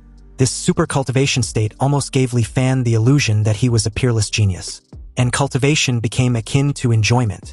Li Fan was immersed in it, unable to extricate himself. When time was up, he abruptly withdrew from that incredibly smooth cultivation state. The cultivation speed under the assisted cultivation mode was more than 30 times that of his self-cultivation, and this deep sense of disparity almost made him unable to resist exchanging for another day. But thinking of how he only had 10 contribution points left, he forcibly held back. In that moment, the greed in Li Fan's heart surfaced, as he nearly convinced himself that a treasure like the Tianxian Mirror should belong to him. But he soon snapped out of such ridiculous thoughts, not now at least. After all, the Tianxian Mirror was the supreme treasure of the Myriad Immortals Alliance, its very foundation. And it was definitely not something the current Li Fan can covet in any way. It was more realistic to earn contribution points. Li Fan knew why the Tianxian Mirror opened this assisted cultivation function. And any cultivator who has experienced that super cultivation mode will find it hard to refuse trying it again. Plus, under the premise of spending the same amount of time, saving contribution points to turn on assisted cultivation was faster than the progress of burying one's head in bitter cultivation alone. This Myriad Immortals Alliance really had the cultivators firmly in the palm of their hands. Contribution points were a must, but compared to doing missions to earn them, exchange was the most time-saving and labor-saving way. If Li Fan takes out the wondrous item of heaven and earth from the Taiyan Ark, the halting steel fragment, it should exchange for quite a few contribution points. With his Huanjin system, the halting steel fragment will return, but the issue was if his cultivation base can also be retained. Anyway, he still needed to take a mission to leave Wanxian Island to retrieve the Taiyan Ark. Since every inch of land on Wanxian Island was within the surveillance range of the Tianxian Mirror, it would be troublesome if he attracts the attention of a mighty figure. And although his truth returning can turn reality into void, it requires his consciousness to control it. But what if a mighty figure takes action and directly freezes his divine sense, making him unable to think? No matter what, caution was Li Fan's first rule of conduct. Just then, amid the tasks list, Li Fan spotted a name that immediately piqued his interest. Liuli Island. A mission regarding Liuli Island. Apparently, the Pill Room had issued a commission of recruiting people to go to Liuli Island to retrieve at least 20 Liuli pearls. And the remuneration was determined by the quality and quantity of the Liuli pearls. Li Fan was delighted with this task because the mission couldn't be more suitable for him. So in order not to expose the Taiyan Ark, Li Fan spent 5 contribution points to buy the smallest storage ring as a cover. He spent a contribution point to open the teleportation formation and returned to Liuli Island. Upon arrival at the Liuli Manor, he met Steward Qian, who was in charge of finances. Li Fan demanded he quickly send people to retrieve Liuli pearls for him, the more the better. Steward Qian did as he was told and reported with only 23 Liuli pearls. He explained they were currently all what's left on the island. And if Li Fan, Now an immortal master needs more. He was afraid he would have to wait another year or so. Li Fan then inquired whether any accident had occurred recently. Steward Chen dare not deceive an immortal master, so he replied honestly that due to overfishing, schools of lily fish had become fewer and fewer as the years go by. Steward Chen respectfully hinted the very idea of perhaps waiting for a period of time for the lily fish to recover naturally before fishing again. But of course, Li Fan was pretty much aware of this matter. Anyway, returning to the Tingyu Tower, Li Fan released the Taihang Arc, then quickly completed the transfer of the gold, silver, and the halting steel fragment inside the Taihang Arc to his spatial ring. After doing all this, he decided to return directly to Wanxian Island. Li Fan made his way to the Liuli Island teleportation formation. But before he could depart, He Jinghao suddenly appeared behind him, telling him to wait. This freaked the living daylight out of Li Fan, who couldn't help widening his eyes in horror. But seeing Li Fan tensed up, He Jinghao tells him that there was no need to be nervous. He just wanted to ask him if he was interested in the position of an island guardian. Of course, it wasn't Liuli Island, but an island called Taiyan, which was to the west of Liuli Island. Apparently, the guardian of Taiyan Island and He Jinghao have a good relationship. And the guy was currently facing a cultivation bottleneck, so he wants to go out to find opportunities. However, he has duties to fulfill and cannot leave without authorization. So he asked He Jinghao if he had any suitable candidates to recommend. And upon seeing Li Fan come to Liuli Island, he thought he'd ask him. But the issue was the requirements needed to guard an island. One must at least have the cultivation of the foundation establishment stage, and Li Fan was merely at the qi condensation initial stage. So can he really serve as a guardian? However, since it wasn't naturally an official guardian position, He Jinghao's friend would simply issue a targeted commission to Li Fan, and he will simply substitute for the guy as guardian for a while. Besides, Taiyan wasn't a large island. With the island protection grand formation in place, a qi condensation stage cultivator was sufficient to look after it for a period of time. And as the recommender, He Jinghao would naturally receive a certain share of the remuneration. But during the substitute guardianship, Li Fan wanted to know what the maximum duration he had was before he can even leave the island. He Jinghao explained that the island protection grand formation generally cycles once every 5 days. So if Li Fan had business outside, it was best to return within 5 days. It was also not advisable to go out more than 3 times a year. Then every year, after collecting his contribution points, Li Fan can go to the Tianxian Mirror to exchange them for 5 days of assisted cultivation time. These 5 days were often worth more than half a year of ordinary bitter cultivation. Seeing no major downsides to the proposal, Li Fan readily agreed to this matter. However, he still need to wait until he returns to Wanxian Island to hand in his mission first. This was only natural and He Jinghao had no issue with it. Once things were prepared over at Taiyan Island in a few days, he will come to the island to find him. So, after bidding farewell to He Jinghao, Li Fan returned to Wanxian Island and delivered the Liuli pearls within the Tianxian Mirror, racking up his current contribution points to a total of 26. The quality of this batch of Liuli pearls varied. So in the end, he received a remuneration of 21 contribution points. Then taking out the gold, silver, and the halting steel fragment from his storage ring, Li Fan requested to exchange them for contribution points. A moment later, the Tianxian Mirror transmitted the results, and the batch of gold and silver was converted to 235 contribution points. The wondrous item of heaven and earth, the halting steel fragment, although flawed when it comes to quality, was also converted to a whopping 1968 contribution points. Suddenly becoming wealthy, Li Fan did not choose to spend lavishly immediately. Instead, he first asked the Tianxian Mirror about his concerns. He expressed his concern about any possible disaster expected to happen in the Zongyun Sea region recently. The Tianxian Mirror was speechless for a moment before assuring Li Fan not to worry. These were all normal movements of heaven and earth. And according to deductions, no major disasters would descend within the next 10 years. Li Fan held his chin and stated that he understands. But he would also like to know information regarding the Liuli pill. The Tianxian Mirror explained the Liuli pill to be an auxiliary elixir, generally used from qi condensation to foundation establishment stage. After consumption, the heart becomes like lioli, meaning glazed glass, clear and transparent. It can provide an effect similar to spirit enlightenment, increasing the comprehension of cultivation methods and cultivation speed. Furthermore, the effect can stack with the assisted cultivation of the Tianxian Mirror. Liuli pills were very sought after among qi condensation and foundation establishment cultivators. The price of one pill fluctuates between 5 and 6 contribution points. The Liuli fish were now nearly extinct, so the price of Liuli pills was bound to rise with the tide. Therefore, Li Fan spent 2,100 contribution points and bought 350 Liuli pills in one go. He then informed the Tianxian Mirror about an intel he suddenly remembered, which was that the schools of Liuli fish at Liuli Island had nearly disappeared due to unknown reasons. After a brief moment of verification, the Tianxian Mirror awarded him a contribution point. Li Fan was disappointed with the reward. After all, receiving just a contribution point for an important intel seemed too unfair. He wondered if hoarding goods was seen as somewhat malicious behavior by the Tianxian Mirror, hence why it only gave him a remuneration of 1 point. Did the Tianxian Mirror truly possess a will of its own? He questioned himself. Anyway, after Li Fan provided the intelligence, the market's reaction was quite rapid. The price of Liuli pills skyrocketed within a short period, surging from 6 points per pill to 9 points per pill. Soon, the cultivators all heard the news that Liuli pearls were about to go extinct. And the sudden change in price also attracted the attention of uninformed people. The price of Liuli pills managed to rise again. It briefly reached the astonishing price of 12 points per pill. Seeing that the timing was about right, in order to sell them as quickly as possible, Li Fan chose to sell directly to the Tianxian Mirror. The Tianxian Mirror purchased his 350 Liuli pills at a high yet convenient price of 10 points per pill. Li Fan wasn't greedy either. So with 3,500 contribution points credited, his total contribution points at this moment reached as much as 3,629 points.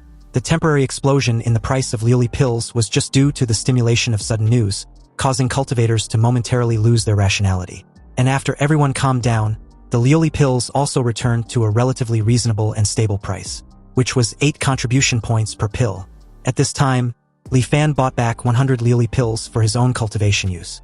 Through this operation, he increased his contribution points by 600, and on top of that, he got 100 Liuli pills for free. Then he began to splurge, buying an Introduction to Formation Manual, the Elementary Explanation of Alchemy, the Artifact Refinement Basics, the Cultivation World Treasure Compendium, and so on. Regardless of whether they were useful or not, Li Fan just bought them all first. He also bought the Protective Dharma Robes, Hidden Chi Talismans, Elementary Compound Formations, Elementary Alchemy Sets, and other items commonly used by cultivators. He bought them all to his heart's content. And as his storage ring gradually filled up, his contribution points also plummeted rapidly, dropping to 346 points.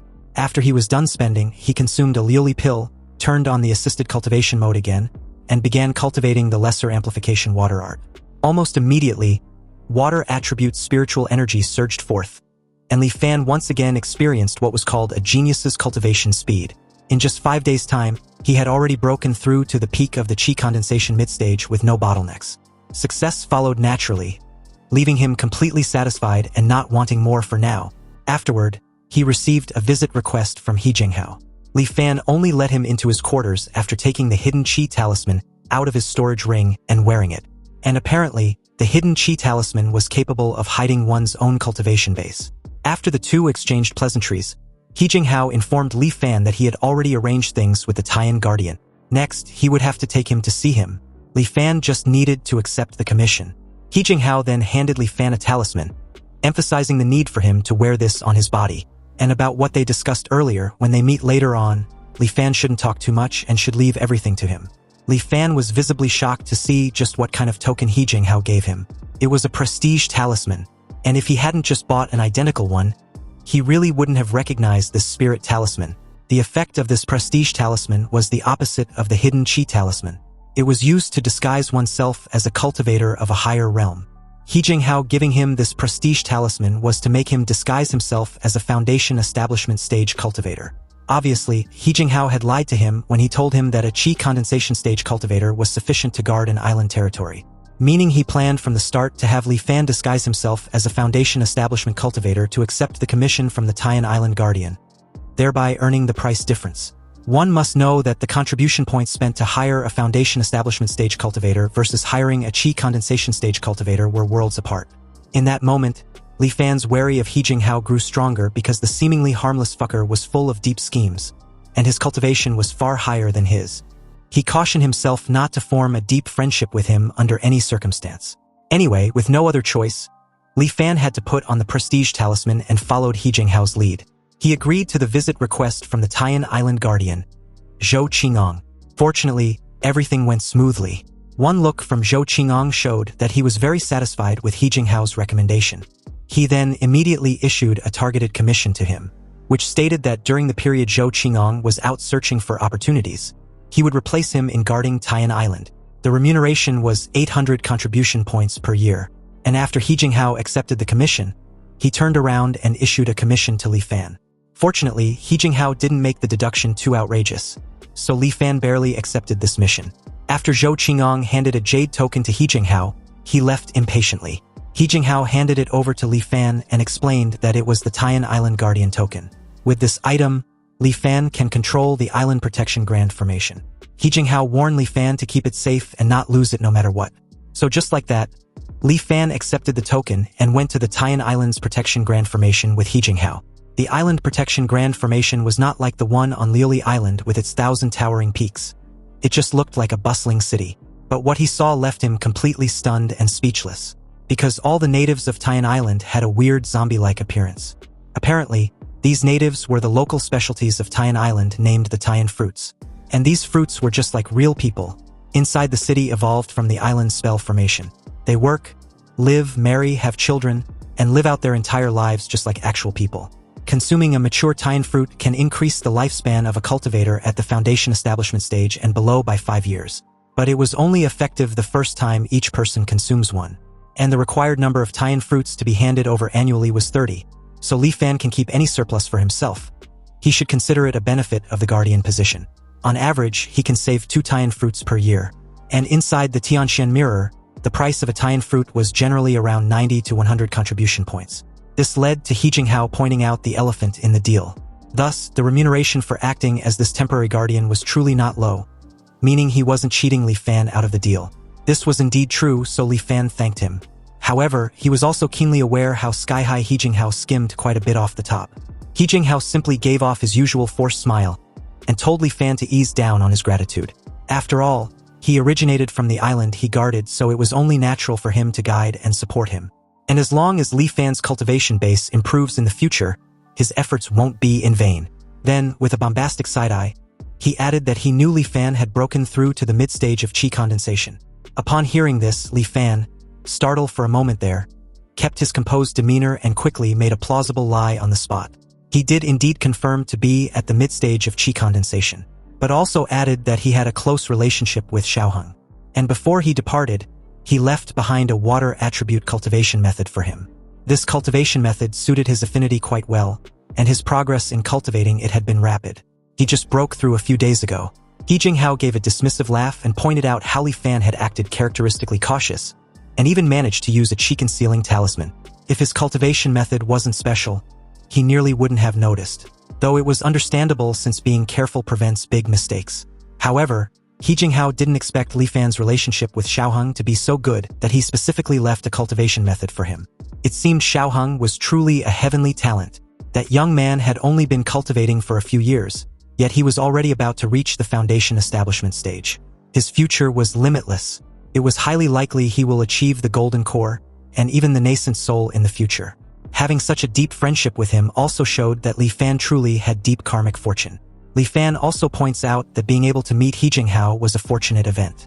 The two then arrived at the entrance of a residence, and upon a sheer coincidence that made He Jinghao laugh, it just so happens that a Tian fruit had matured in that very moment. He Jinghao decided to use this to demonstrate just how to harvest the Tian fruit. Even before entering the courtyard, they could hear mournful wails from the place. Inside, Li Fan saw about a dozen kneeling human-like Tian fruits sobbing profusely. They paid no attention to them, and were completely absorbed in mourning their deceased relative. Anyway, before everyone present was a coffin, and inside was a Tian fruit bearing a human-like face, appearing as if it was merely sleeping with a faint, eerie smile. Li Fan stared at the grotesque corpse, which was emitting a strange fragrance, and couldn't help wondering if it was indeed a mature fruit. He Jinghao stepped closer to the coffin, chanted an incantation, before gently pressing 2 fingers on the corpse's forehead. A sudden glow surrounded the corpse as it rose slowly from the coffin and hovered mid-air. It then began to shrink, transforming into a small crimson fruit. But at the very moment the fruit fully formed, the mourning relatives fell silent abruptly, their pale mourning demeanor slowly vanishing. Then their faces turned to ones of bewilderment, completely clueless to why they were there, kneeling. Li Fan and He Jinghao watched as they slowly got up and quietly left the place. Li Fan couldn't help finding the entire scene very peculiar, and as he stares at the fruit in his hand with an uneasy expression, He Jinghao urged him to have a bite first. At the same time, the fruit seems to be enticing him to eat it, and the fragrance it emitted was also getting richer and richer. This aroma was even making Li Fan hungrier and hungrier, so he no longer hesitated and bit into the Taiyan fruit before swallowing it whole. Then his hunger instantly vanished, as if he had just eaten a grand feast. Meanwhile, on his truth-returning panel, his maximum physiological age has indeed increased by 5 years. Li Fan gave a satisfied burp, amazed at the Taiyan fruit. It was truly an extraordinary item that increases lifespan. It's just that its appearance before maturity was a bit strange, looking exactly like a human. He Jinghao then explained that the Taiyan fruits were transformed from humans, so of course it would look like a human. But upon hearing this, Li Fan froze very abruptly, realizing that what he just ate was a person. He suddenly felt sick to the stomach. He Jinghao had to clarify that strictly speaking, the Taiyan fruit belongs to the fruit category, so it wasn't a human. But this brings them to the origin of this Taiyan fruit. Apparently, 500 years ago, Taiyan Island was just a very ordinary island. But one day, everything changed. Mortals from the surrounding islands noticed that they hadn't seen residents of Taiyan Island for a long time. So, driven by curiosity, someone sailed to Taiyan Island, wanting to investigate what happened. But unexpectedly, as several waves of people went, none returned. And upon realizing the situation was wrong, people hurriedly reported this matter to the island guardian at that time. That guardian was already a cultivator at the golden core stage. Even so, after seeing what had happened on Taiyan Island, he fell into deep terror. All the mortals on the island had vanished, and the city where mortals originally gathered had, at some point, grown tree after tree with lush branches and leaves, just like a primeval forest. Hanging from the branches of those trees were human-faced fruits. When the breeze blew, the human faces on the fruits would reveal a chilling smile. That golden core guardian, recovering from his shock, went down into the city to investigate. Not a single mortal on the whole island survived. They had all turned into human-faced fruits. But exactly why this bizarre event occurred, this golden core guardian could not figure out either. So he had no choice but to report the matter. The Myriad Immortals Alliance sent specialists to investigate, but no one knew what specific conclusion was reached. It's just that later, all the big trees in the city were cut down, and Taiyan Island was restored to its vitality and original appearance. The Myriad Immortals Alliance also built a grand formation there and assigned personnel to guard it and harvest the fruits. And those human-faced fruits lived within the formation as if nothing had happened. With a hint of disgust, Li Fan wiped his mouth with the back of his hand before commenting that regardless from how anyone looks at it, the Taiyan fruits were people, weren't they? But He Jinghao simply scoffed at the simple-minded perspective, then questioned Li Fan how the Taiyan fruits were people. They had absolutely no intellect of their own and act entirely on instinct. If one must say, they at most only retain some lingering obsessions of humanity. But regardless, Li Fan felt this matter was too mysterious. Whether those Taiyan fruits were people or not became unimportant after their lifespan-increasing effects were discovered by cultivators. Also, even if they were real people and eating them could increase lifespan, they still wouldn't be able to escape their fate of being eaten. Anyway, since then, Li Fan had been stationed on Taiyan Island. And if he was being honest, the position of Island Guardian was actually quite relaxing. So he devoted almost all his time in painstaking cultivation. After mastering some simple small spells, he also decided to start cultivating the Thousand Mysteries Jade Cosmos Golden Chapter. This cultivation method from the ancient Heavenly Mystery sect was truly obscure and difficult to understand. It was vastly different from the lesser amplification water art he cultivated before, as if they were products of completely different systems. So, just like that, a year passed, and Li Fan's comprehension of the Thousand Mysteries Jade Cosmos Golden Chapter was barely at the entry level. He returned to Wanxian Island and collected his remuneration for being the temporary guardian, gaining 800 contribution points. Then he exchanged them for the late-stage portion of the lesser amplification water art. After another 5 days of cultivation under the Tianxian Mirror's assisted cultivation mode, Li Fan faintly felt that he was not far from the late stage of qi condensation. While his duty as the temporary guardian remained, he reluctantly returned to Taiyan Island. And as he read through the cultivation miscellaneous records, he was surprised to find out that he was only one step away from the late stage of qi condensation, but was at a bottleneck. That's when he got to know of the Heaven's Bane. According to the cultivation miscellaneous records, this kind of bottleneck cannot be broken through by bitter cultivation alone. So one must find the opportunity within one's own unseen intuition to dissolve it and successfully break through. Apparently, the existence of this bottleneck was like a calamity sent down by the heavens to obstruct cultivators in their practice. Thus, cultivators also call it Heaven's Bane. Knowing that a breakthrough could not be forced in a short time, Li Fan temporarily put aside the practice of the lesser amplification water art, and switched to cultivating the Thousand Mysteries Jade Cosmos Golden Chapter. Now that he had entered the gateway of the Thousand Mysteries Jade Cosmos Golden Chapter, he can begin cultivating the second layer. And according to the description, after successfully cultivating the second layer of the technique, one can master the divine ability of discern mechanism. Amidst his painstaking cultivation, another year passed, and the cultivation of the Thousand Mysteries Jade Cosmos Golden Chapter made almost no progress. This technique was intermingled with insights into the heavenly Tao and allusions to anecdotes from the ancient cultivation world, making it truly obscure and difficult to understand. Li Fan went to Wanxian Island to collect his proxy payment and exchanged for cultivation insights on ancient techniques which would assist him in understanding the technique. Subsequently, he turned on the assisted cultivation mode in the Tianxian mirror, and just by reading these insights, verifying and cross-referencing them with the experience he'd summarized over the past year, it was like enlightenment. All the difficulties he couldn't figure out before were now answered. Li Fan immediately rushed back to Tian Island to begin a closed-door cultivation. And just as he expected, cultivating it this time around was indeed incomparable to before. The obscure and difficult parts of the technique had all been clarified, so naturally, there were no obstacles in cultivation. His mind was immediately immersed in it. After all, cultivation knew no passage of time. And on the day, a golden mist-like spiritual energy suddenly appeared in his dantian. The second layer of the Thousand Mysteries Jade Cosmos Golden Chapter was finally mastered. Li Fan was ecstatic because he had now comprehended the fundamental divine ability of the technique. Discern mechanism. Li Fan decided to try it out to see just what exactly the so-called heaven and earth chi mechanism looks like. He directed his gaze above, and the scene before him gave him a chill. Li Fan wondered what was going on. Tian Island, which was currently in daytime, was actually shrouded in black chi like the underworld. Alarmed, Li Fan tried once more, but the results were still the same. The dense and ominous death chi above still remained. Utterly clueless as how this could be, Li Fan, remembering something crucial, swiftly cast the water mirror technique and stared at his own reflection. There, he saw the dark aura of death centered around him. It was more than 1,000 times thicker than even the mortals on the island. He couldn't help but speculate if the problem lies with the Thousand Mysteries Jade Cosmos Golden Chapter. Li Fan was inside the Island Protection Grand Formation, and Tian Island was located in the central region of the Zhongyun Sea, which was within the sphere of influence of the Myriad Immortals Alliance. So who could cause such dense death chi to generate around him? As the growing unease within his heart intensified, Li Fan acted decisively regardless of whether the omen was true or false. He must head to Wanxian Island to avoid the calamity first.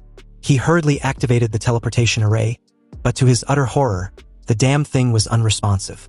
This made Li Fan even more fearful as he clenched his teeth in worry, wondering why there's no reaction from the teleportation formation. He then tried the communication spirit talisman He Jinghao gave him, but after calling him several times without a reply, the grim reality that a bizarre change had indeed occurred could now be completely confirmed, and continuing to stay on Tian Island was a dead end. Li Fan couldn't just sit still and wait for death. Right now, only Wanxian Island was the safest place, so he took out the Tian Arc and piloted it out of the island. It took about 2 or 3 months to fly from Tian Island to Wanxian Island. Fortunately, when Li Fan went on a shopping spree earlier, he bought quite a few spirit stones. Anyway, right at the edge of the Island Protection Grand Formation, Li Fan stopped the Tian Arc. The sea surface seems calm, but he can sense that the world outside the Great Formation was filled with killing intent. And once he exit the Island Protection Grand Formation, he would undoubtedly die. He made his way back on the island and transformed the Ark to its miniature version. At the moment, he can't leave the island, and the fact that he had been in closed-door cultivation for quite some time made it impossible for him to know anything about the outside world. Li Fan decided he might as well ask the mortals on the island, so he paid the island lord a visit in his manor, demanding an explanation on what exactly had happened. The old guy got on all fours and started begging for assistance because the island's residents really can't go on living. Apparently, it hadn't rained for a full half-year, and the fresh water and food on the island were almost all consumed. If this goes on, they would all starve to death.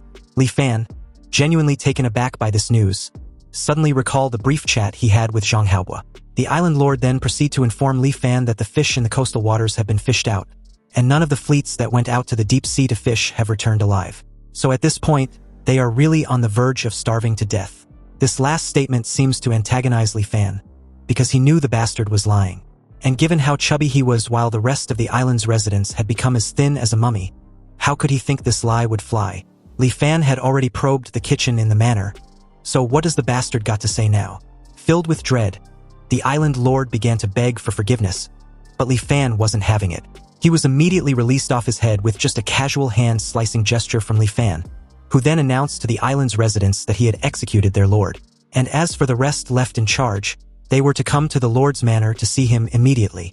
A moment later, several stewards came before Li Fan trembling with fear, and amidst the tearful complaints of these people, Li Fan finally understood what had happened during his year of closed-door cultivation.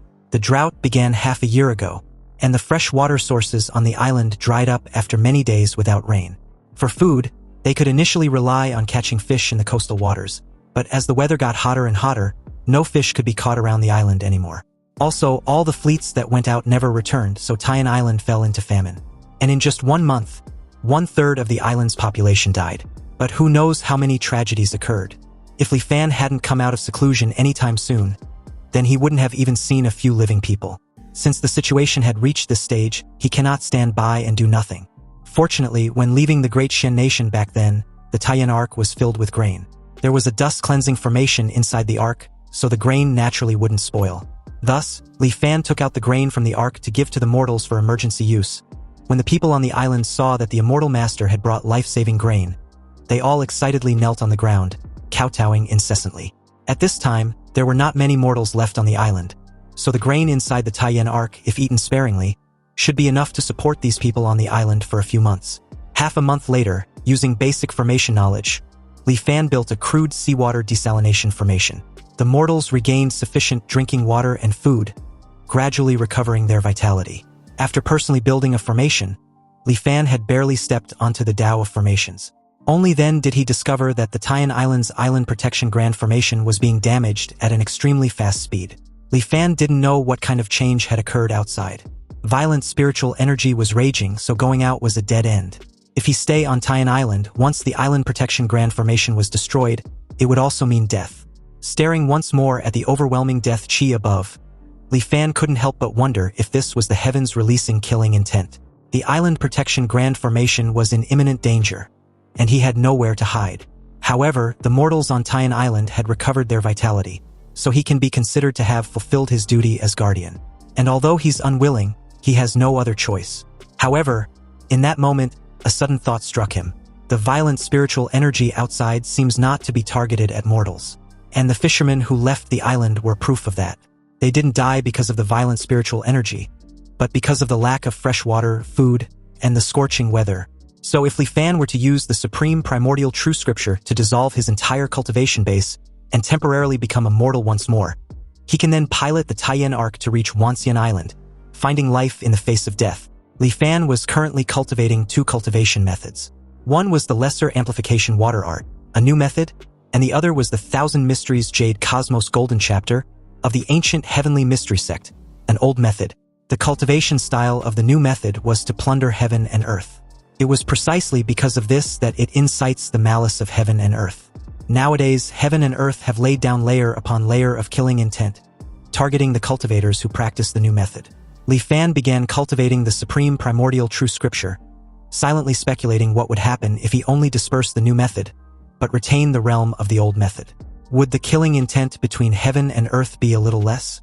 So as the cultivation method circulated, the water attribute spiritual energy gained from cultivating the Lesser Amplification Water Art slowly dissipated, transforming into a stream of pure energy, settling in his dantian. The Lesser Amplification Water Art was completely dispersed, yet Li Fan did not feel any discomfort.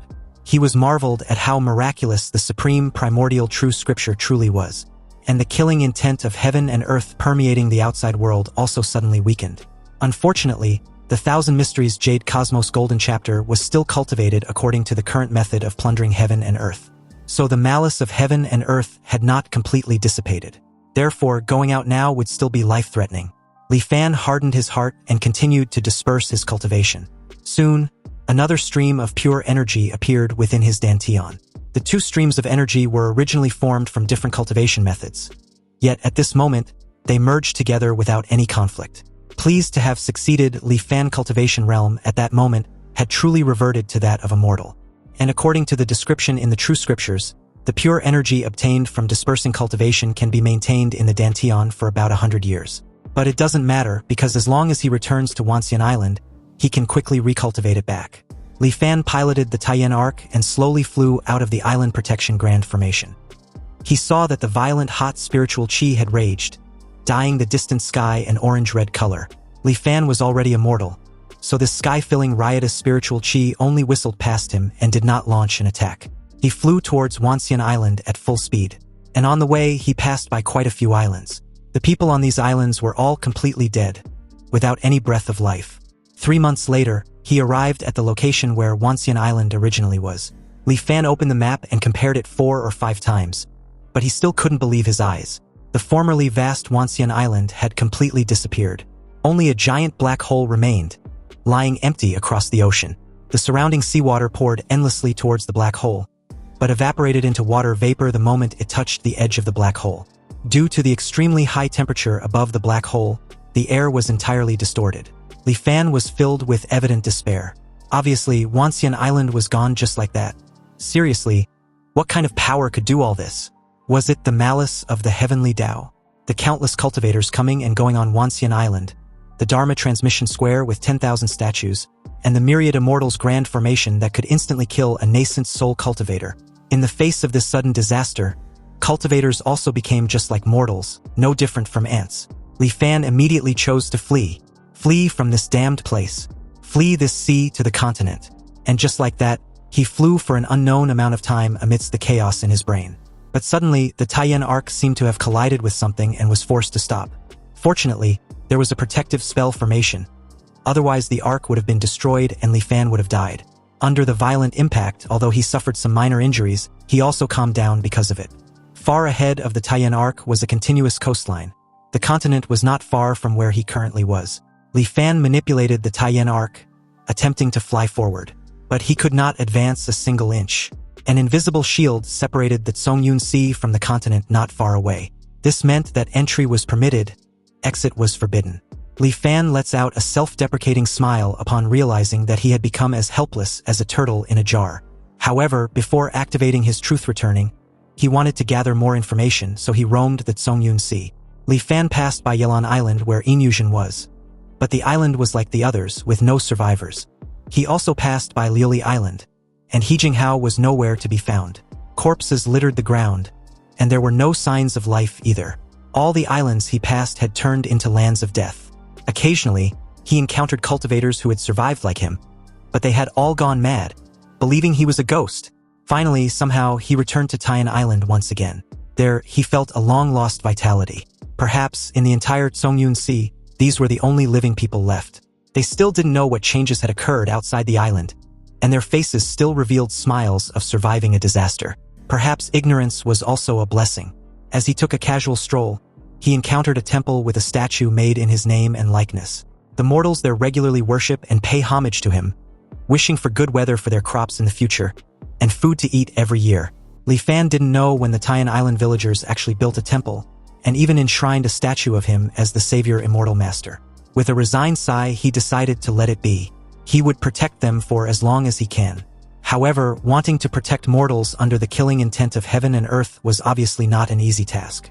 The real disaster had actually just begun. 1 year, 2 years, then 3 years passed, yet there was still no sign of rain. The sea level began to drop, and the seawater began to recede continuously from the island. Even with the seawater desalination formation, it became increasingly difficult for the mortals of Taiyan Island to obtain water. Li Fan was also helpless because he had no clue of how he was supposed to contend with the great cataclysm. The only good news was that, during these 3 years, perhaps because the vast majority of cultivators in the Zhongyun Sea had died, the killing intent between heaven and earth targeting cultivators also slowly dissipated. Li Fan also took this opportunity to recultivate to the mid-stage of chi condensation. When he no longer had the ability to shelter the island residents, he would return to the anchor point. Suddenly, to his utter shock and confusion, he noticed that there was a hint of white mist within the Black Death Chi, and this made him wonder where this life force, being the hint of white mist, come from. He operated the mechanism analysis to the limit and discovered that the life force of everyone on Taiyan Island corresponds to him. But not him exactly, rather something on his person that he had almost forgotten, the wondrous item of heaven and earth, the Songhai Pearl. You see, unlike when Li Fan first saw it over 10 years ago, at this moment it had turned an azure blue, and its whole body contained a rich water vapor, as if a vast sea was truly being nurtured within it. It was truly amazing. Seriously, where a vast sea passes, a vast sea is also naturally born. This statement suddenly gave Li Fan a struck of realization. So he piloted the Taiyan Arc and flew to an altitude of 10,000 meters, wanting to observe the current Songyun Sea. There, he saw that the Songyun Sea below, due to the long drought, had large swathes of seabed beginning to be exposed. Submarine mountain ranges gradually revealed their true faces, and the original islands of the Songyun Sea were impressively the peaks of these mountain ranges. Li Fan suddenly remembered the invitation Kohong made during his departure back then. If Li Fan manages to get out of the immortal Forsaken Land, he can come to Lingtian City in the Songyun mountain range to find him. This sudden realization made him smile at the sheer deception. The Songyun Sea and the Songyun Mountain, they were one and the same. In his previous life, when his lifespan was nearing its end, and by a stroke of luck, he broke through the blockade of the Great Immortal Severing Formation and arrived in the cultivation world for the first time. The scene he saw back then was a continuous mountain range. Yet in this life, after arriving in the cultivation world, he found himself above a vast ocean. Before this, he hadn't thought much of it, assuming it was just a difference in the teleportation location. It wasn't until today, seeing the dried-up Songyun Sea and witnessing the birth of the wondrous item Songhai, that he finally understood. The place he arrived at after passing through the Great Immortal Severing Formation was indeed the same location. It was simply that the times he arrived in the cultivation world were different. In his previous life, when he came to the cultivation world, it was his 65th anchor year. But in this life, he entered the cultivation world in his 20th anchor year. A gap of 45 years, encountering a group of mountains on one hand, and encountering a vast sea on the other. If Li Fan could have connected the various anomalies Zhang Haobo mentioned earlier with the differences seen between the two times, perhaps he could have detected this great cataclysm in advance. Now that he knows that Songyun Sea was the Songyun mountain range, he finally sees hope for this disaster to recede. In his 50th anchor year, Kohong and Daoxuanzi broke into Great Xian Nation, and at that time, they claimed to come from Lingtian City in the Songyun mountain range. Presumably, before that time, this drought would have already passed. The dried-up ocean will transform into vibrant mountains. It was currently the 34th anchor year, so it's not far from that point in time. Anyway, waiting without hope was the most tormenting thing. But after knowing the final result, this seemingly endless flame disaster no longer feels so terrifying. Li Fan calmed his mood and returned to Taiyan Island. He transmitted his voice across the entire island, telling them that this disaster would eventually pass. Having received instructions from the Immortal Master, the residents on the island were ecstatic, and one after another, their hope for survival was reignited. As for Li Fan, he entered a closed-door cultivation and took out the wondrous Songhai item once again, curiously wondering if the glimmer of survival lies within this. Li Fan poured his divine sense into it, but it vanished in an instant. It seems that in order to use it, he would have to put in some effort. And without the Tianshan mirror, he can only fumble around on his own. Next, Li Fan made numerous attempts, pouring in spiritual energy, nurturing Songhai Pearl with divine sense, and even bombarding it with external force. In the end, he even tried the method of refining it with blood drops. But the Songhai Pearl remained completely indifferent, and he was unable to mobilize the majestic water vapor contained within. Finally, he recalled that in the Thousand Mysteries Jade Cosmos Golden Chapter, there were methods to sense and refine the chi mechanisms from various spiritual items of heaven and earth. Immediately, Li Fan circulated the mechanism analysis divine ability and looked towards the Songhai Pearl. A deep blue radiance surrounded it, ancient, profound, vibrant. And although the Songhai Pearl was small, its chi mechanism was extremely complex and powerful. It represents the vast sea itself. It was currently in a state of nurturing and dormancy. So if Li Fan didn't use the mechanism analysis to observe carefully, he wouldn't have been able to distinguish it. He cautiously sensed the chi mechanism of the Songhai Pearl. But suddenly, he also felt his own body disappear. Li Fan felt as if he had suddenly arrived above the 9 heavens, looking down at the ocean below with a bird's eye view. A certain will between heaven and earth descended. Thus, the ocean began to march toward death. Heaven births and heaven kills. This was the principle of the Tao. Heaven desires to burn the sea, and the sea was powerless to resist. But it also refuses to accept it. Thus, although the vast sea passes, another vast sea is born. Suddenly, a sense of weakness washed over Li Fan, and he broke free from that wondrous state. But before he even had time to reflect on the scenes he saw earlier, he almost couldn't stand steady. Unbeknownst to him, he had gained some white hair, and fine wrinkles had also appeared on his face. This was merely from a split second of aligning with the Songhai Pearl's chi mechanism.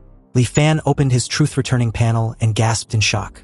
In just that split second, his physiological age jumped directly from 54 to 89. In an instant, it was as if 35 years had passed. No wonder that even in the ancient heavenly mystery sect, very few people cultivated this cultivation method. Just contacting the will of Songhai for an instant caused his lifespan to be consumed at a rapid speed. If not for his lifespan being consumed too quickly, causing his body to issue a spontaneous warning, he would have been inexplicably assimilated by the will of Songhai. At that point, whether Li Fan could still activate the truth returning would be hard to say. He must have gotten the method wrong, because controlling a wondrous item of heaven and earth cannot possibly be done this way. The sensory scale of time for humans compared to heaven, earth, mountains, rivers, and the vast sea was simply not on the same magnitude. But how exactly can one control a wondrous item of heaven and earth? Anyway, time passed day by day, and Li Fan still hadn't figured out that Songhai Pearl. The weather also became increasingly hot, as if to perform a final, thorough purification of the Tsongyun Sea. The mortals on the island gradually became so weak they didn't even have the strength to pray. If this continued, the mortals might die before waiting for this flame disaster to pass. Li Fan also couldn't help but become somewhat restless with distracting thoughts growing in his mind. And in order to calm his mind, he involuntarily began to circulate the long-neglected, profound yellow heart-refining incantation. Li Fan hadn't deliberately cultivated the profound yellow heart-refining incantation for a long time, because it doesn't help much with the substantial improvement of his cultivation base. And even if he doesn't actively cultivate it, it runs slowly on its own. At this moment, as the heart-refining incantation circulated, the negative emotions in his heart, which were unease, fear, impatience, they all slowly disappeared, becoming nourishment to strengthen his Tao heart. With his heart becoming calm again, he suddenly had a realization. The opportunity for his breakthrough lies with the Songhai Pearl. Li Fan had been trapped in the qi condensation mid-stage for several years now, unable to advance an inch. And after cultivating both cultivation methods to the qi condensation mid-stage, he still couldn't find his own fated chance. Yet at this moment, he suddenly felt a vague opportunity for a breakthrough. The opportunity was to use his own consciousness to contact and comprehend the Songhai Pearl. Obviously, he naturally knew how dangerous this was, but it absolutely coexists with opportunity. Li Fan vaguely felt that if the profound yellow heart-refining incantation and the Thousand Mysteries Jade Cosmos Golden Chapter were circulated simultaneously, they could help him resist the assimilation of the Songhai will. His mind went into a trance, as if he had become a vast sea once again, watching the world change. The sun rose and the moon set. The stars moved and constellations shifted. Clouds drifted and rain scattered. All of this accelerated thousands and 10,000s of times, flashing rapidly before his eyes. In just a single thought, it felt as if centuries had passed. An aura of remoteness, antiquity, and vicissitudes gradually tainted his consciousness. Just then, a stream of cool aura suddenly surged out. Like a clear spring in the mountains, it slowly washed away the mottled markings of time. Li Fan also gradually regained his own consciousness. But at this moment, the consumption of his lifespan was still many times that of normal cultivation, and human emotions like joy, anger, sorrow, and happiness have been infinitely diluted. But now he can already mobilize a sliver of the Songhai Pearl's power. His divine sense was strengthened hundreds and thousands of times. With a light movement, it covered the entire Taiyan Island. So without stopping, Li Fan's consciousness was like ripples, extending rapidly outward. One by one, islands devoid of life appeared in his mind. And through his divine sense, he saw that beneath a certain island, a volcano that had been extinguished was reignited by the influence of the flame disaster. He also saw that in various hidden corners of the Tsongyun Sea, a few cultivators still remained. Li Fan saw many secrets in the Tsongyun Sea that were usually hidden and only revealed in these end times. However, none of these had anything to do with him, so he quickly retracted his divine sense and mobilized the Songhai Pearl, attracting the residual water vapor between heaven and earth in the Tsongyun Sea to gather above Taiyan Island. Thus, the surviving humans on Taiyan Island finally awaited the long-overdue heavy rain. People wept with joy because the heavy rain lasted for half a shurchen. Li Fan manipulated the Songhai Pearl to spontaneously extract water vapor every half a month to rain once on Taiyan Island, thereby guaranteeing the survival of the mortals on the island. After doing all this, he incarnated as the vast sea, quietly observing this world, feeling the various auras flowing between heaven and earth, and the will of heaven and earth. And just like that, 2 years passed, and the passage of time was no longer important to Li Fan. The more he gazed at the sky, the more his comprehension grew. So over the years, He thought the killing intent pervading heaven and earth in the Songyun Sea had gradually faded. But now he realized that it had never decreased. It still exists at present. And cultivators plunder heaven and seize from the earth, so the heavenly Tao naturally generates killing intent.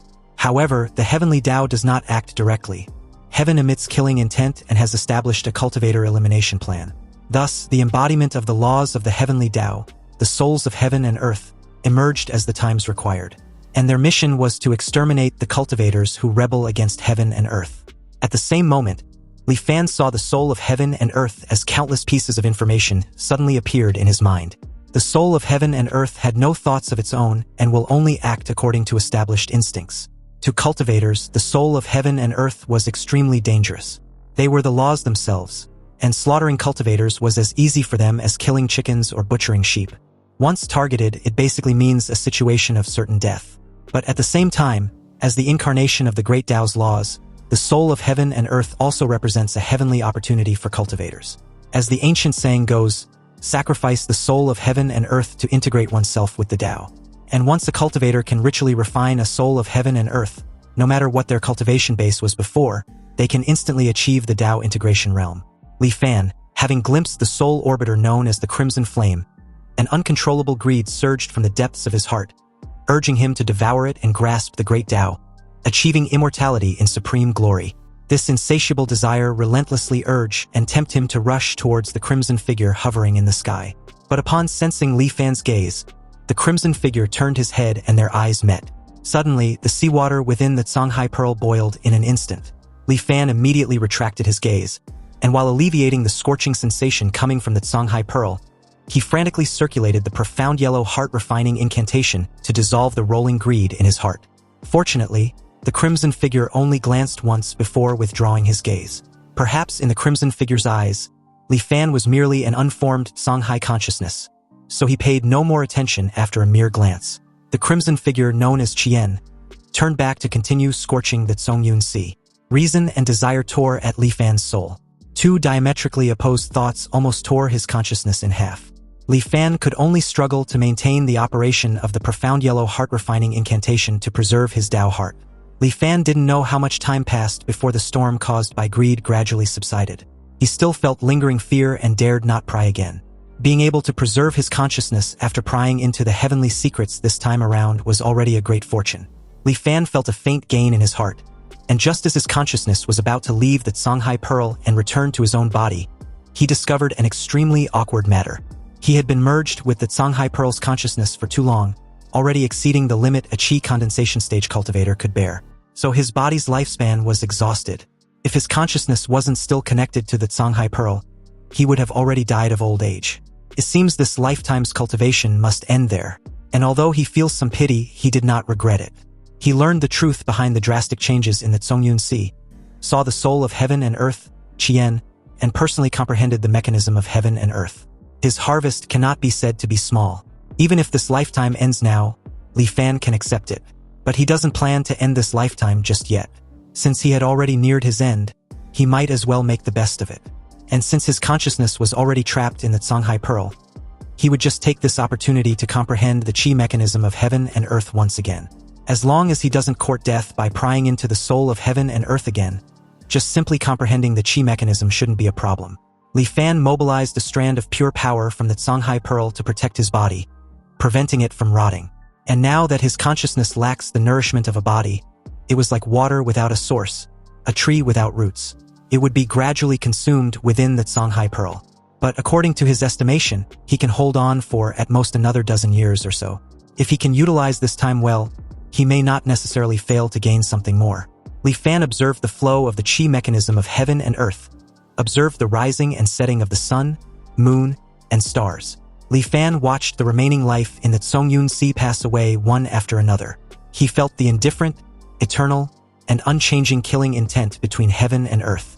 So just like that, in the blink of an eye, 5 years passed. In Li Fan's 40th anchor year, the Songyun Sea had long since completely dried up, becoming a veritable dead land. And only on Tian Island, under Li Fan's protection, did a small number of mortals survive. Qian, the crimson figure that had been standing in the sky, also finally disappeared. His mission was completed, so naturally he dissipated along with it. No one can say for sure where in the cultivation world he might one day appear once more. Li Fan gazed in the direction where Qian disappeared, his mind settling into the Songhai Pearl once again. And as time passed, his consciousness became weaker and weaker. As if having lost the ability to think for himself, he could only silently observe this world from the perspective of the Songhai Pearl. In the second year after Qian's disappeared, several cultivators wearing green Taoist robes arrived at the Zongyun Sea, and with the casting of spell after spell, heavy rain finally fell from the sky after a long absence. Subsequently, more cultivators arrived, and green light bloomed on the dried-up seabed. Vegetation representing the breath of life appeared on the earth. A clear breeze blew past, and trees rose from the ground. In just a year's time, those stretches of scorched earth became full of vitality once again. The Zongyun Sea also completed its transformation into the Zongyun mountain range, and a city hovering in the sky was built above the Zongyun mountain range, attracting more and more cultivators from all over the world. In Li Fan's 48th anchor year, a foundation establishment stage cultivator returned to the Zongyun Sea, now the Zongyun mountain range. He came to the former Liuli Island, now the Liuli mountain range, with a sorrowful expression. Li Fan's divine sense swept over, and upon seeing this person, he felt a burst of emotion. He knew this cultivator, who was none other than Zhang Haobo, the captain of the Zongyuan ship who decided to migrate out of the Zongyun Sea earlier because of the unease in his heart. Over 20 years had passed, and now Li Fan couldn't help but wonder what encounters he had had to actually become a foundation establishment cultivator. Scenes from this lifetime flashed rapidly through his mind as his consciousness eventually began to dissipate. And before completely disappearing, his consciousness returned to his own body. More than 10 years of comprehending the chi mechanism of heaven and earth caused the bottleneck hindering his realm breakthrough to suddenly dissipate. The spiritual energy of heaven and earth swarmed in, and his cultivation base instantly broke through to the late stage of chi condensation. With his dying breath, Li Fan activated his truth returning. And upon returning to his virtual space, the 4-option window after every end of a simulation appeared once more, urging him to make a choice. Li Fan chose the second option, to retain his cultivation realm. He already knows that Songhai Pearl is on Luyun Island, so he will just go get it when the time comes. As Li Fan made his decision, 2 familiar streams of spiritual energy appeared out of thin air within his dantian, and an inexplicable fluctuation descended upon him. A moment later, the spiritual energy within his dantian surged out like river water, sweeping through his whole body, transforming it, and raising his realm. The immortal miasma vanished in an instant, disappearing incredibly thoroughly, and Li Fan noticed that the effect was far superior to the forced expulsion via the body-purifying spirit pool formation in his previous life. He also realized that the fluctuation just now was the will of heaven and earth, the power of laws. In his previous life, through the Songhai Pearl, he observed the operation of the chi mechanism of heaven and earth for over a decade, so he could recognize it at a glance. If the immortal miasma was the will of heaven and earth that keeps immortals and mortals eternally separated, then the fluctuation just now was completely the opposite. Li Fan was amazed at his Huanjin system, deeming it as truly incredible, because the immortal miasma that has plagued the cultivation world for thousands of years actually disappeared so easily by it. Anyway, the road of immortal cultivation was extremely difficult, especially in this world, where cultivators plunder heaven and earth, and the world was filled with killing intent. In his previous life, he had just entered the cultivation world when he met Su Changyu. He thought his will was extraordinary and his heart was set on the Tao, so he would surely achieve something. But who would have thought he would die inexplicably after just a few days? And on the contrary, that inconspicuous Xiaoheng beside him possessed heavenly talent. He had hopes of achieving a foundation establishment cultivation within just a few years. Both Li Fan and He Jinghao thought he would surely achieve the great Tao of the Golden Core in his lifetime. But once again, who would have thought the heaven and earth have long since laid down killing intent? All living beings in the Zongyun Sea, whether successful or frustrated for a time, whether cultivators or mortals, were long destined to be unable to escape death. Only that ordinary fisherman, Zhang Haobo, after escaping a calamity, had other fortuitous encounters and became a foundation establishment cultivator. The affairs of the world were unpredictable, nothing more so than that. The heaven emits killing intent, desiring to execute cultivators. So naturally, cultivators cannot perceive it. This was also why when Li Fan asked the Tianxian mirror if there were any disasters, but the Tianquan mirror's answered was a no. It was merely blinded by the heavenly secrets. But something was amiss, because why did the Manhwa Chamber of Commerce seem to have noticed it long ago, ordering all their subordinates to withdraw from the Zongyun Sea? And why did they not remind the myriad immortals alliance? Sitting by and watching countless living beings lose their lives. There must be something fishy in this. And if there's a chance in this next lifetime, Li Fan plans to get to the bottom of it. The cultivation world was incomparably dangerous. Before the void transformation charging is complete, it was better not to step into it rashly. Now that he can cultivate the profound yellow heart-refining incantation, the charging speed has greatly increased. Meaning the time of arrival in the cultivation world this time around should be more than 10 years earlier than in his previous life. Li Fan clearly remembered that during these 10 years, a major event seemed to have occurred in the Zongyun Sea. So in this upcoming lifetime, relying on foresight, he can thoroughly plan ahead. As the scene shifted back to the Great Xian Nation, specifically the Jelly Mountain. Halfway up its steep slopes, two young men walked along its narrow and treacherous path. Leading the way was a young guy, Erlang, wearing a straw hat, and following close behind was his burly companion, Wang Xuanba, who suggested they rest for a while. They've been walking for most of the day, and he really couldn't walk anymore. Erlang reminded him that there were tigers and wild beasts occasionally appearing in the mountains they were at, so it wasn't safe to rest there. Also, he knows there's a hidden cave not far ahead. And if Wang Xuanba was really tired, they can just go there to rest. But then Wang Xuanba once again questioned Erlang if there was really immortals on this mountain. Erlang confidently replied that there were. He had seen one with his own eyes. Apparently, since 5 years ago, it was like Erlang had been possessed. He drilled into this jelly mountain whenever he has free time. Wang Xuanba didn't know how many trips Erlang had made back and forth, but he hadn't seen him actually find an immortal. If Erlang were to ask him, he should give up on this idea sooner rather than later. Seeking immortals and asking the Tao was too vague and illusory. In Wang Xuanba's honest opinion, Erlang should just practice martial arts properly like him. Having heard enough, Erlang yells for Wang Xuanba to quit being a downer, because he was beginning to sound just like his mother. Seriously, if he says any more nonsense, he can go down the mountain by himself first. Anyway, unfortunately for the two, they encountered one of the very beasts which occasionally appears on Jelly Mountain, a white giant python. Wang Xuanba, suddenly filled with dread, was the first to see the enormous creature. But before he could warn Erlang, the white python had already parted its massive jaws, releasing a foul stench as it tried to swallow him. Fortunately, he reacted fast enough to dash out of the white python's reach as Wang Xuanba leaped high into the air and brought his fist crashing down on its head. Erlang then joined in on the attack, shifting his fist into a finger strike. He unleashed dozens of rapid, piercing jabs as the sound of collisions echoed endlessly. Yet despite their ferocious assault, either of them managed to leave even a mark on the white python's scales. Hissing in rage, the white python twisted its body and lashed out, striking Wang Xuanba squarely in the chest. Wang Xuanba was sent flying, crashing hard against a cliff face. The white python then swung its massive head around, jaws gaping wide as it lunged straight at Erlang. Erlang had no time to dodge and could only brace himself, arms outstretched as he used every ounce of strength to force the white python's jaws apart.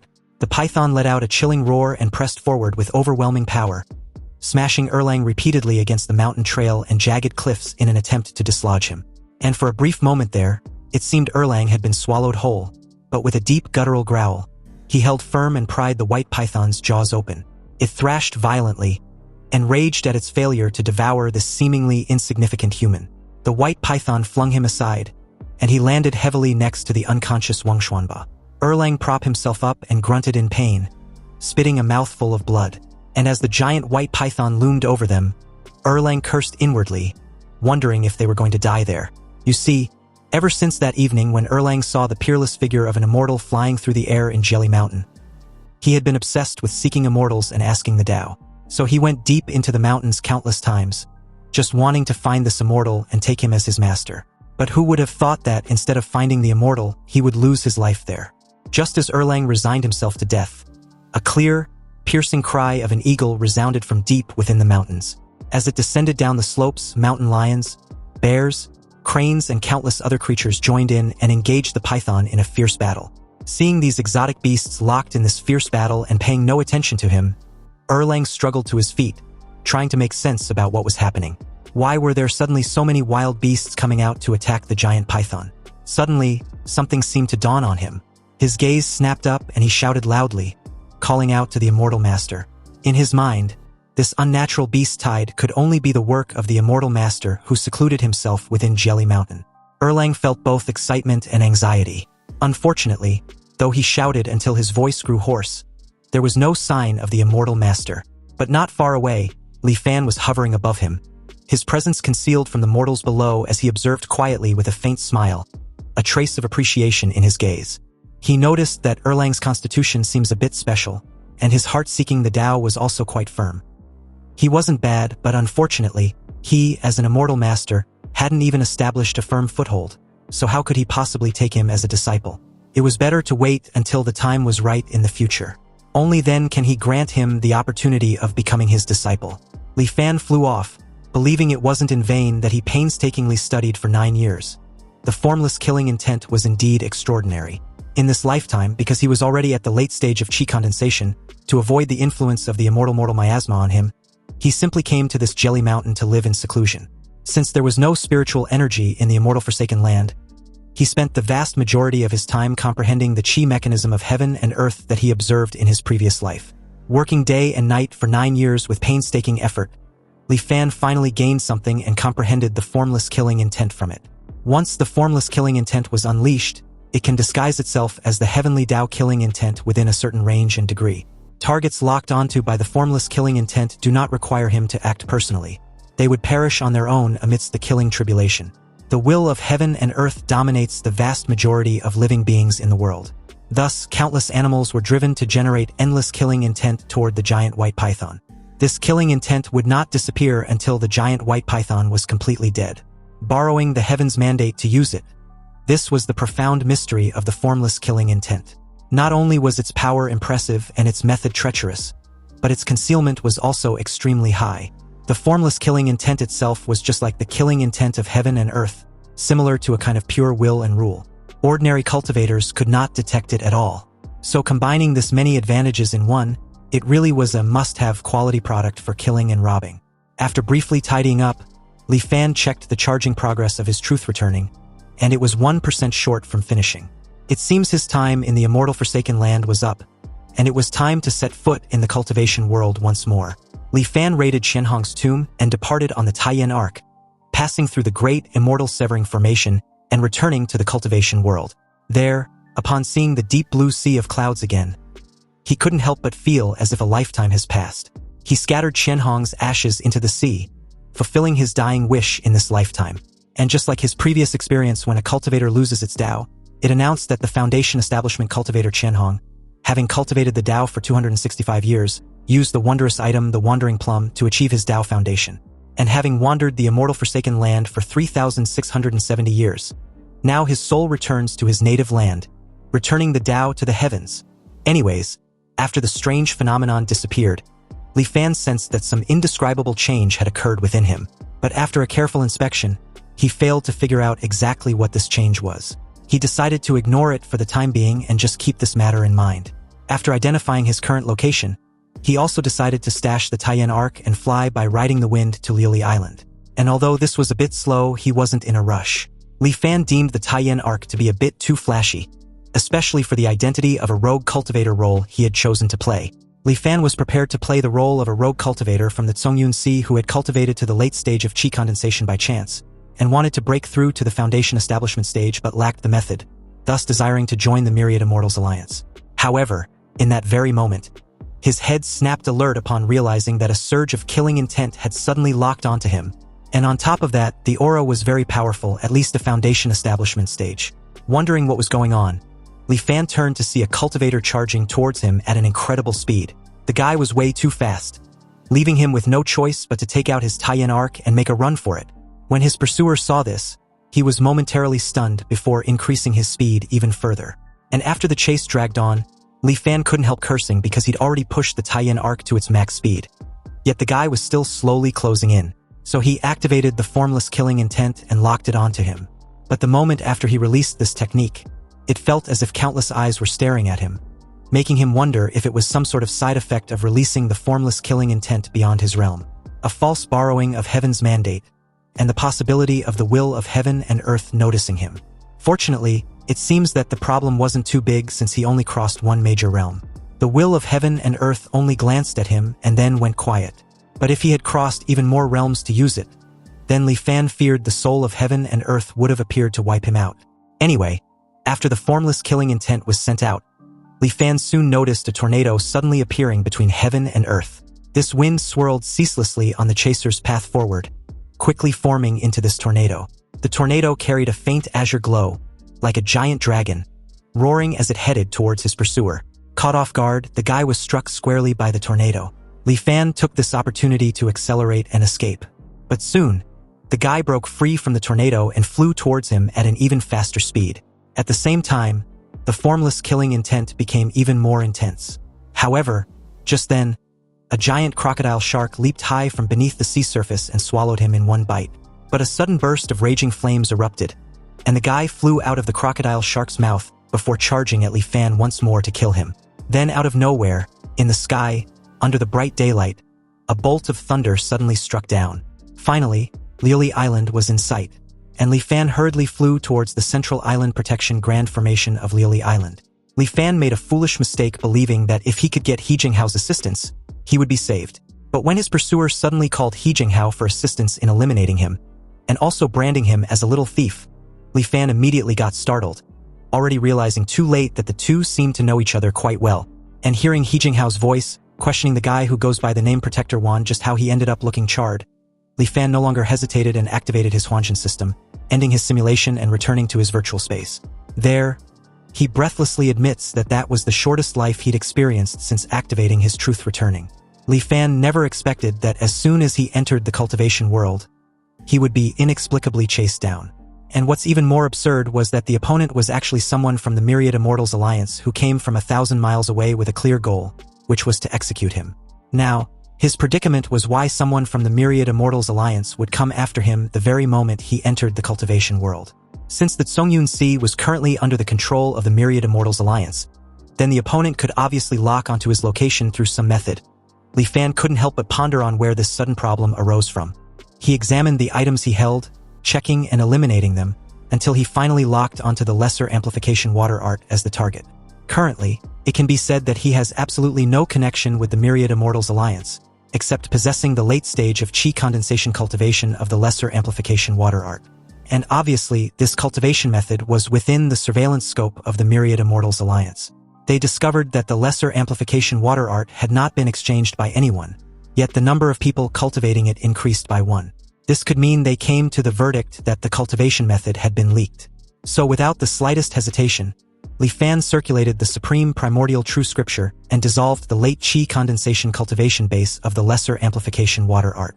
And in his 9th anchor year, he arrived in the cultivation world once again. Sure enough, his guess was correct. Without cultivating the lesser amplification water art, he did not attract the pursuit of the Myriad Immortals Alliance protector. Only then did he slowly make his way towards Liuli Island. However, when he flew to the sea area near the island, a certain image from his memory suddenly flashed by. Li Fan stopped and looked towards the depths of the seabed below, his gaze piercing through the obstruction of the seawater and reaching deep within it. There, a school of Liuli fish was dragging corpses of mortals found from all over the ocean, offering them as tribute to a giant golden Liuli fish. This golden Liuli fish swayed its bloated body, swallowing the human corpses collected by its subordinates one after the other. And after chewing a bit and spitting out the broken bones, it even revealed a look of dissatisfaction. Using the formless killing intent, Li Fan locked it onto the golden Liuli fish, and in response to this, countless Liuli fish surrounded the golden bastard as if they had gone mad. The figure of the golden Liuli fish disappeared into the school of fish, its golden blood slowly floating to the sea's surface.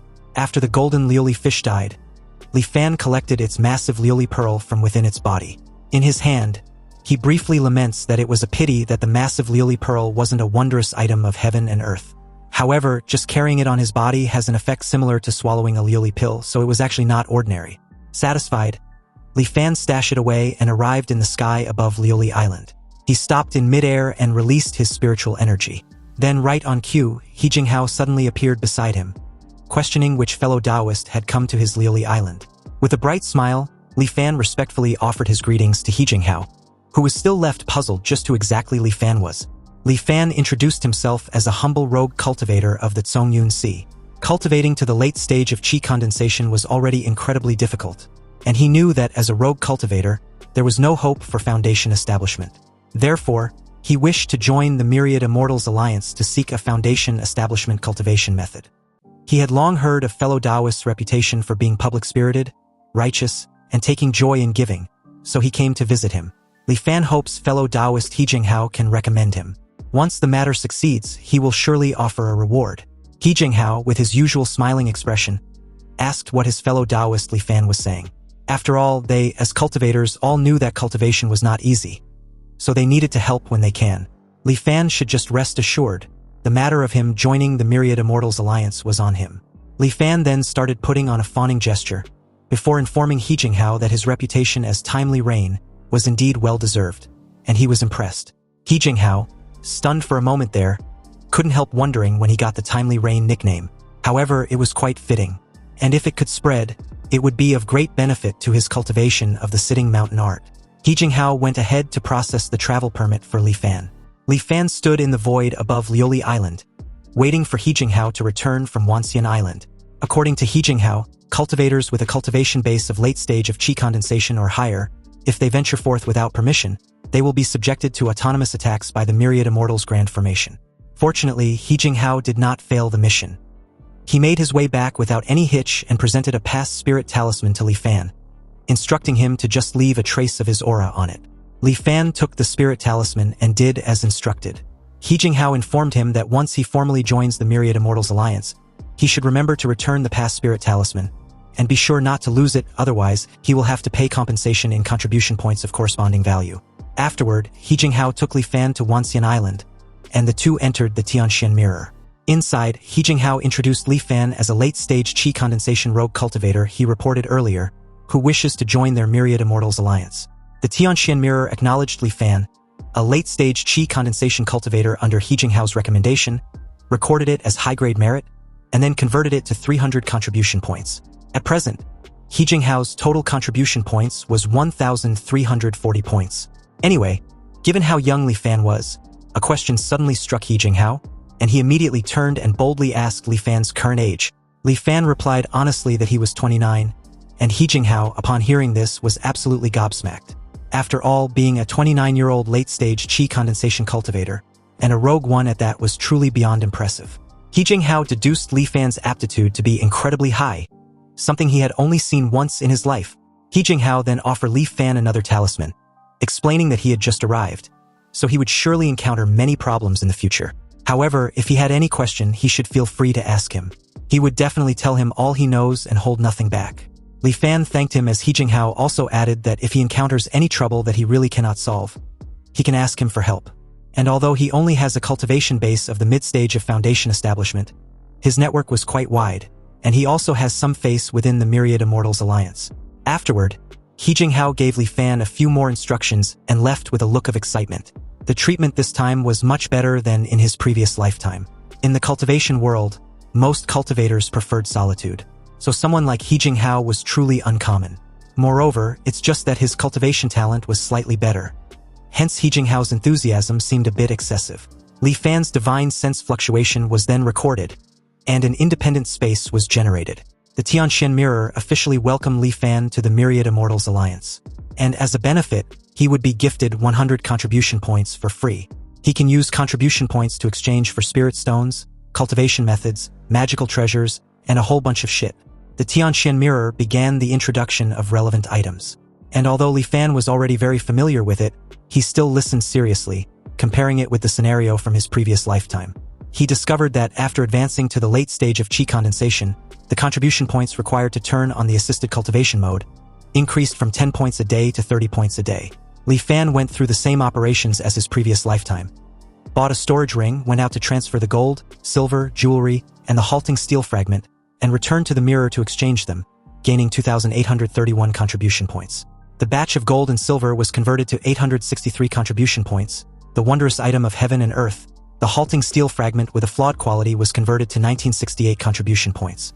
Afterward, Li Fan then took out the massive Lioli pearl obtained from inside the giant golden Lioli fish. The Tianxian Mirror identified it as an exquisite Lioli pearl, and can be converted to 850 contribution points. The exquisite Lioli pearl was equivalent to a weakened version of the Lioli pill, and although the effect was a bit worse, the advantage was that it won't be consumed.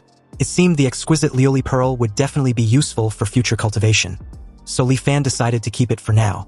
But to earn more contribution points, He looked up bounty missions posted by other cultivators in the Tianxian mirror. His gaze swept past quickly.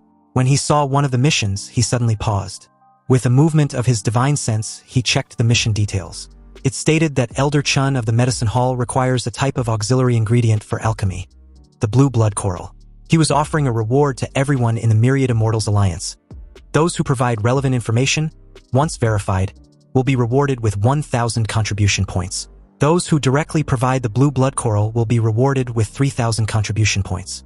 Li Fan had seen this mission objective before as the Songhai consciousness, so he accepted the mission. He had a clue to provide: northwest maritime region of the Zhongyun Sea, more than 200 li west of Wuya Island. He once saw this kind of coral on the seabed there. Unfortunately, the coral was guarded by a sea snake. He doesn't know the sea snake's specific strength, but just looking at it from afar, he felt a fatal danger.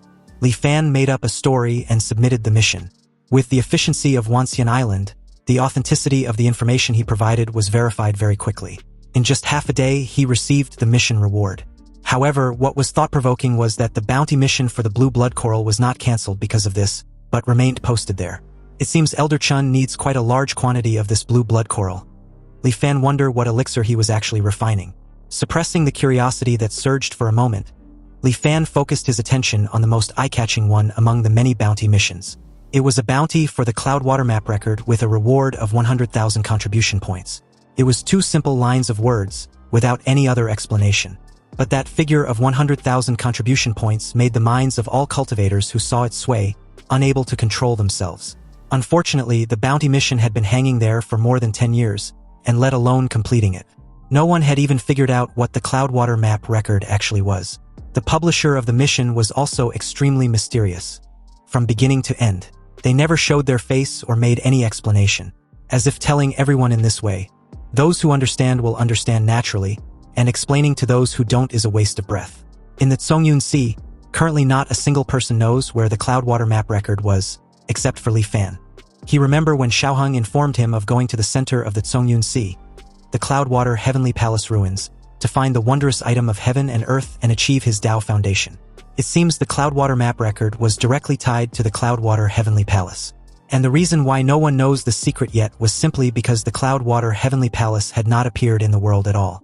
In Li Fan's previous lifetime, he also became interested in the Cloudwater Heavenly Palace because of Xiaoheng's message. And thus, he took this major event that was about to shake the Zhongyun Sea to heart. The Cloudwater Heavenly Palace hangs alone overseas. It is said to be the most powerful sect in the Zhongyun Sea during the ancient era. When the great calamity of heaven and earth descended, the disciples of the Cloudwater Heavenly Palace slaughtered each other, and not 1 in 10 survived. The survivors activated the Sect Protection Grand Formation, and since then, they secluded themselves from the world. The Cloudwater Heavenly Palace was thus continuously obscured by the formation, hidden in the maritime region in the center of the Zhongyun Sea. It wasn't until the 11th anchor year that the formation was destroyed, and the Cloudwater Heavenly Palace, hidden for 10,000 years, finally reappeared in the world. However, the Cloudwater Heavenly Palace, which chose to seclude itself, also could not escape the fate of destruction. When the crowd of cultivators from the Zhongyun Sea entered it, they discovered that the Cloudwater Heavenly Palace had long since become ruin filled with anomalies. At that time, there were over 100 cultivators in the first batch to enter the Cloudwater Heavenly Palace ruins. Most were of chi condensation and foundation establishment cultivation bases. They thought it was just an ordinary ruin, but they didn't expect the Cloudwater Heavenly Palace to be riddled with anomalies. Caught off guard, this batch of cultivators suffered heavy casualties. In the end, less than 1/10 came out alive. And among them, there was a person named Sikong-yi. This person only had a late stage of chi condensation cultivation base and looked unremarkable, so everyone thought he had just survived by luck. But no one expected Sikong-yi to hand over the Cloudwater map record and completed the bounty mission for 100,000 contribution points. After Sikong-yi received the reward, he left the Zhongyun Sea through the super long-distance teleportation formation and disappeared from everyone's sight. Since then, Sikong-yi had never appeared again. Li Fan slowly recalled what he had seen and heard in his previous lifetime and decided to learn about information related to anomalies and sect ruins. Then he purchased a survival guide to sect ruins. In the current cultivation world, all valuable sects worth exploring can be divided into 2 categories. One type was where no anomalies exist. The other type was where anomalies exist. If no anomalies exist, then as long as one carefully guards against formation traps, generally there are no particularly huge dangers. But if anomalies exist, one must be extremely cautious. This so-called anomalies refer to various strange phenomena within ruins that cannot be measured by common sense. Anomalies seem as if they do not belong to this world, and they often possess their own unique rules. The rules of anomalies also vary in strength. Based on their intensity, they are classified as chi condensation level anomalies, foundation establishment level anomalies, golden core level anomalies, and so on. Cultivators within the range of an anomaly must abide by the anomaly's rules if their cultivation base is lower than the strength of its rules. Once violated, death was inevitable. Li Fan carefully finished reading through the survival guide to sect ruins and felt much more confident. In his previous life, ever since the news spread that Sikong-yi found the Cloudwater map record in the Cloudwater Heavenly Palace and obtained 100,000 contribution points, cultivators flocked to the Cloudwater Heavenly Palace one after another, exploring and bringing out countless treasures, so most of the rules within the Cloudwater Heavenly Palace were no longer a secret. However, there has never been a definitive conclusion regarding exactly how Sikong-yi obtained the Cloudwater map record back then. If Li Fan want to plot for the Cloudwater map record in this lifetime, the best method would be to secretly follow Sikong-yi and intercept him just as he was about to succeed. There were still 2 years before the Cloudwater Heavenly Palace opens, so Li Fan can first secretly gather all kinds of information about Sikong-yi, ensuring he knows both himself and the enemy. And at the same time, he must also improve his own strength as much as possible. Currently, he only possessed the formless killing intent, so he still needs to cultivate more offensive cultivation methods. Thus, he sets his sights on a pile of chi condensation stage offensive cultivation methods in the Tianxian Mirror, the Nether Spirit Illusion Art. It was a chi condensation stage cultivation method that visualize and cultivate a phantom spirit within the mind. When encountering enemies, the phantom spirit is released to confuse them. Once the phantom spirit becomes powerful, it can even drill into another sea of consciousness and directly launch a divine sense attack. Li Fan was delighted with this illusion technique. He felt as if this cultivation method was practically custom-made for him. And although he doesn't know how his divine sense strength compares to other cultivators, having reincarnated continuously for hundreds of years, plus the enhancement from the profound yellow heart-refining incantation, it surely won't be too weak. Furthermore, the technique says to visualize and cultivate a phantom spirit. So if Li Fan uses Qian as the prototype for visualization, the power of the formed phantom spirit might definitely be extraordinary. However, when he saw the price tag, which seemed too expensive, Li Fan was stunned. No wonder no one buys it. A price tag of 2,500 contribution points. It's almost the same price as the foundation establishment cultivation method. Regardless, Li Fan gritted his teeth and purchased the Nether Spirit Illusion Art. In the blink of an eye, Li Fan's contribution points were reduced to only 1321 points. With the cultivation method in hand, he activated the assisted cultivation mode, took out the exquisite Lily Pearl, and began to cultivate. Visualizing a phantom spirit cannot be done out of thin air. It must be based on something that truly exists in the cultivation world. Thoughts flowed slowly, and past events surfaced before his eyes. It was as if he had returned to the moment in his previous life when he witnessed Qian boiling the sea. A phantom image slowly appeared in his sea of consciousness. Even though it was just an unformed phantom image, he suddenly felt his own body temperature rise sharply. Sweat poured down his body like rain. Li Fan forcibly circulated the heart-refining incantation to suppress the scorching sensation. He continued to visualize Qian's figure. As the Qian phantom spirit slowly took shape, his body temperature rose higher and higher. A soul of heaven and earth was indeed no small matter. Li Fan can't even condense a phantom spirit using it as a prototype. There must be some rule restriction involved that he was unaware of. A soul of heaven and earth was the manifestation of a certain law of heaven and earth. If the yen of Qian represents laws related to flame, then what special significance does the qi of Qian hold? Besides Qian, being red flame, are there other types of flames? Li Fan immediately began to experiment. The figure's aura remained unchanged, but the color changed from red to green. This time, the phantom spirit formed successfully, but it was extremely weak, as if it were just an empty shell, completely lacking the power to injure enemies. Li Fan tried again. This time, it changed from green to black. Like Qian, the black flame phantom spirit could not take shape.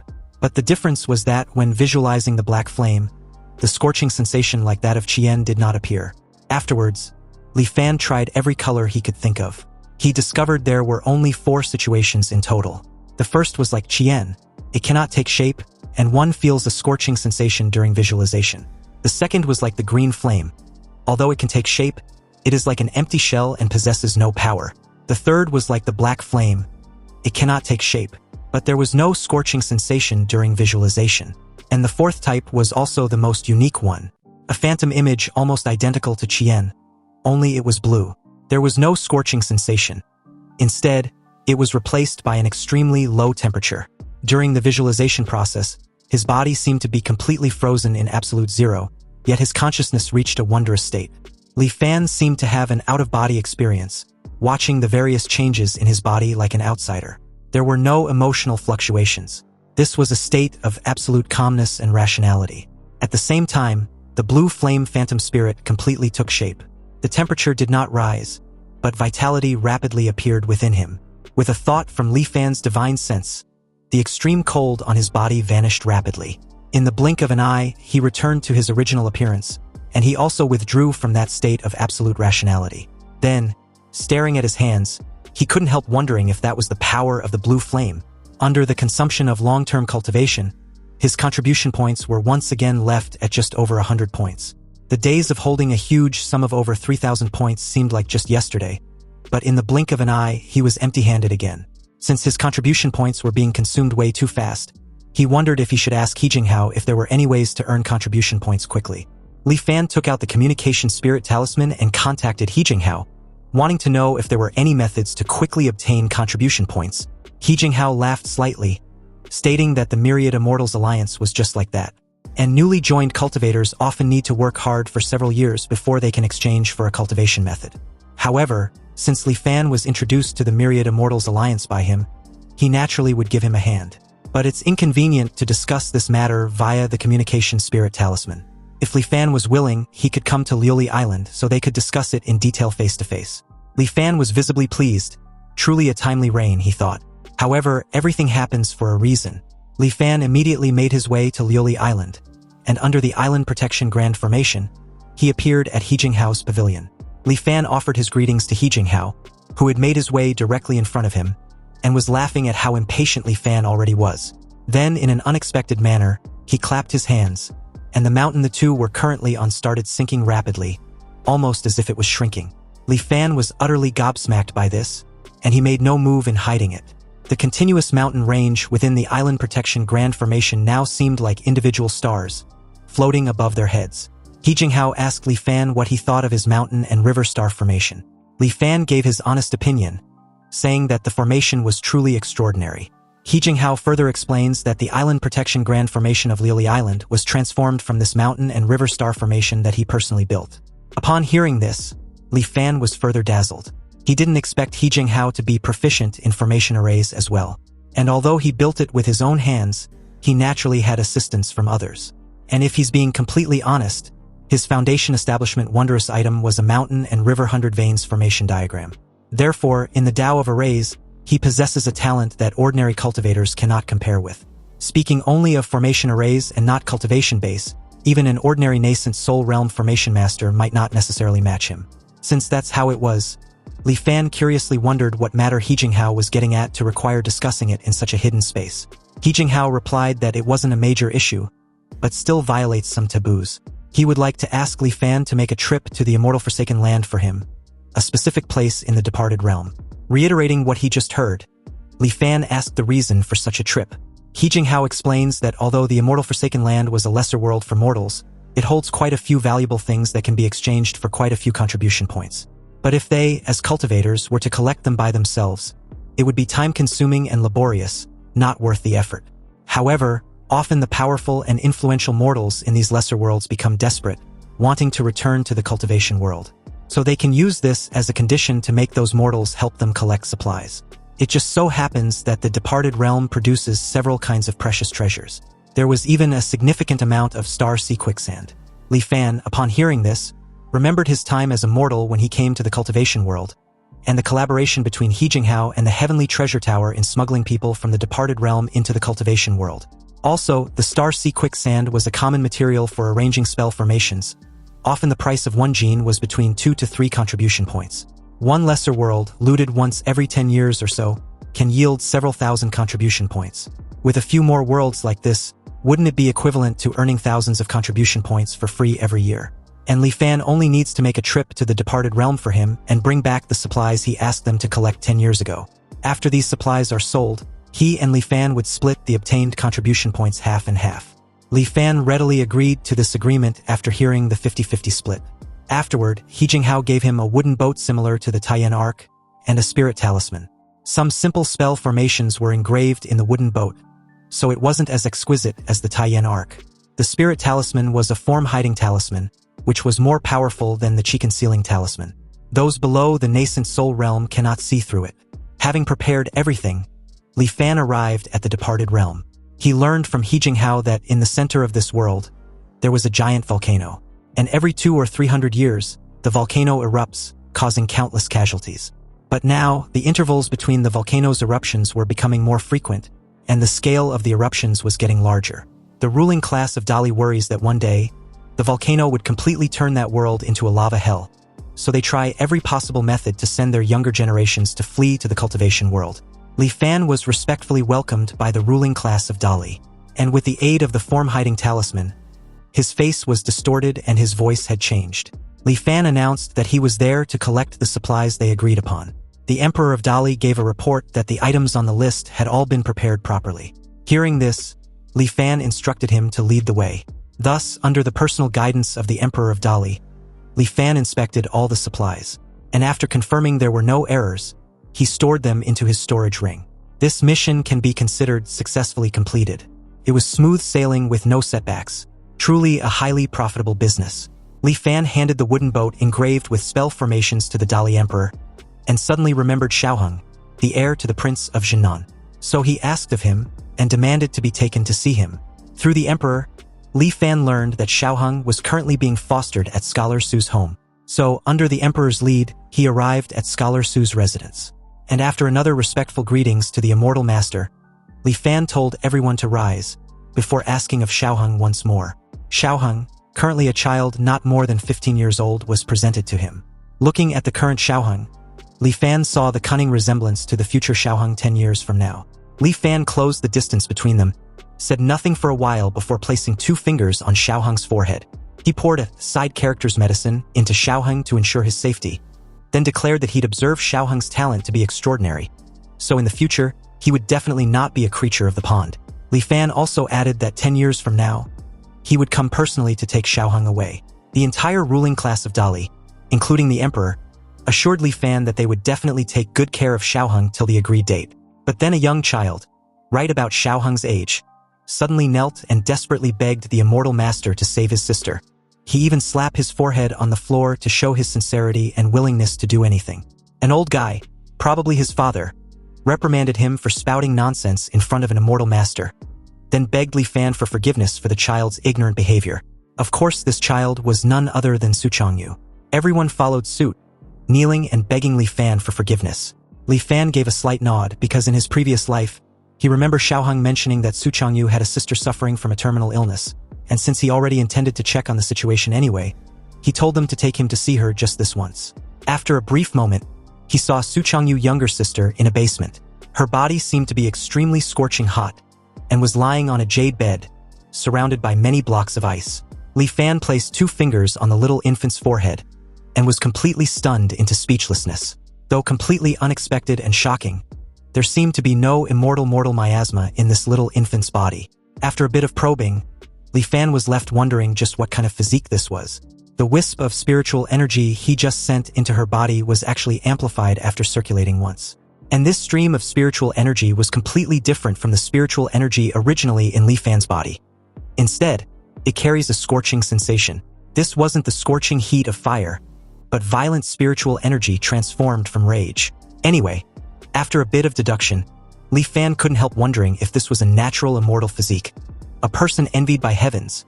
You see, the natural immortal physique, born without immortal mortal miasma in the body, possesses unparalleled affinity for various cultivation methods and Tao techniques. Not only was the cultivation speed terrifyingly fast, but executing techniques also grants a natural strength bonus. This was a person envied by the heavens, born endowed with innate divine powers. Often, due to the magnitude of their divine powers, they attract corresponding envy from the heavens. And from birth, they would be accompanied by all sorts of tribulations. If they can dissolve these tribulations, they will become even stronger through the hardships. Their cultivation speed isn't necessarily fast, but in magical combat, they are often invincible among the same rank. They even have the strength to fight across a major realm. Both physiques are 1 in 10,000, extremely rare. Yet, these two physiques actually appeared in one infant at the same time. This little infant, Su Xiaomei, has no immortal mortal miasma in her body. It was undoubtedly the natural immortal physique, and that angry force inside her that constantly burns her. That must be her innate divine power, with the internal fire constantly burning away her vitality. Even if she hid in an ice cellar all day, Su Xiaomei would absolutely not live to adulthood. No wonder in his previous life Su Changyu was so anxious, not hesitating to become a test subject for the immortal mortal miasma himself, just to become a cultivator as soon as possible. In his view, perhaps becoming a legendary immortal master would save his sister's life. Though it was a pity, if Su Xiaomei hadn't met him, even if a golden core cultivator came, they wouldn't necessarily be able to save her life. Li Fan created a miniature version of the blue flame phantom spirit, which made its way towards her, placed a hand on her forehead, and in less than no time, Su Xiaomei was stabilized, the scorching sensation now non-existent. But this would only last for 10 years, keeping her safe and sound. If Li Fan can retreat unscathed from the Cloudwater Heavenly Palace in this life, he will naturally come to find her ahead of time. He walked out of the basement and asked Scholar Su about Su Xiaomei's situation. Scholar Su hesitated for a long while before stuttering out the sequence of events. And as it turns out, Su Xiaomei was not Scholar Su's daughter, but his sister's, Su Yuqing. Su Yuqing was much younger than Scholar Su. Last year, when she became pregnant with Su Xiaomei, she was only 16, and at the time, her inexplicable pregnancy caused a huge uproar in the Su residence. Because at that time, she hadn't even been married yet, and unmarried pregnancy was already an absolute scandal. But what made Old Master Su even angrier was that Su Yuqing couldn't say who the child's father was.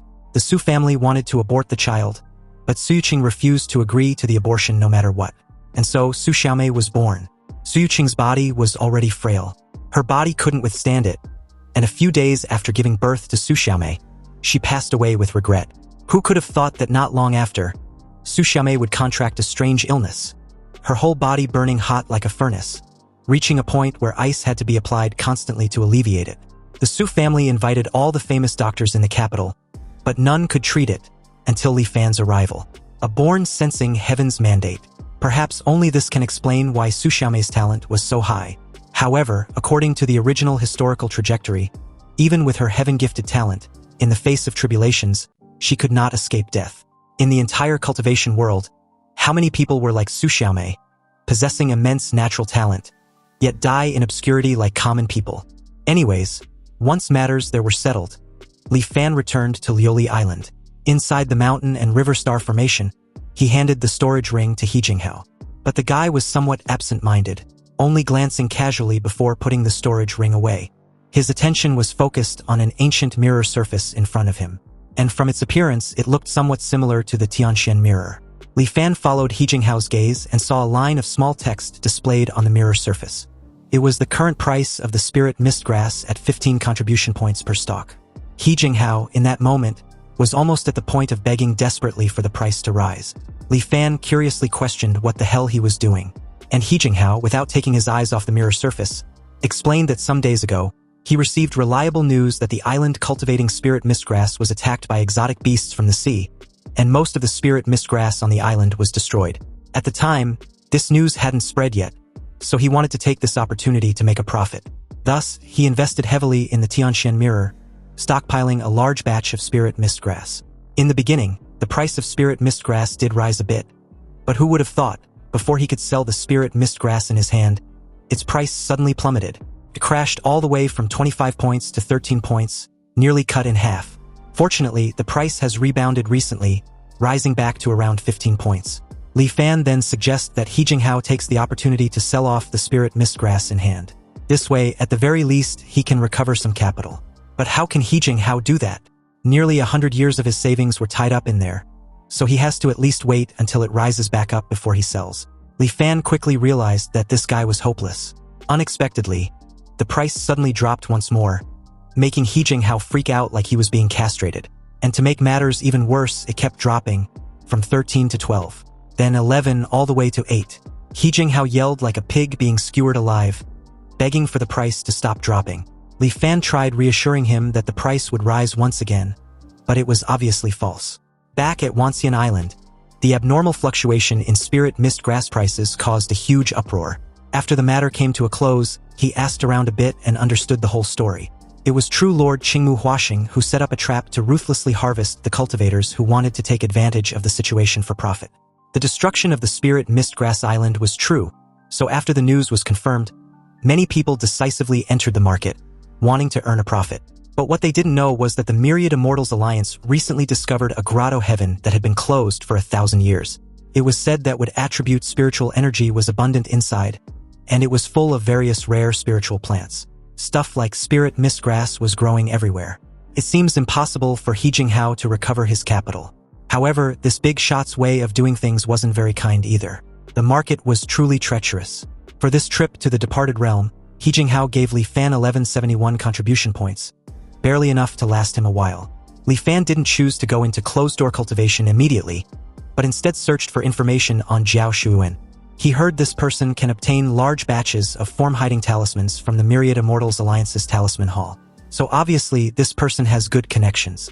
And Li Fan wants to use the opportunity of buying spirit talismans to see if he can find out information about Sikongyi from him. Li Fan made his way to the 1,000-mile hall at Wanxian Island Commercial District. When he entered the establishment, the old guy in there was in communication with someone with an aid of a talisman. He was yelling to the person at the other end that he didn't care how much the price had crashed at present. For 10 form-hiding talismans, they still have to trade at the price they agreed upon. But then the person at the other end decided to cancel the trade, even refusing the deposit. Furious, Zhao Shuwen lashed out by slamming the talisman on his desk, cursing and yelling that he wasn't a pushover. Regardless, he was done for, really done for. Him, Zhao Shuwen of all people who'd never done a losing business, was at his wit's end. He didn't expect to be stuck with such a large batch of form-hiding talismans at the moment.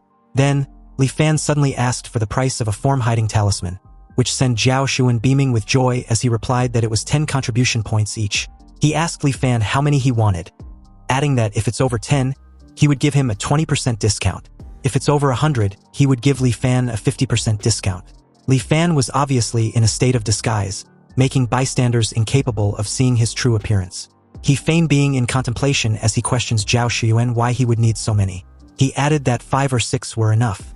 Besides, Zhao Shuyuan's price wasn't right, was it? Before he came in, he bought a top-quality form-hiding talisman in the Tianxian mirror, and the current price was no more than 20 points. But Zhao Shuyuan want to charge so much for these defective goods of his. Zhao Shuyuan reduced the price to 8 points each, claiming that was as low as he can go. After all, Li Fan has to understand that refining talismans costs money too. Li Fan agreed to the trade for 6 form-hiding talisman, settling with medium-grade spirit stones. He told Zhao Shuyuan to keep the change, but asked if he accepts business for inquiring about cultivator intelligence. Zhao Shuyuan replied that he does. His business was losing terribly, and if he doesn't take some side jobs, he won't be able to survive. Zhao Shuyuan asked of the name of the cultivator and the level. Li Fan calmly replied with the name Sikongyi, a mid-stage qi condensation cultivator.